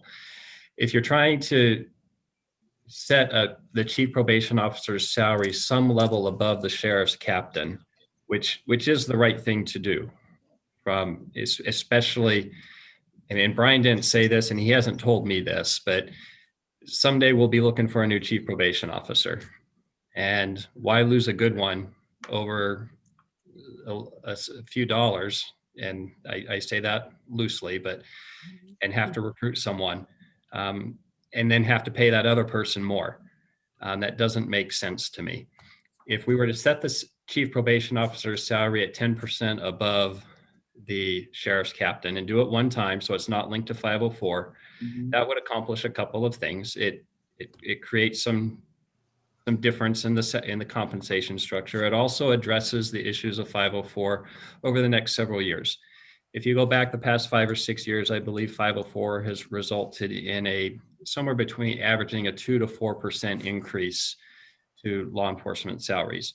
Now, full disclosure, back in 2008, 9, 10, 11, there were no increases. So you never know what's going to happen. But in recent years, 504 has resulted in salary increases. So if you set the salary of the chief probation officer 10% above the sheriff's captain, it gives you some time for that compaction and that compensation structure to, quite frankly, get messed up again. Yeah, it's just a passage of time. We get messed up with 504 driving everything. We've been there for what, 20 years, I guess. So in regards to other, things such as deferred comp, for context purposes, my compensation structure is different than the other department heads. Whereas the other department heads have 2.5% of their total compensation is deferred comp. Mine's about 7.5 to 8%. So if you were to use mine as an example, there's room to say, okay, to address a chief probation officer by giving him some deferred comp and splitting the baby down the middle, for lack of a better word, to give him some deferred comp and give him some base salary increase to get to that 10% above. That doesn't make us as competitive from a PERS standpoint, but it addresses long-term pension liabilities. I would caution, though, against treating the probation officer separately on deferred comp than you treat other department heads, simply from an administration standpoint. It just gets difficult and cumbersome when you have different department heads compensated differently.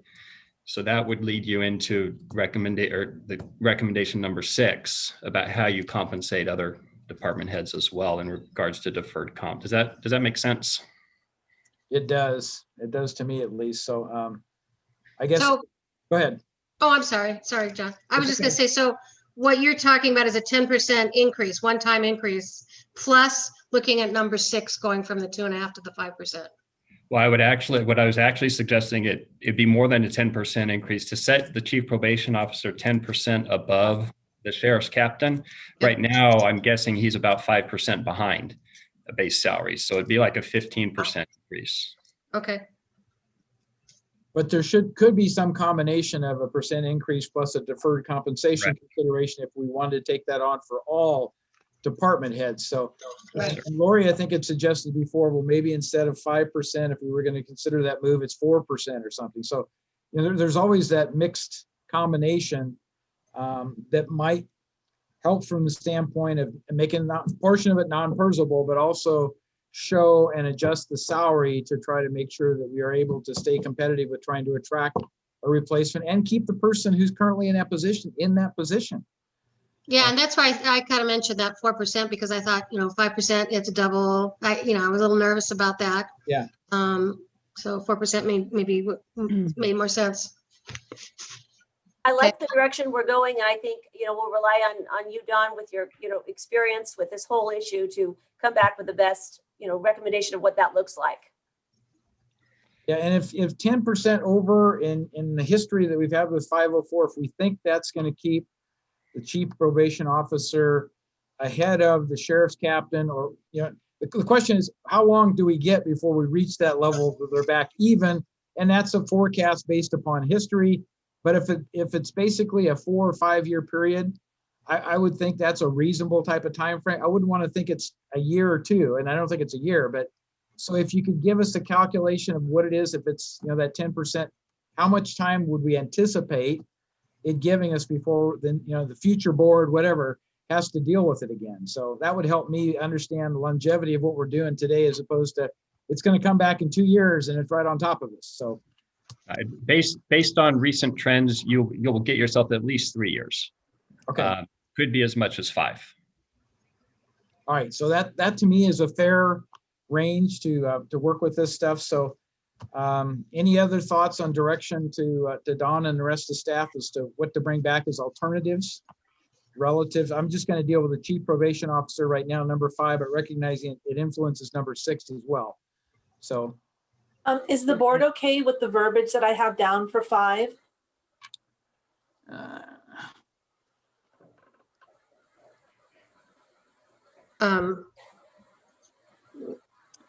That's part of it, but we also want him to consider a mix of deferred compensation and a salary increase, a compensation increase. Mr. Chair, can I suggest, based on the discussion Supervisor Novosel said, instead of saying deferred compensation, say other, yes. mix of non-PERSable versus PERSable. Yes. Yeah, there you go. Broader latitude, thank you. Other non-PERSable compensation, I guess is Yep. the thing.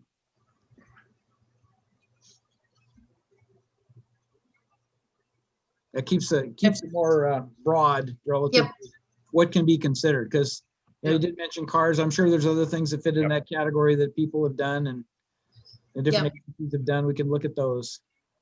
Okay.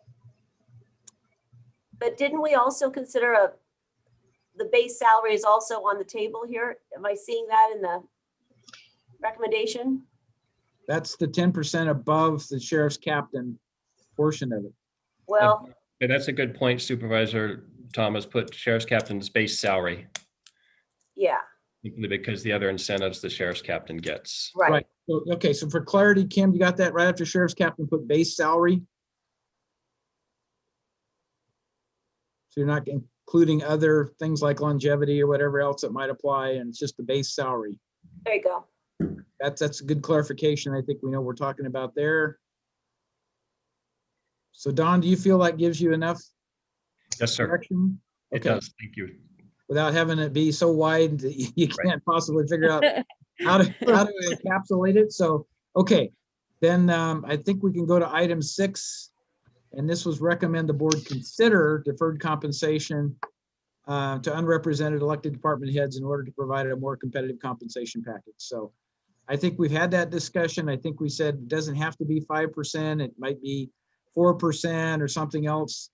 And so if you could provide some alternatives there that would make sense, again, to try to be fair, but not just increment it up in terms of doubling, I guess, is the bottom line based upon the board's comments. So do you believe, Don, you've got enough information there to consider coming back with something? Yeah, so, well, let me just restate what I'm hearing is the board is open to increasing the deferred compensation amount, not doubling it, but somewhere in between. And to address that in the total compensation package. If I said that correctly, then yes, I have what I need. Does that mean like bringing us back a calculation of a number? Oh, yeah. Like here's what 4% looks like and all that? Because I mean, I heard what Wendy said. We need to make sure that we can budget for all this and stuff, and right? Yeah. So in the stat, yes, all this, when we bring back the resolutions and with firm recommendations, you will have the total cost impact. Now, the staff report does identify the cost impact for increasing it to 5% deferred comp, and that's about $90,000 a year for all department heads, about $60,000 a year general fund. Okay. So if we go 4%, take 1% off those amounts, but you're in that ballpark. Got it. Thank you. Yeah, a good little chart would be nice when you bring it back. Yeah, I know. I'm so repetitive, Dawn, but the chart sticks out in my brain, and the other stuff is a lot of paragraphs, which I did read, but they don't stick as well. I don't know what my problem is. Charts. I'm the same way. I like the charts like that. Linear thinking. I don't know what it is. Yeah, there's something about it. You've been good with words today, Laura. You've been good with words. I will tell you the charts we have right now is about 150 of them in Excel, and it's broad. You have to condense it a little bit. So we will, You don't want 150 charts. No. I appreciate that. The only other comment or question I have is relative to 6 is when we're dealing with elected department heads, have we done a reasonable recent compensation, competitive compensation, looking at other comparable counties and what we're doing there? I mean, separate from 504 and everything else, but have we done a reasonable comp? Because once we set that salary, obviously that becomes public information. Anybody who wants to be a candidate for an elected office has to work with that. Was there any update? Because I'm not aware if there was a recent update in terms of comparable salaries for those elected officials. And I'm really focusing on electeds because we know by the state constitution, every county has to have 5 elected. So at least those, there's some numbers on, right? So. Well, every county has to have 3 electeds. Oh, 3 electeds. Okay, excuse me. But yeah, in 2019, HR did all the department heads, the compensation based on our comparator counties. Now, people argue our comparator counties the right counties, but they are what we chose them. That's what we chose, and that's what the board decided. So that was done in 2019 with everyone. When I referenced a preliminary analysis, it was comparing base salaries of appointed and electeds, so doing my best to treat everyone the same. And I think that's where the conversation, at least in my mind, got started on this, was because I remember talking about deferred comp and all these other little add-ons that, really did make a difference. And there was a chart there, Lori, you'll like, that I remember that we were given that broke down some of those added compensation areas. So it'd be good to see that again. Yeah. Yeah, I think if we brought that back just to refresh the board in terms of where we are, because some of the elected official positions, I've heard comments that, if you compare where they are in the total compensation received by county employees versus where they are with their peer group, you end up with different relative scaling, and in large, that's driven by 504. So it's back in the picture, no matter where you look. 504 is a consideration relative to the top 100 most highly compensated employees of El Dorado County. So I'm just trying to make sure that we don't overlook that consideration. So Don, if you feel you have sufficient information to work this one, Yes. Anything you need for clarity? Nope, I think I have what I need. Thank you. All right, so then let's go to 7. So is the board okay with what we have down for number 6, changing it from 5% to 4%, and then also having staff bring back to the board the total cost impact? I think on the first sentence, Kim, can we say we're going to put other types of compensation, not just deferred? Okay, deferred compensation and Cross other out the types of compensation. Non-PERSable. non-PERSable, correct? Yeah, Okay, the and previous- other. other non-PERSable, right? Yep, yep. Okay, does that read better? I can't read it. I'll take your word.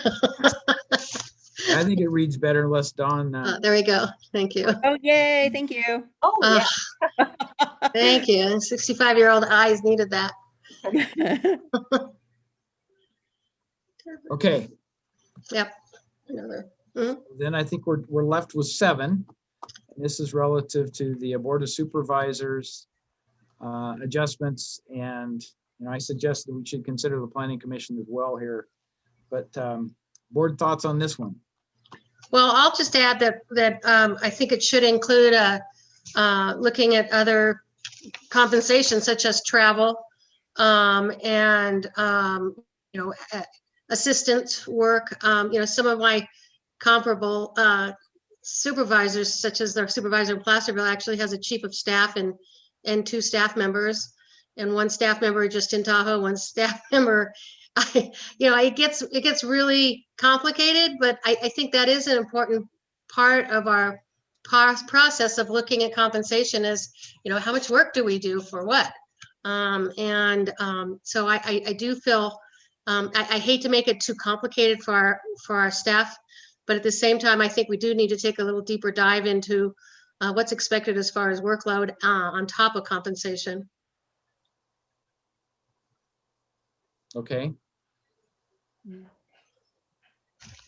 So Don, I would be happy to provide the data that I'd put together historical to you relative to looking at the use of an outside indicator benchmark such as the Superior Court judge. I can refresh that information if that's all any assistance, or if you want to take a look at that in addition to looking at the compensation and the comparable organizations, we can do that. But whatever you would need there, I can certainly support you in providing what I did before and update it if you want, or you can do it. You can obviously have staff do it either way. Thank you, Supervisor Heidel. And if you have some data, that would be great. So I don't have to, we don't have to duplicate all that work. I am aware of many counties who describe exactly what you said about a linkage to the Superior Court judges. And I guess what I'm looking for today is that something this board is interested in. It has been talked about before with prior boards here, as recently as I believe 2 years ago, or maybe it was early 2020. And the board said to come back this year and have a further conversation on it. So before we do all that work, I'd just like to make sure the board is interested in getting that information and would be interested in going down that path. But as Supervisor Heidel said, it is not unprecedented. I'm aware of several counties just off the top of my head that have some connection to the Superior Court judges. These are really difficult conversations, because we're public servants, and you never want to appear that we're in it to pat our own pockets, and yet we do it. It's a full-time professional job as well, but it's a really hard conversation. So I like the idea of having some metric outside of us that provides a benchmark, so we can. I would want to make sure that was a right comparison, though. And is there any way before staff goes down that, a full survey of that to kind of do a cursory analysis of, the right mechanism or the right linkage? So Supervisor Thomas, I'll try to take a shot at that and give a little context. And I'm going to go from one extreme to another on how counties link to the Superior Court judges. You have LA County, which is at the very far extreme, that they pay the board members get paid exactly the same as a Superior Court judge. So as the state changes the salary of the judge, their salary changes with it, and they match. Obviously, that's not what anyone here is talking about doing. So, but there are other counties that say we're going to pay the board members 40% of what a Superior Court judge makes. And if staff gives this direction, how I see it playing out, we're going to look at our comparator counties and see how we're paid to them based on our 8% below median, and then come to draw some analysis. Okay, what percentage of the Superior Court judge's salary is that? And how far away are we from that? And kind of back into it that way and bring that data back to the board for your consideration. Okay, that's helpful. Exactly. Thank you. What I did in my analysis is you back into it based upon looking at comps and getting a feel for what boards have had recent increases, et cetera. So yeah, I'm fully agreeable to that approach.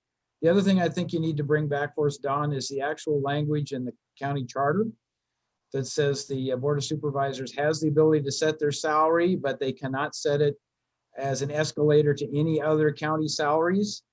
And that's why you kind of get out of looking at anything related to county government and look to an external source, which a lot of other counties were set up similarly, even though they don't have a charter.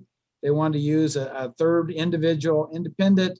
Hey, we have no influence on this as their benchmark to establish a percentage against that on an ongoing basis. So I think that's the other part that the new board members in particular needs to understand. It's driven by the charter in terms of how this is done. So I think in the wording here, if we could put in total compensation paid to each member, because again, I still think we need to include some of these, if we're going to look at comparables, or get an idea of where we stand. I think it's important to look at it just as we're doing with all the other job departments, everybody, that we look at that in a comparable manner, and that is to look at total compensation.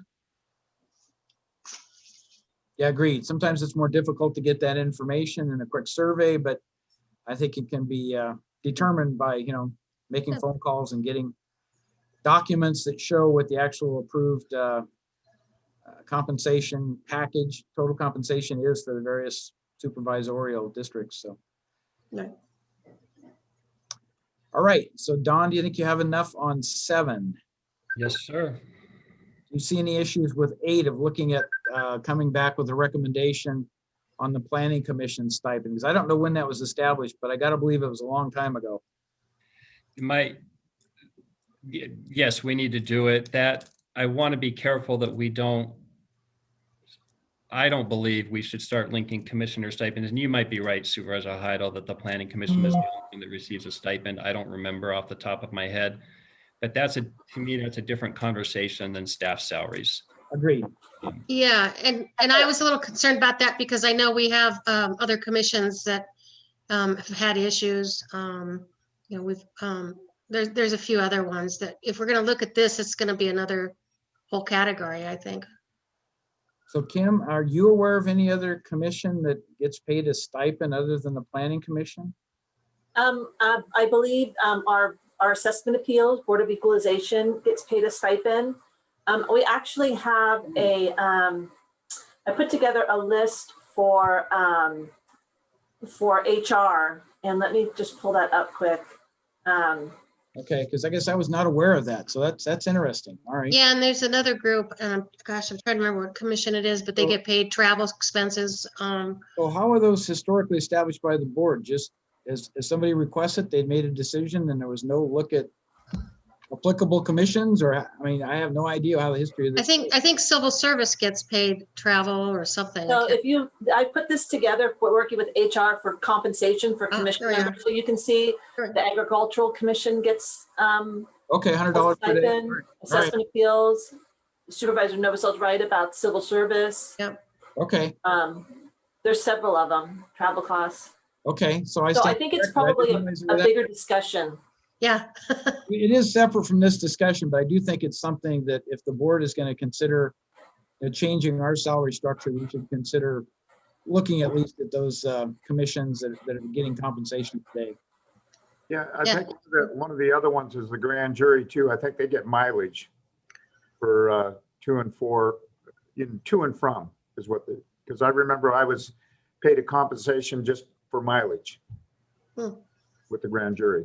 It's not on there. Is mileage just not on there, Kim, or I don't see it? Actually, the grand jury isn't one of the committees or commissions that we administer, so I did not have them on this list. Oh, okay. These are the ones that the board members that we appoint to. Okay, so thank you, Kim, for bringing this. So it's much bigger. So you can take 8 off of that. It's just something that we'll carry as a follow-on discussion. Should we decide to do something with 7, I think if the board is not changing compensation, the board receives, I guess I wouldn't be so inclined to go out and, look at all these others at the same point in time. But if the board chooses to change the compensation, then I think that opens it up for at least a review. That would be my opinion. I would think a review is due no matter what for these commissions. I just don't know, when that's appropriate, but absolutely think that for reviewing compensation, that's a part of our county I guess the rules. question comes back, should there be a policy on it that establishes this so it's not a hodgepodge? Because I don't know how this was created over time, but I'm guessing it was incremental. So maybe. Don, is there time we can have this conversation, part of the budget commission, conversations or? Well, I talk about this? don't know if Supervisor Heidel was suggesting this, but I like the idea when staff brings back the analysis regarding the board members, depending what action the board takes in response to that, if you choose to adjust the board member's salary, at that time provide direction to staff to then look at the commissions and committees as a whole and bring recommendations forward. That's going to be labor intensive and a lot of staff work involved. And if we're not going to adjust the board member salaries, at least what I heard Supervisor Heidel say is don't adjust the commission salaries right now. So let's knock the board members off that list. And then the commissions would be the next step, would be my suggestion. And that's where I was coming from. Just, we had to deal with them together or not. Not do it in anything, or we deal with it together with the board's decision to make adjustments for the board. Any other comments or thoughts from any other supervisors on this one?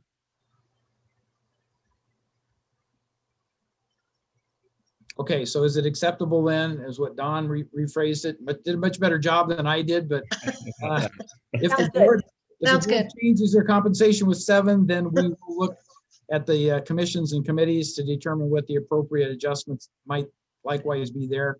And that's a staff study and hopefully a policy statement ultimately, because every time we create a new commission or committee, I'm sure the question is going to come up, right? Well, what about me and my service on this? And so I ultimately think we need to look at a policy at some point in time, not immediate maybe, but some point in time. But Agree.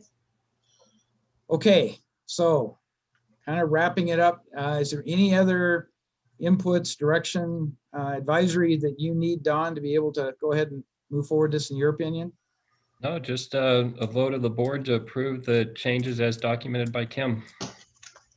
Okay. And did we have public comment on this yet? Did. Yeah, we did. No, there was no public comment, which Oh, there was no public comment. Okay, no great. public comment at all. I Yeah. missed that. Okay. So I'll move all 7 items as amended. I'll Okay. second. In a second. Roll call. Supervisor Heidel, how do you vote? Aye. Supervisor Turnbull, how do you vote?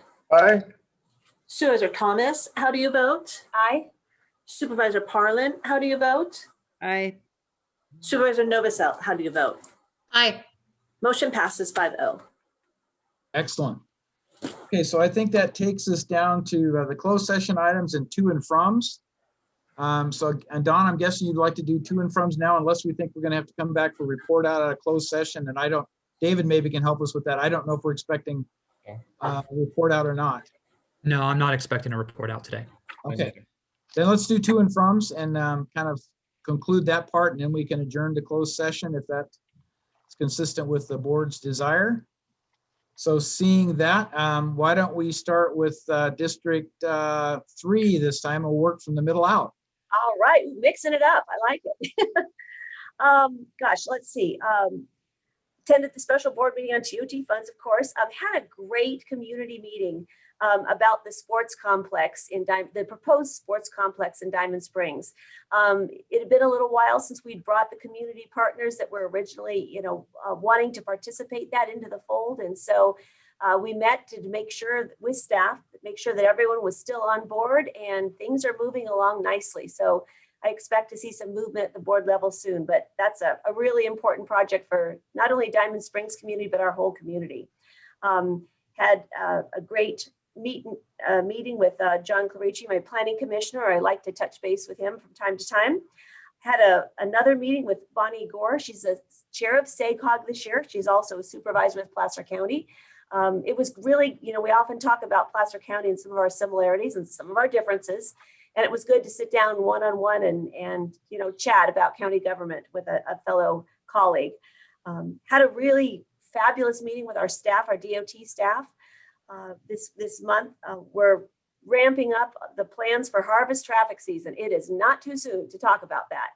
And so really appreciated Raphael in, really bringing me up to speed on what our county process is so far. And then on tomorrow, we have a large community meeting on our harvest traffic plans for this next fall. So stay tuned. Attended the ETCDC meeting. Yesterday, attended the SACOG Policy and Innovation meeting.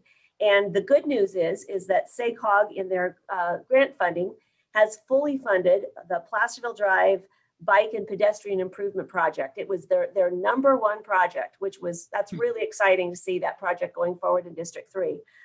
Unfortunately, we had 2 other projects from El Dorado County that were not funded.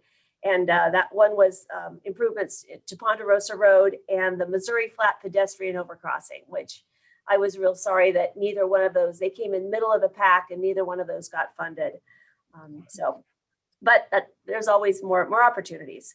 Wanted to let everyone know that the great community service day in Placerville, the Rise and Shine, is going to happen on Saturday, May 1st. 2021 from 8 a.m. to 1 p.m.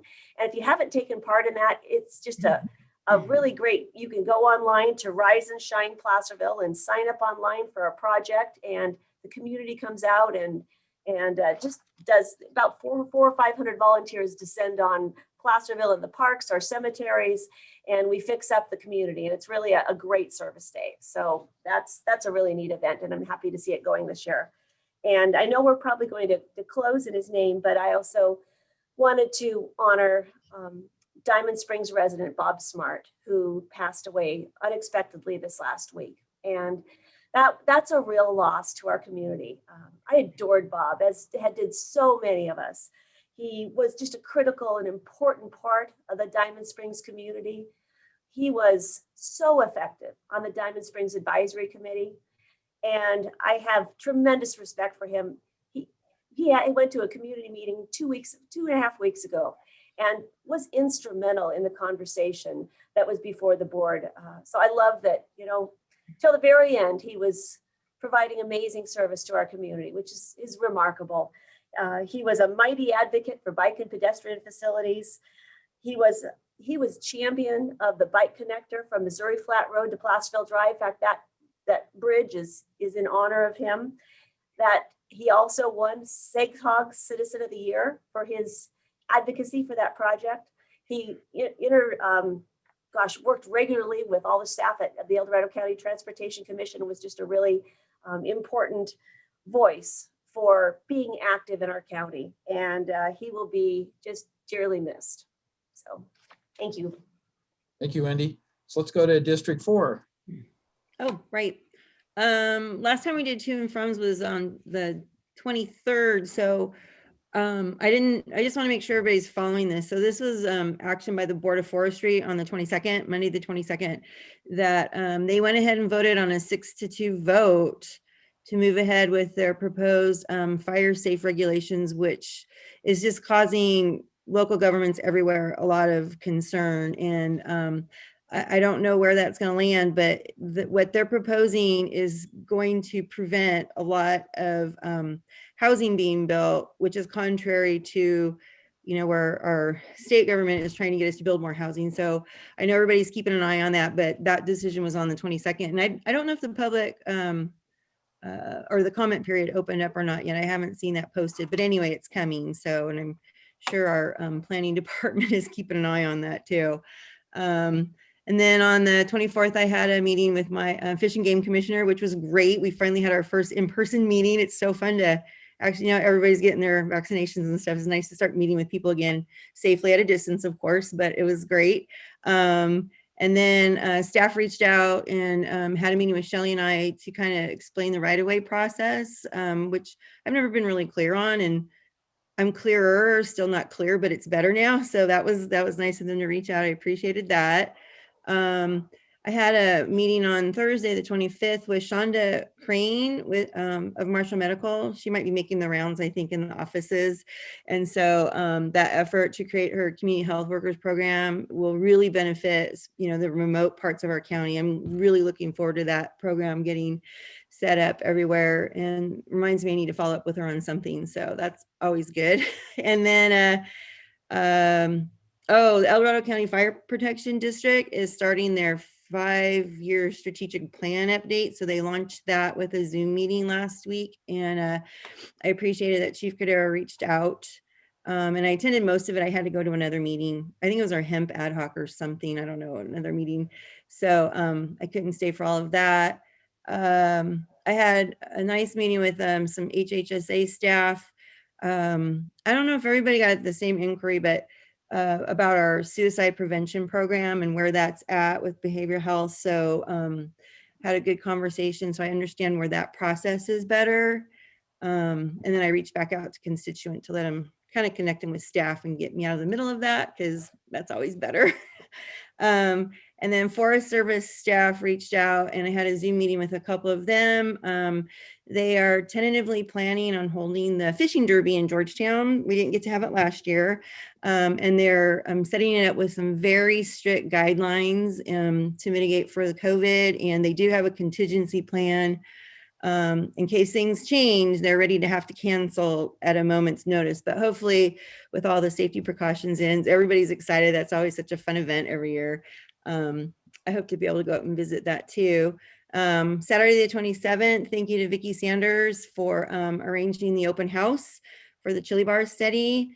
I'm really looking forward to see the results of that effort. The board had directed that to happen. So, I'm glad to see that moving forward. And then Monday, let's see. Oh, last Monday, Carolyn Brooks was the speaker at Taxpayers. And as always, she did a great job representing the library and just the amazing programs that they do out of there. They're just truly the hubs of our community. And then let's see. Cemetery Advisory Committee meeting.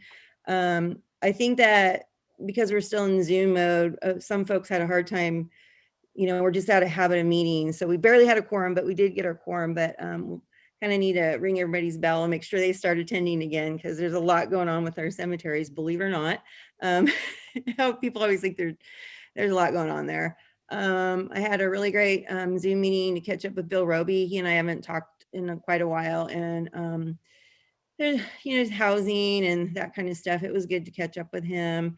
And then that same day, that was Thursday, April Fool's Day, we had the Transit Authority meeting and the transportation meeting, like Wendy said. And I just want to let everybody know that the State Route 49 Confluence Study is now officially adopted into the Transportation Commission's overall work plan. So there's folks up in cool North County are really looking forward to that. So I appreciate that getting put into the work plan. And then yesterday morning, we had the Taxpayers Association monthly business meeting and then agenda review. So lots of stuff. All right, thank you, Lori. Let's go to District 2, George. Yeah, I just want to tell you, I had that Community Action Council Zoom meeting is what it was, and they had a great presentation on for Hands for Hope. It was a beautiful presentation. Also, we had a planning meeting, basically catching up with me and all the different projects that are going in District 2 that are coming up. I also listened on the LabCo meeting that we had, even though I'm the alternate, I can't vote on it, but I listened to what was going on. Also, so far, we're working forward with that, especially on the biomass facility that we want to build in this county.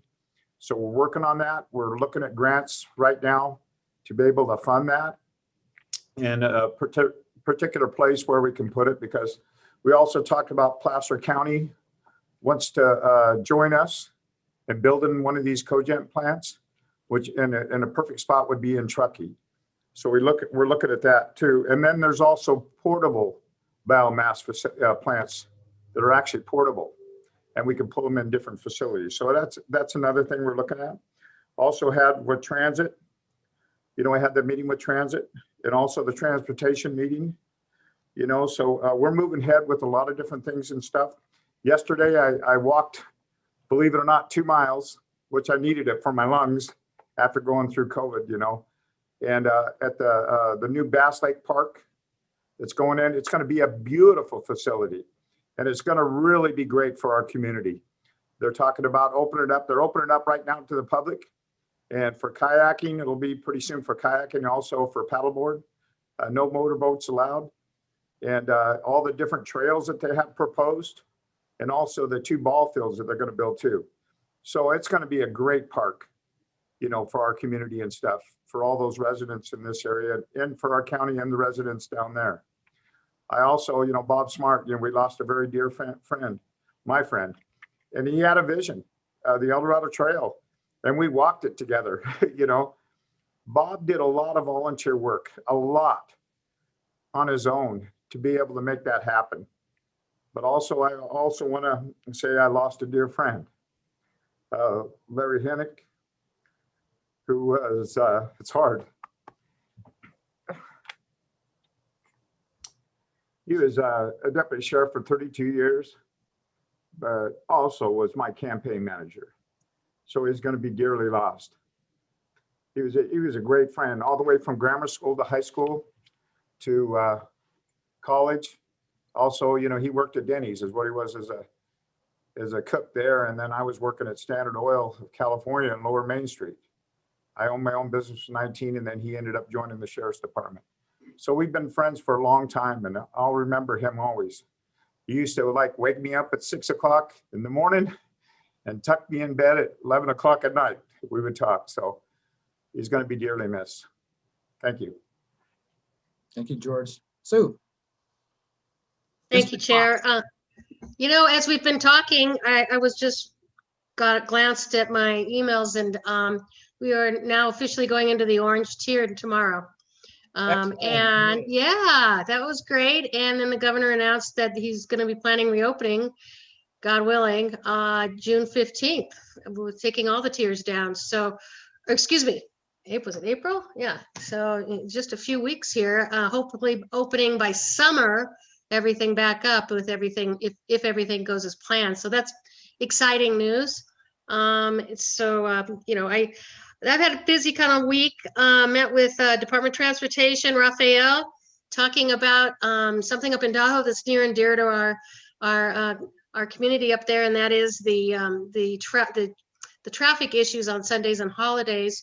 We're going to be starting a pilot program that we've been talking about for years, putting up signs that say no right turn at North Upper Truckee and Sawmill, both county roads, and putting up and hoping that that our GPS will pick up on those and not route traffic over those during those busy times, because we are expecting another crazy busy summer, especially if everything opens up again. And then TRPA, Tahoe Regional Planning Agency, we had our Housing Solutions webinar, which we are continuing to talk to people about possible areas of incentives and building solutions for our workforce and moderate income workers and clients. Talking about ADUs, about how you do take apartments and townhomes and kind of that kind of, and Wendy, you know, we've been talking about it. We're continuing to talking about that missing middle. How do you incorporate that in to our developers? So that is a continuing conversation. And then finally, the 56 acres public webinar that we all have been hearing about. You know, the issues, big issues are seniors and the parking and traffic concerns up there. But we're moving along, and county continues to be talking to the city about our issues and their issues and how we resolve them. So that's all good. Oh, and I do want to finally mention Polly Pines, Fort Bay Park, Earth Day, April 24th. Try to be there. Thank you. Thank you, Sue. So I'll go last here. On Wednesday, the 24th, Supervisor Thomas and I participated in a discussion relative to the mobile home park situation, in particular rents and long-term leases. It was a facilitation type of discussion. I'm pleased to let everybody know that Bill Roby of the El Dorado Community Foundation has agreed to lead that effort. So we're talking about a town hall meeting that will be planned, a notification, et cetera. He suggested that it be held at Union Mine High School. We're working to try to see if that's a doable do, because that would provide a venue for a large participation at the actual site at the high school, as well as a hybrid Zoom meeting, to really make sure that we get as much participation and communication as possible. But I just want to make it clear to everybody, the board is not engaging in leading this. We're trying to help facilitate the community conversation. And so very pleased again that Bill Roby stepped up. He's going to set up a website at their cost. He's willing to fund the cost of the high school. So I don't see any asks of the Board of Supervisors at all at this point, but it's to try to seek remedies, possible solutions, short of having to bring it to a board action. I think that's always the best approach, to see if the community can resolve their issues. And if there's some outliers, some bad players, maybe some additional emphasis can be placed on that, and maybe it turns the tide. But we clearly would like to have the community solution before the board might hear something. So that's the direction that's taking. I'm still participating every Wednesday on our EOC, Emergency Operations Center, COVID cooperators meetings. Those are always very useful in terms of understanding what the county is doing relative to vaccinations and everything else. So those are held every Wednesday. It was mentioned that Wednesday, then we had a LAFCO meeting. And so there was quite a bit of discussion at LAFCO about various things. And I think that's the meeting, maybe it was meeting before Wendy was able to acknowledge that she has officially joined the LAFCO board membership, having been able to resolve the Behavioral Health Commission conflicts. So that was all good. And then on Thursday, the 25th, I attended a webinar called the American Rescue Plan Stimulus webinar. And this is talking about all the federal monies that are coming forth, how you bucketize them, what can be done. I found that very useful. I passed that on to staff because they had both, obviously, a video of the discussion. They had presentation materials, PowerPoint and stuff. So it helped me become more familiar with what that federal program is and the types of funding and the types of fits that are there. So I thought that was useful. Then also I had my one-on-one with county council. Again, I much appreciate those, keep staying updated on what's going on and also providing some inputs on what the board may be looking at in the future, at least from my perspective. I also participate regularly in the Cal OES regional calls, and those are held multiple times a week, but it's just to try to keep the pulse on what the state is doing relative to COVID. And the other big one is EDD and compensation for unemployment. And I think, as we all know, that's been a major mess. So just to try to keep tabs of what's going on there, I think is helpful. On the 26th, Friday, I participated in a Pioneer Community Energy onboarding discussion with the lead of the organization, Don Eckert, and also Sam Kagan. Sam, I'm trying to remember Sam's license. I think it's Kagan. Sam, to try to talk about what it is to be a new JPA board member and discussions that go on there. The other thing I'll mention is I was invited to join a ad hoc committee that's already been established on cogeneration facilities. And so I gladly accepted the nomination for that. It's not been approved yet. It's got to come back to the JPA board. But I think that would give us access, as Supervisor Turnbull has talked about, direct access to working with Pioneer Energy and the possible development of cogeneration facilities and bringing that to the table as a potential buyer of that electrical power. Because I'm sure that's one of the things you got to secure if you're putting up one of these facilities, is how are you going to get it into the grid and who's going to be the purchaser. And so I think bringing Pioneer on and participating in their ad hoc will be helpful in the long term. So we'll see how that goes.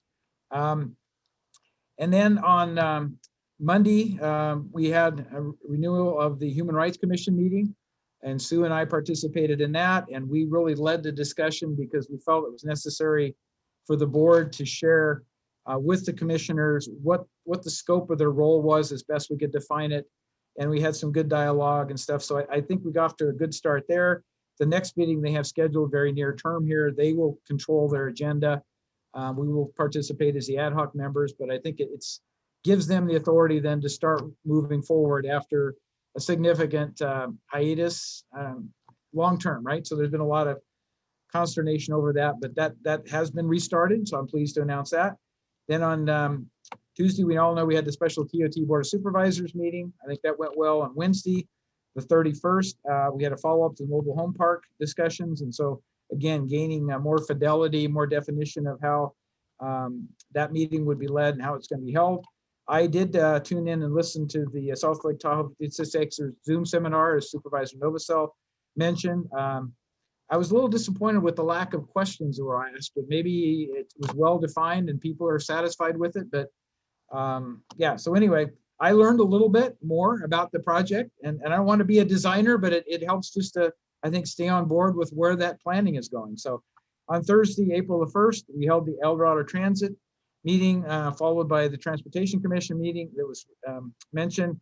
And I do want to give tribute here to Bob Smart, because there was a special video recognition of Bob Smart and all of his activities that he put in and stuff. And I thought the Transportation Commission leadership did a really great job of a tribute to a great man who did an awful lot for the county and the community in general. So on April 2nd, on Friday, Rafael Martinez and I had our monthly DOT meeting.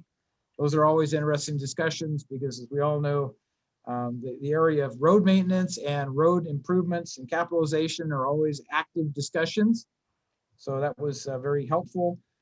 Then yesterday, Monday the 4th, we had the LAFCO budget ad hoc committee meeting, which I'm participating in that ad hoc to try to establish some additional budget parameters for LAFCO going forward. So those will be brought back to the full LAFCO commission at the next meeting with some recommendations. I participated in a lean exercise with our planning and building department. So this is a value stream mapping process, which I think also is off to a good running standard. had my monthly, or not monthly, but biweekly meetings with our CAO. And the last thing, yesterday evening, we held the monthly El Dorado Hills Community Council meeting. Our guest speaker was Assemblyman Kevin Kiley. And so Kevin was able to share with us some of the things that are going on, both with current legislative action that he's aware of and is supporting, as well as the lawsuit against the governor and where he stands on that. And he did announce that there is a planned appeal hearing on that. So they're moving forward with that. We have the details in our minutes from our community council meeting, and those are published and distributed to anybody on the email list, and be happy to provide to the Board of Supervisors if they have an interest in, Assemblyman Kiley's comments. And then there's also a video taping of that we do, a YouTube video. So if people actually want to hear the interaction, what his statements were, stuff, as a key guest speaker, those are available. So long-winded, but a lot going on. So thank you for that. And with that, I'll ask the CAO, Don Ashton, if he has anything you'd like to add at this point. Thank you, Mr. Chair. The only update I'd like the board to be aware of is on April 12th, the legislature is holding a hearing in Sacramento on the redistricting timelines. They're hearing from a lot of counties that with the delay in receiving the data, it's significantly impacting the public input process. So they're going to be discussing pushing the timelines back. The challenge with that is then it impacts the June primary elections. So they are talking, CSAC is talking to our county registrar of voters as well to make sure they don't mess up that process. So because of the high profile nature of that, and we only do this once every 10 years, I want to make sure you are aware of that hearing, and we will have staff participate or staff listening in to see how that goes. I have nothing further at this time. All right, thank you, Don. And recognizing that we will be adjourning after the closed session, I do want to just mention that we are paying tribute to, I'm going to include Larry Hennick, but two very substantial contributors to El Dorado County's history and all of the developments occurred in terms of doing things for the public, bikeways and stuff, that being Bob Smart, which has been mentioned before, and then Larry Hennick. I think both those gentlemen deserve recognition for their contributions to El Dorado County, longstanding members of El Dorado County, and they will be greatly missed. But we just need to recognize them at this point in time and offer our condolences to their family members and other members of the public that may be suffering personally from the loss, the grief, so to speak. Try to do as much sympathy, empathy, reach outs as we can. But with that, I think we are ready. We'll take public comment on the closed sessions, but we're ready to get ready. We're preparing to go to closed session. We have 3 items that we'll be hearing in closed session, if I understand it right. 50, 51, and 52. David, is that the 3? That is correct, just those 3. Okay, so at this point, the board will recess into closed session to hear items 50, 51, and 52 as specified on the agenda. Anyone who wishes to provide comments concerning those particular matters may do so at this time. So Kim, if you would open it up for public comment for our closed session items. Now taking public comment on closed session items 50 through 52. Please make sure you unmute yourself when called upon. Individuals will have 3 minutes to address the board. If you are joining the meeting by phone, press *9 to indicate a desire to comment. If you're joining by Zoom, press the raise hand button. Please voluntarily state your name for the record.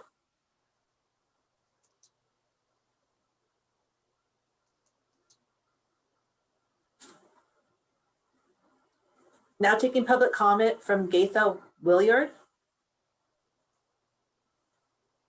Go ahead, Gay. Whoops. Okay, John, Supervisor Heidel, when did you say that mobile home meeting was going to be? It has not been definitized yet. As I know, it was based upon the availability of union, unless Supervisor Thomas has an updated confirmation, but we were looking to try to conduct it before the end of this month, but it has not been nailed down yet. So. Okay, thank you. All right, very good. And that was not associated with the closed session, but I'm sorry. That's okay. That's okay. So did Gaitha, did you have other things to say? No. Thank you. All right. So with that, I'm going to propose we take about a 5-minute break and we come back to closed session at about 2:50. That'll allow us to gather some to rehydrate a little bit. That's what I need at this point. Too much talking. So 2:50, and I'll see you all in closed session. Thank you.